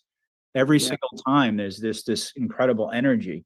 Yeah. So you're absolutely right in that, but that's something that I think we always have to be ever presently mindful of, is that that force, that power that's working in our lives throughout all of these questions that we're never going to have answers to until we get to the other side. Exactly. That's Yeah. all going to exist no matter what. I mean, we can pool all the brain power in the world. It's already been done, and there's still going to be mystery and question marks. Mhm. And this kind of touches upon what Sarah was saying too. This idea that we're just waiting on something, and and that's ultimately, I think, where humanity is headed, to that Mhm. point where of transcendence. I think it's a process. And I think we can't, I mean, I personally think given where we're at right now in terms of the overall consciousness of the masses, we're not Mhm. really ready to take that leap yet, to where we're not functioning with money anymore, and we're not functioning with the same basic systems. I think the first step is inverting the evil satanic nature Mhm. of those systems and making them just and right and whole again. But then throughout that process, with all of this new innovation, once you take the boot off of our necks, it's going to be an entirely different world. And the world there's really only one simple way to say this, is that humanity is going to discover the abundance that God has always blessed us with. And Mhm. once that abundance becomes a part of the consciousness, then money, that black magic Babylonian system, that debt slavery prison that they've been using to keep us suppressed, at least one of the main factors and one of the main ways that they've been doing that, and certainly with our health too. But once those things are removed, it's going to be an entirely different consciousness. And I think that's ultimately where we're headed. And I think that we're, a lot of us, I mean, we're just far ahead of our time in a sense. We're far ahead of the masses. But it's going to take some time. I think that the white hats have set up these kind of, and God really, because I've always viewed this as God's plan ultimately, and that God understands, and knows always what's right, regardless of what we can rationalize as being right or what we think is right. Things unfold the way that they're supposed to because God wills it that way. And I see this plan working the same way. In essence, sure, we'd love to be able to just leapfrog through so many different phases of humanity's awakening, but I just don't see that as feasible. I think that Yeah. that's really what we're going through right now. So I could continue to go down that road, but Mhm. thank you, Dookie, for that. So Oh, let's you thank you guys. You guys helped me so much. You have no idea. Sure, absolutely. And Absolutely. it's such a blessing to be able to see when God hands you these little nuggets, these little gifts, and you go, oh my, you are real. That's amazing. Yeah, when he just shows you himself. I agree. Absolutely. That's what it's all about. It's, and Gene Decode has talked a lot about this, the sort of transition in consciousness when you go from believing to knowing. Yes. That Yes. is an entirely different, and I think a lot of us are already there. I think some people out there, I mean, everyone out there is in different places in their awakening, but that's really where we're all headed. And I think that, getting back to just briefly touching upon what we were talking about before, that the masses in a sense are going to need a very concrete, real example, sort of a thing. But I think that that's what this is going to be about. It's going to be about, I think, upending what people consider as even possible in the norm. And in that process, it's going to be traumatic, unfortunately. Yeah, but it's going to be wonderful. In the end, it's going to be beautiful. It's going to be wonderful. Yes, there are a lot of people that aren't going to make it to the other side, and that's the hard part. But that's do you really think that? I don't believe that. Well, we could have a longer conversation about that. I mean, do I think that, it's a big world out there. There are a lot of people out there. I think that everyone's going to make it, except the really evil ones, the soulless creatures. And even they were created by God. I mean, if we didn't have this evil and this misery and this suffering, how could we appreciate anything good in our lives? Well, I agree with you. It has to exist. And I'm not worried about, you guys were talking about in the Bible, I know they talk about the devil is light and dark and all that. I'm not that scholarly when it comes to the Bible, I must admit. But I know one thing. God knows what's in each and every one of our hearts. And that's what matters. So it doesn't matter whether you know the Bible or you don't know the Bible or you practice some other religion, it's what we carry in our hearts that's going to carry us to the finish line and to victory. Yeah. Excellent. Absolutely. All right, Phil, go ahead. All right. First of all, I just want to say thank you to the Almighty and living God. Number two, regardless of the fact of we know things have been corrupted even spiritually, the Bible is still alive and active. It's active and alive. But also, I think that the lines being blurred is the one way that they are keeping us confused. But also this, shout out to all the veterans. Bravo. Yeah, absolutely. We couldn't have a Patriot broadcast without sending out our love, our compassion, our thoughts, our prayers to all those who are actively defending our country, those who have served already. And we love you and we thank you. And that's what I have to say. And also to the crew here on the round table. It's been really wonderful. I personally think this has probably been the best round table yet. But of course, I'll be biased on my crew here. Just keep getting better and better. That's what it is. Yeah, they really are. This one, I've been reading the comments the whole time, and I like to kind of keep in an interaction with what's going on. Yeah, they even think that this one's been a pretty good one for sure. So with that being said, and Patriot, I just want to thank you for all that you do, brother. You're truly a blessing in our community, and we will continue to support you and continue to give back in whatever ways we can give back. Well, I appreciate that, my friend. I mean, it's an honor for me to be in this position to bring all of you together. And, you guys are the ones who made the show tonight.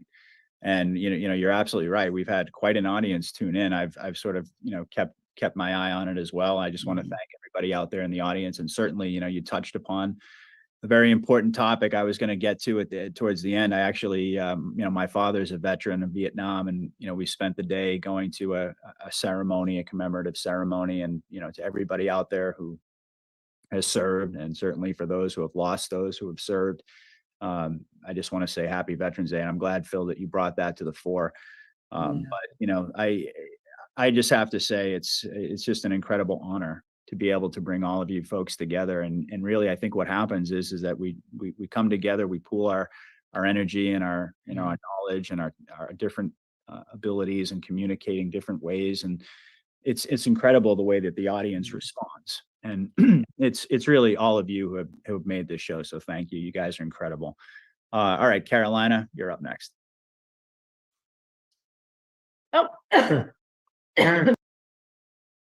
I caught you by surprise, didn't I? No, you did. Yeah, you did. I thought I was going to be like the last. And guess what? I'm actually going to try to keep it short and sweet because I know we have some new members. I'm actually hanging out at the beach with a friend of mine tonight. She's in the background, and we were hanging out, and I didn't tell her till about 20 minutes before, but I said, "Hey, I got this thing tonight that I usually do, and I kind of want to do it, but I'm having a great time at the beach with you." And I was like, and she's heard me talk about this group for like a long time. She's sitting here, we're eating chips, drinking some wine. And I said, I'd like to do this. What do you think? Do you want to hang out and listen? And she's like, yeah, I would, because she's heard me talk about the Q stuff and like she, and for a long time, she's my best buddy ever. Has my back. And so I wanted to kind of bring her along, and she's been listening.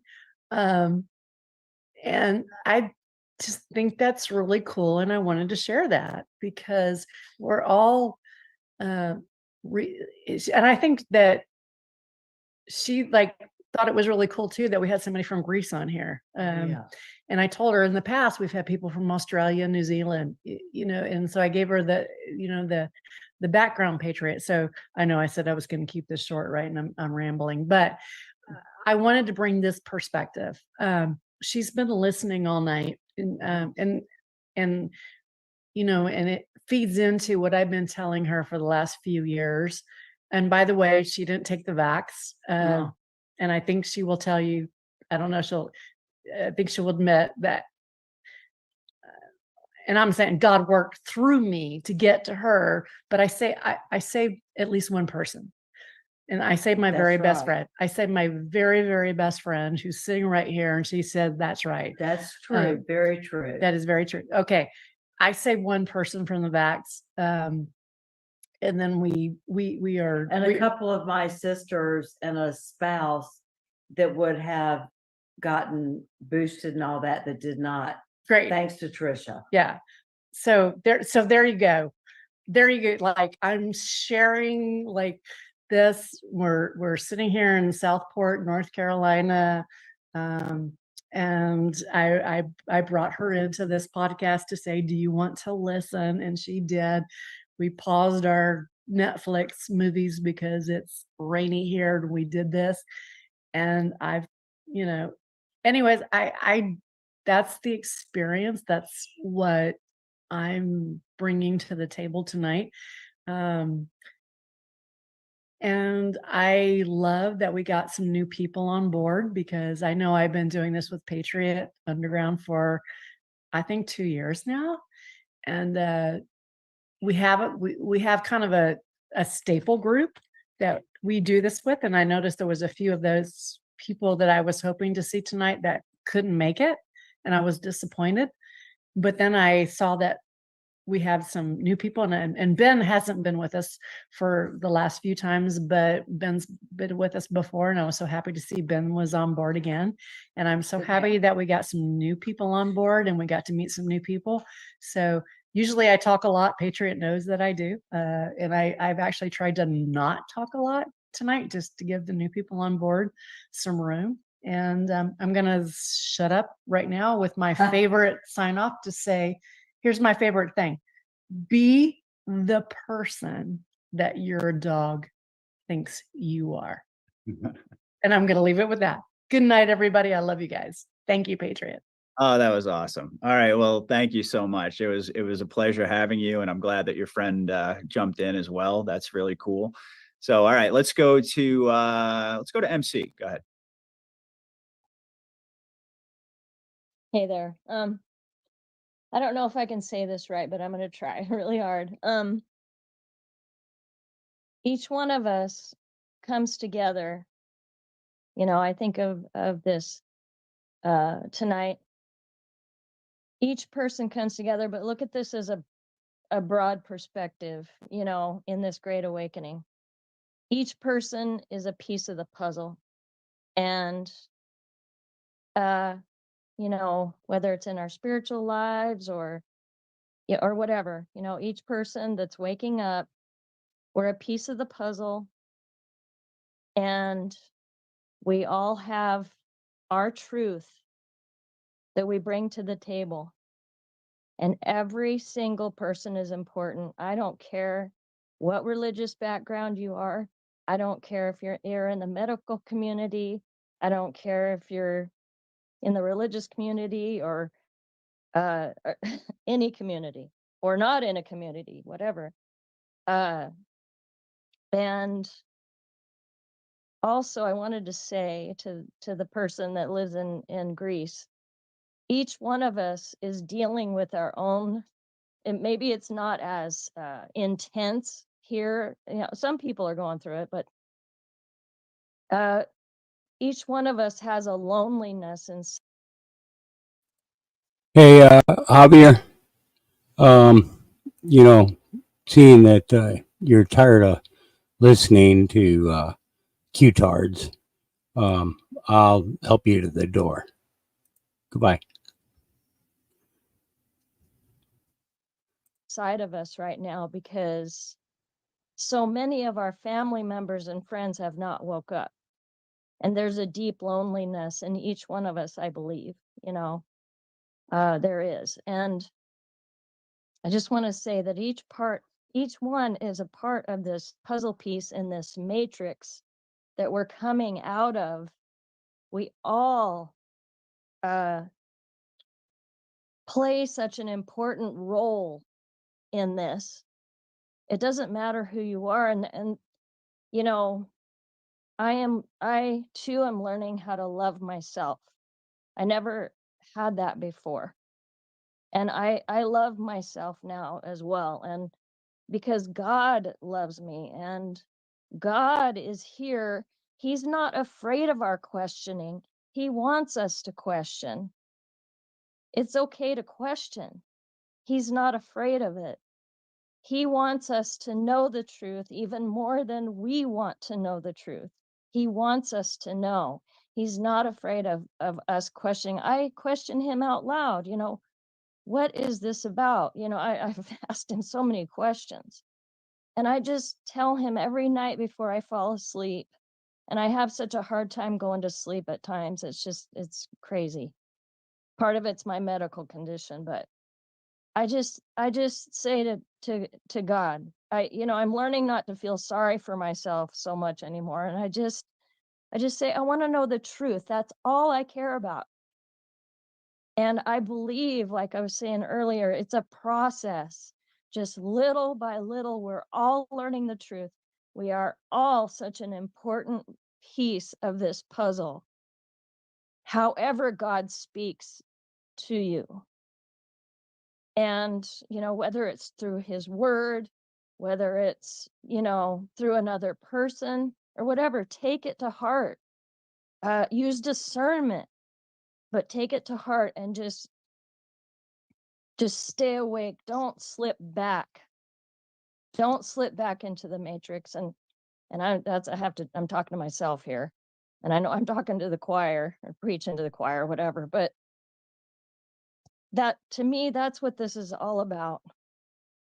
And each one of you is so important to me. The healing that I have received just by coming on here, and other people too out there. And I love Sarge. I'm so glad to hear that you've gotten in contact with him. But anyway, that's all I have to say for tonight. I just appreciate this so much. Thank you. Thank you. being here and for everything that you said. And, it reminds me of something that I think we've said it before in so many words, but I think it bears repeating that nothing that gets said on a call like this, I think, is an accident.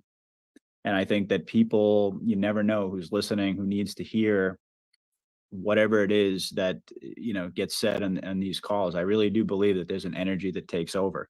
I believe that that everything that we talk about, like I said, we're not here to come up with all the answers. We're here to basically lay out all the issues, and we're here to explore what this whole experience has been about. But in that process, you never know. I mean, and I'm saying this specifically to you, MC, that the things that we talk about, I know in the past, we won't get into it tonight, but in the past, you've talked about some of your, medical issues and things along those lines, and it's very important, I think, for folks to hear that, because I'm sure a lot of folks out there are struggling as well, and we all are in various different ways. That's the thing. I mean, all of us.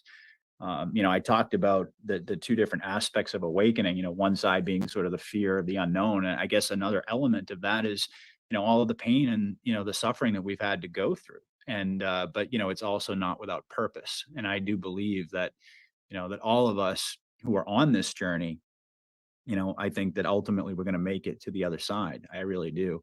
I firmly believe that each of us is playing a very unique, specific role in this great awakening, and it's going to happen, all the way, from the biggest, influencers and podcasters like, Joe Rogan and, all, those types. But that's just on one level. It really, what this comes down to in the end, and this is kind of also part of our deprogramming. And I think that's why, there's so much appeal to a conversation about like this one, because we're all just ordinary people gathering together and we're talking about these things. And at the end of the day, I think that's where it's going to end up. When it's all said and done, I think this is going to come back to the local level, and each of us are going to be suddenly thrust into this position that we never really, I think we're starting to understand now that what we're going through is this training ground.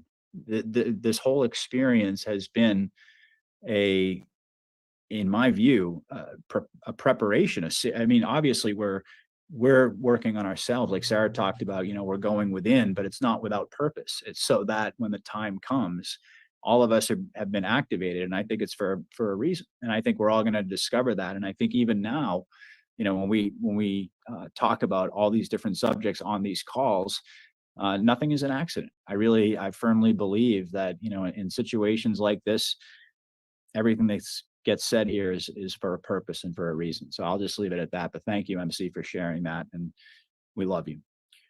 All right, let's go over to our other Patricia. Go ahead. You talk about me? Yeah, okay, I'm sorry. I keep falling asleep. I've been sleeping crazy hours, and It's been a long call. It really has. Go but ahead. anyways, and I think it's like 10:45 already. Yeah, but anyways, I really appreciate you having me. I belong to the Church of Christ, and so that's how I worship. I do believe that we need to put God first, though, and I don't. It's hard to tell how to be. I don't know how Q is supposed to deprogram us. How are they doing that? By having us code break and stuff.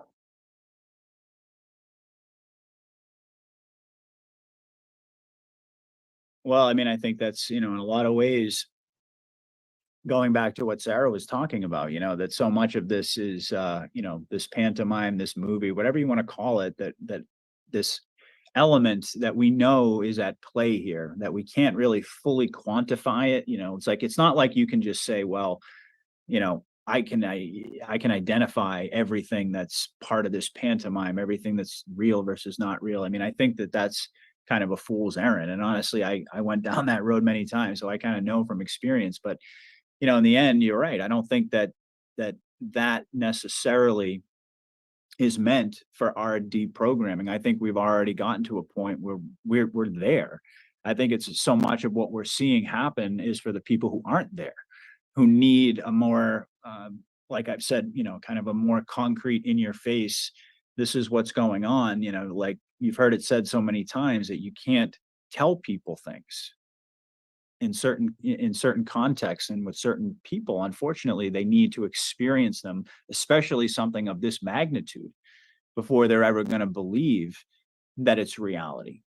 And we've also seen, even in our own personal lives, maybe not violently, but certainly we've seen a very violent reaction to people when you try to broach these topics. And so, and that's just on a small scale. And you can imagine, I mean, this is really, we're talking about energy here of the masses, and you have this violent reaction before people are really ready to be able to accept these things. That's why I believe it has to be a gradual, very systematic approach. And I think a lot of this is augmented by AI. I think there's many layers that we could get into here. But I think, to put it simply, it's about going through the necessary stages to deprogram, not us.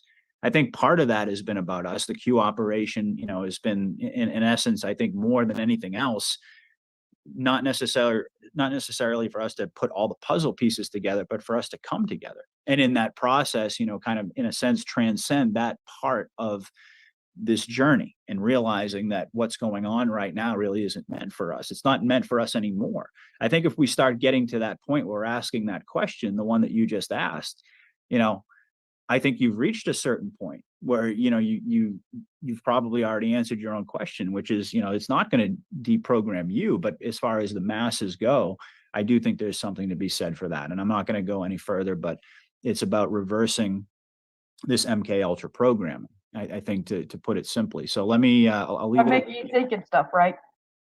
I'm sorry, I couldn't hear you. By making you think and stuff.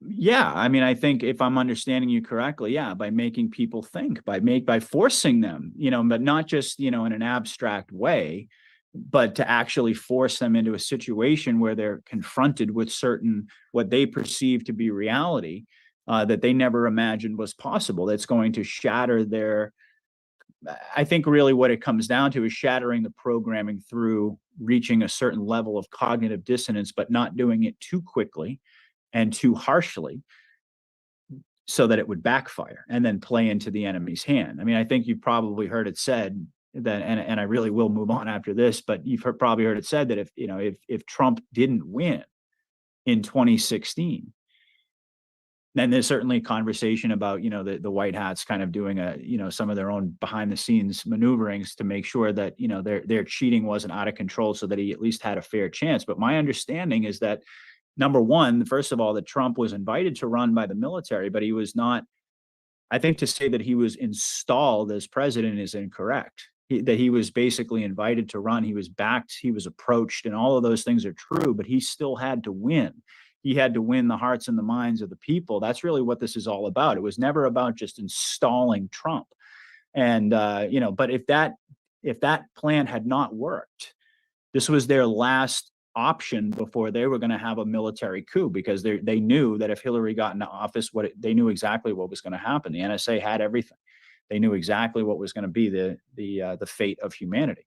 And so, again, I think that this has really been about, this phase, just kind of fast forwarding to where I was, this phase of where we're at right now is really about making the masses go through this experience, because, I'm sure you would attest to this, just like all of us would. We all know people that no matter what you tell them, until the world changes, whatever that means, and, bringing down of the, whether the mainstream, that's another conversation, which is, I kind of got into it a little bit with, with Jim Willey the last time I spoke to him, but, is mainstream media in the process of being converted as opposed to being taken down? At one point in time, I think all of us kind of assumed that with the EBS or the EAS, whatever you want to call it, that there would be a takedown of mainstream media, because we've all long since identified, because we know better than anyone, just being ordinary people surrounded by normies, that until people see something on TV, they're not going to believe it, no matter what you tell them, no matter what evidence you present to them. And so that's the level of brainwashing. That's the level of MK Ultra that's taken root over many, many decades in our society. You can't just simply switch that off. Like, you can't do that. And some people are tempted to think that if you just thrust the truth in front of everyone, that everyone is just going to, that somehow that's not going to backfire. And I think at a certain point, there's going to be that shock moment, but there has to be a very strategic buildup to it. And I think that they've got this all mapped out, and I'll just leave it at that. All right, let's go over to Will. Okay, Patriot. Wow. Been a great conversation. I've easily got an hour worth of stuff I could share based on what everyone was talking about. But for the time of interest and time, I'll keep it relatively simple. Allow me to share what I've seen about ascension, what that means. First of all, our very misconceptions of what it is and how we will ascend keeps us from becoming our reality. How can we possibly enter a dimension of pure truth while we're believing in untruths? The complete idea of up or out from us to something or somewhere else is a deceive. It deceives us. What is truth is that ascension, as is where God resides and is our home, is within. Ascension is not an outward experience. It's an inward experience. Ascension isn't focusing out. It is focusing within. We don't ascend up or out, but we ascend in. It's not an expansion to something or place outside of ourselves. It's the expansion of our very inner beingness. May we all, as one, manifest this by all believing.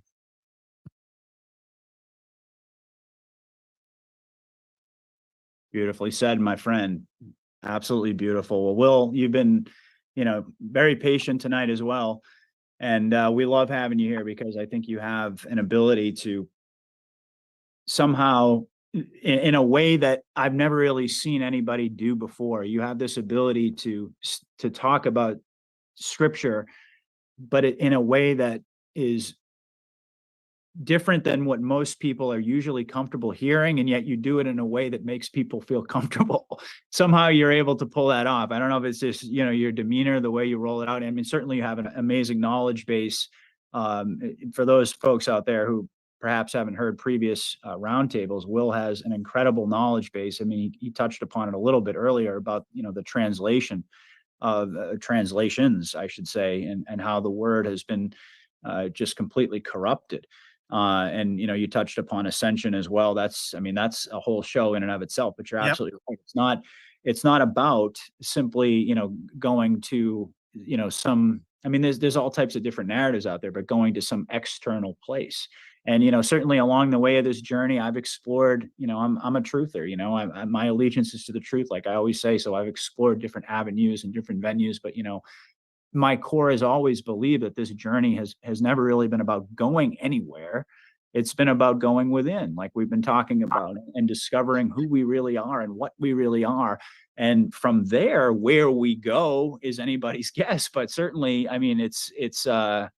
it's fundamentally important, I think, that people out there who are listening understand that. And I think most people out there who are listening are of that view, that it's not about, and this kind of ties back into what Sarah was talking about and frequently has in the past, about searching for something outside of yourself in any form, and rather than looking within and discovering who and what we really are. And I think that's also a process. I talked a moment ago about the process of deprogramming and, for the masses and all of this in the pantomime. But I think for us, the spiritual growth process is also, something that comes in stages. And, we're leaps and bounds ahead of a lot of folks, but certainly, that doesn't mean that we're done either. Nope. I think a big part of this, this whole process has been teaching us patience, teaching us humility, teaching us to look within and not externally, not toward a savior. I mean, even though we love Trump and we love, we love the white hats and all that, we recognize that that's never really been what this is about. Or, we support the idea, as I do, of a, gold back currency, which is what I believe we're going. Do I think that that's really what it's really about? No, absolutely not. I mean, I completely agree with Sarah. And in essence, I think, eventually we're going to get there. But it's a journey, it's a process. And I'll just leave it at that because, yeah, we have been on for quite some time. We really got to wrap this up. But certainly I want Ben and Sarah, our last two participants, take your time and leave us with some final thoughts. We'll go to Ben first. Yeah, I just want to say, first of all, thank you again, Patriot, for being so kind enough to give your audience a voice. And, I don't know of any other podcaster that does this. So, thank you very much for this. I don't know why they don't. I mean, it's like a no-brainer. I mean, maybe they don't have the same quality audience as I do. I don't know, but I mean, honestly, this is it speaks for itself. I mean, like I said, you guys are the ones who put the show on tonight. Yeah, absolutely.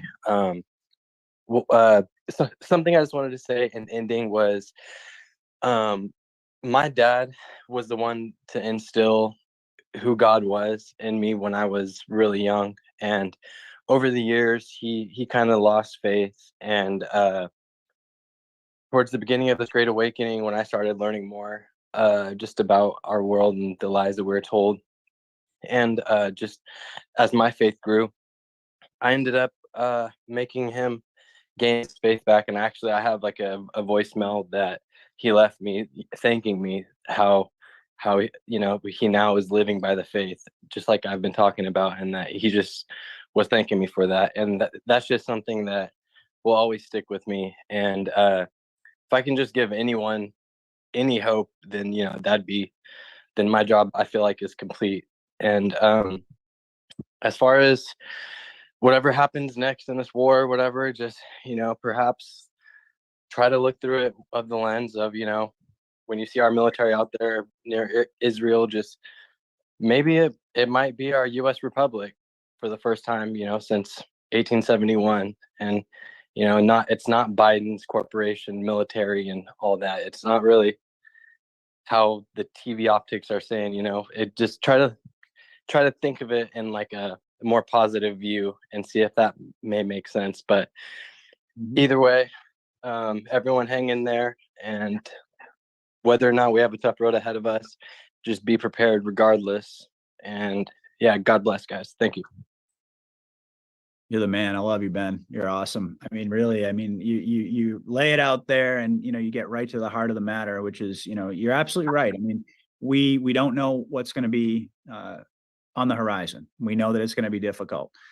And I think that we're probably fooling us we're fooling ourselves if we're thinking that it's just going to be, my audience knows, and I've never really talked about getting the popcorn out and enjoying the show and all of that. I mean, I've always taken it very seriously that, when it really comes down to this is going to be a near-death experience. I do believe that. I don't believe that we're going over the edge into the abyss. I think we're going to get right up to the edge. And I've said consistently that that's going to be regardless of, how much and how prepared you are.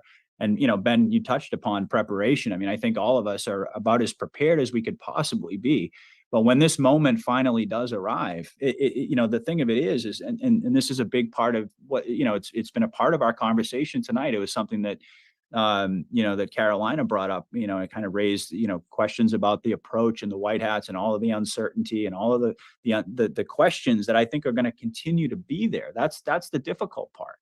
I think that this is going to be, in many ways, it's going to be a spiritual test for all of us, because yes, it's going to look like, in my view anyway, it's going to look like the real thing. It's going to really look like we've reached the end, and, we're about to have, God only knows what happened, but, we're going to be right on the edge of that destruction. And I think regardless of how prepared you think you are for that, you're still going to,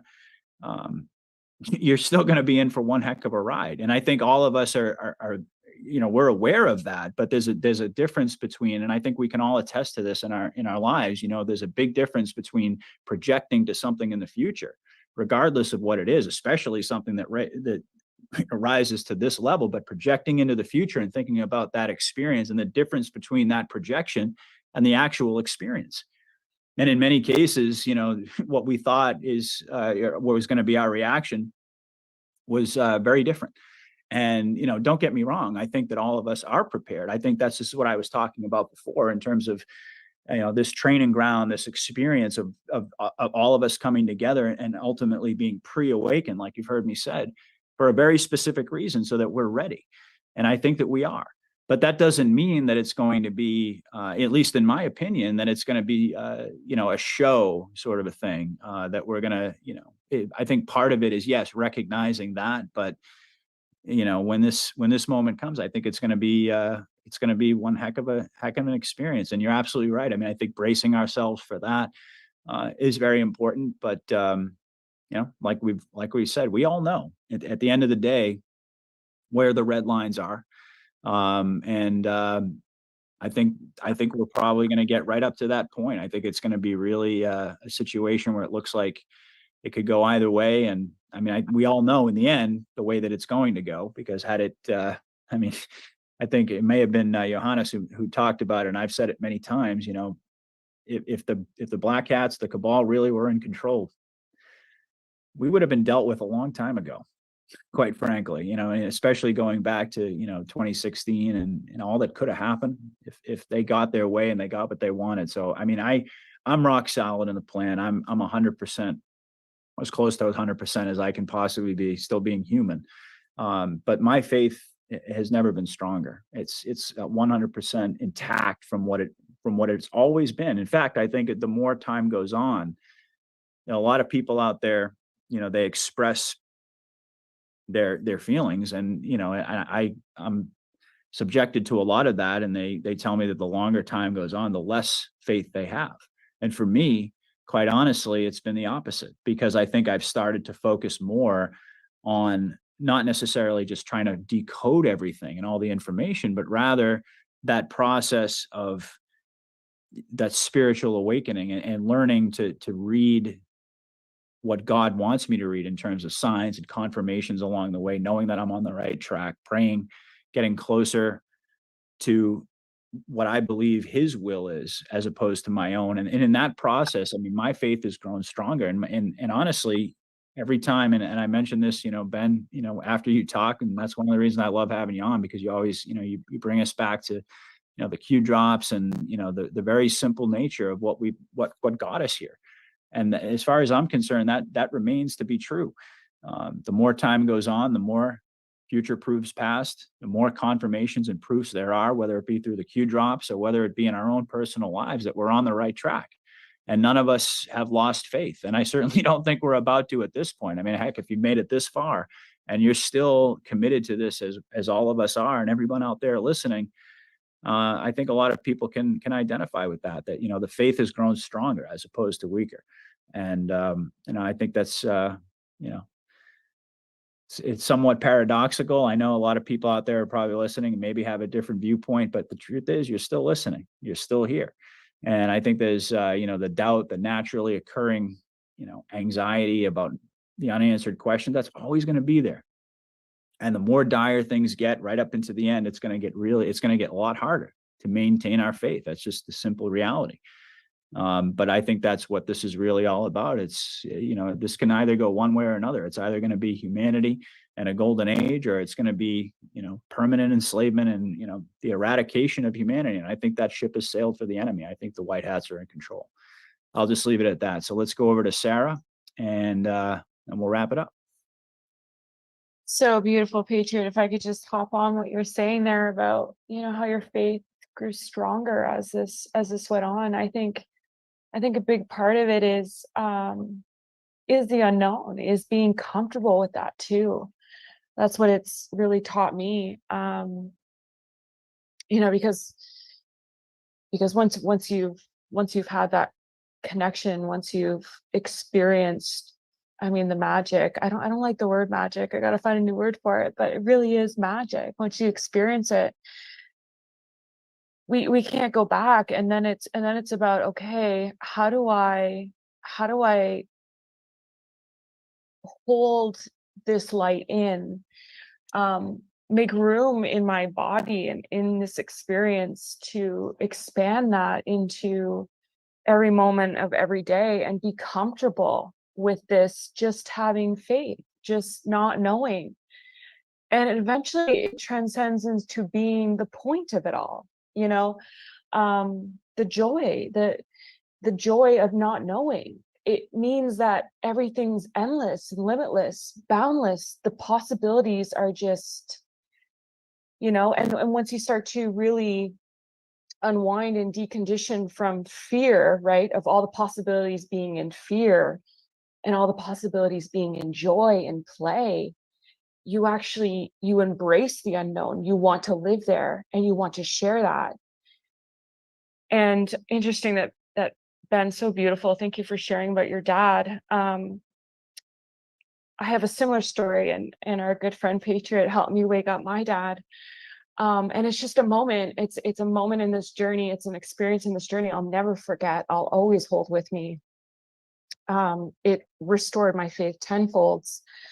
But I think of the months following when he first, you know, after that first moment, he said, "Sarah, I believe you. Like, now I need to understand it all so I can help the rest of the family." And how beautiful that was. But it was this, so what now? And looking at me like, I've been awake for 2 years studying this, and I should have all the answers for him, right? And that was the turning point. That was like a year ago now. And that was a turning point for me where I really started to live beyond this time, because I started living beyond that day of disclosure. So say disclosure happened today, right? What is the answer? Because, you know, they're all gonna, let's say disclosure happens and they all catch up to us in you know, I don't know, 10 days, 3 8-hour movies, whatever all this fuss is about. But, you know, they're gonna say, and now what? And they're gonna turn to us like, so you've been awake this long, you should have all the answers. Well, you know, I'm at a point now, it's like, well, here's your freedom card. You get to now do exactly what you want. You get to say fuck yes, and you get to say fuck no. Sorry for not allowed to swear.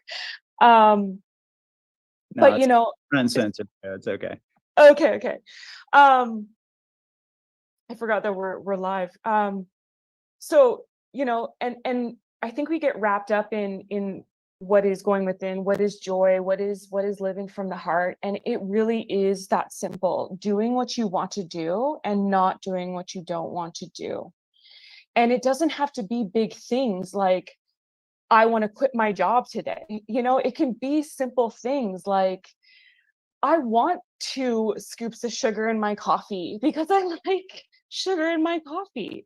I don't care that sugar's bad for me. You know, it can be really, really, really small things. So if I could just give anybody, you know, what this going within starts off like, looks like, it's in the small, I want to do. And it's the childlike innocence in us that is always there, because that's just who we are. And it's about pulling that into your body, holding that into your body in every and all experiences throughout your day, and letting that ripple. And of course, just have to share the love for you, Patriot. I mean, you're just so special to me in so many ways, and all of us, and what you do for humanity. I mean, for us on this scale, but just for humanity, it's so limitless. So thank you. Thank you.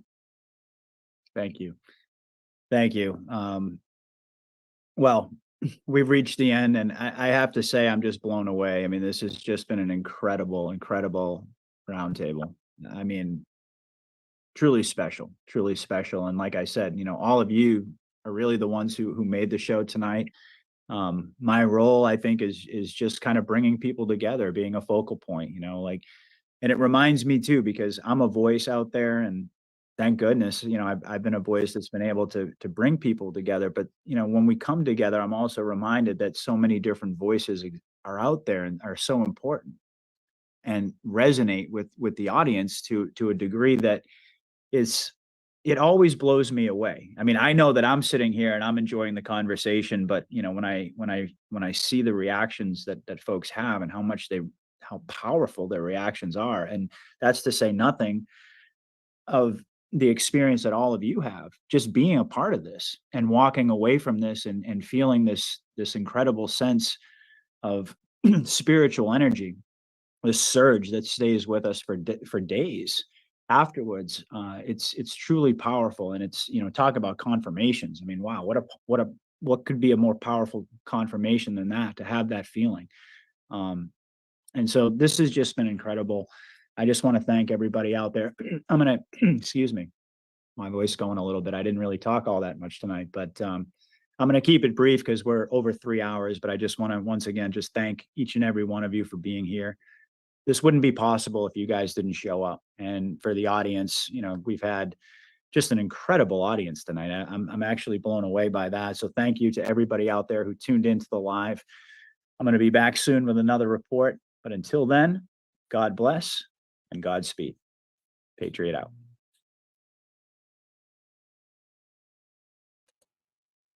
All right. Yeah, I kind of thought you guys might enjoy it, just to really show you what other people are thinking. Great job, everyone. I don't think they realized that they were still alive, but yeah, there's so much going on.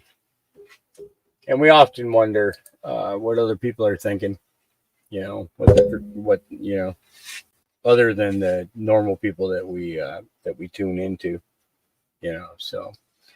All right, guys, it's going to be it for me tonight. I figured I'd, either get your night ended where you're so dang tired that you're ready to go to sleep, or get your morning started so you had something to listen to while you're drinking your morning coffee. So with that, I'm going to get some sleep because I got to get up and deal with the dogs in the morning. God bless y'all. God loves you. Jesus loves you. I love you. Peace.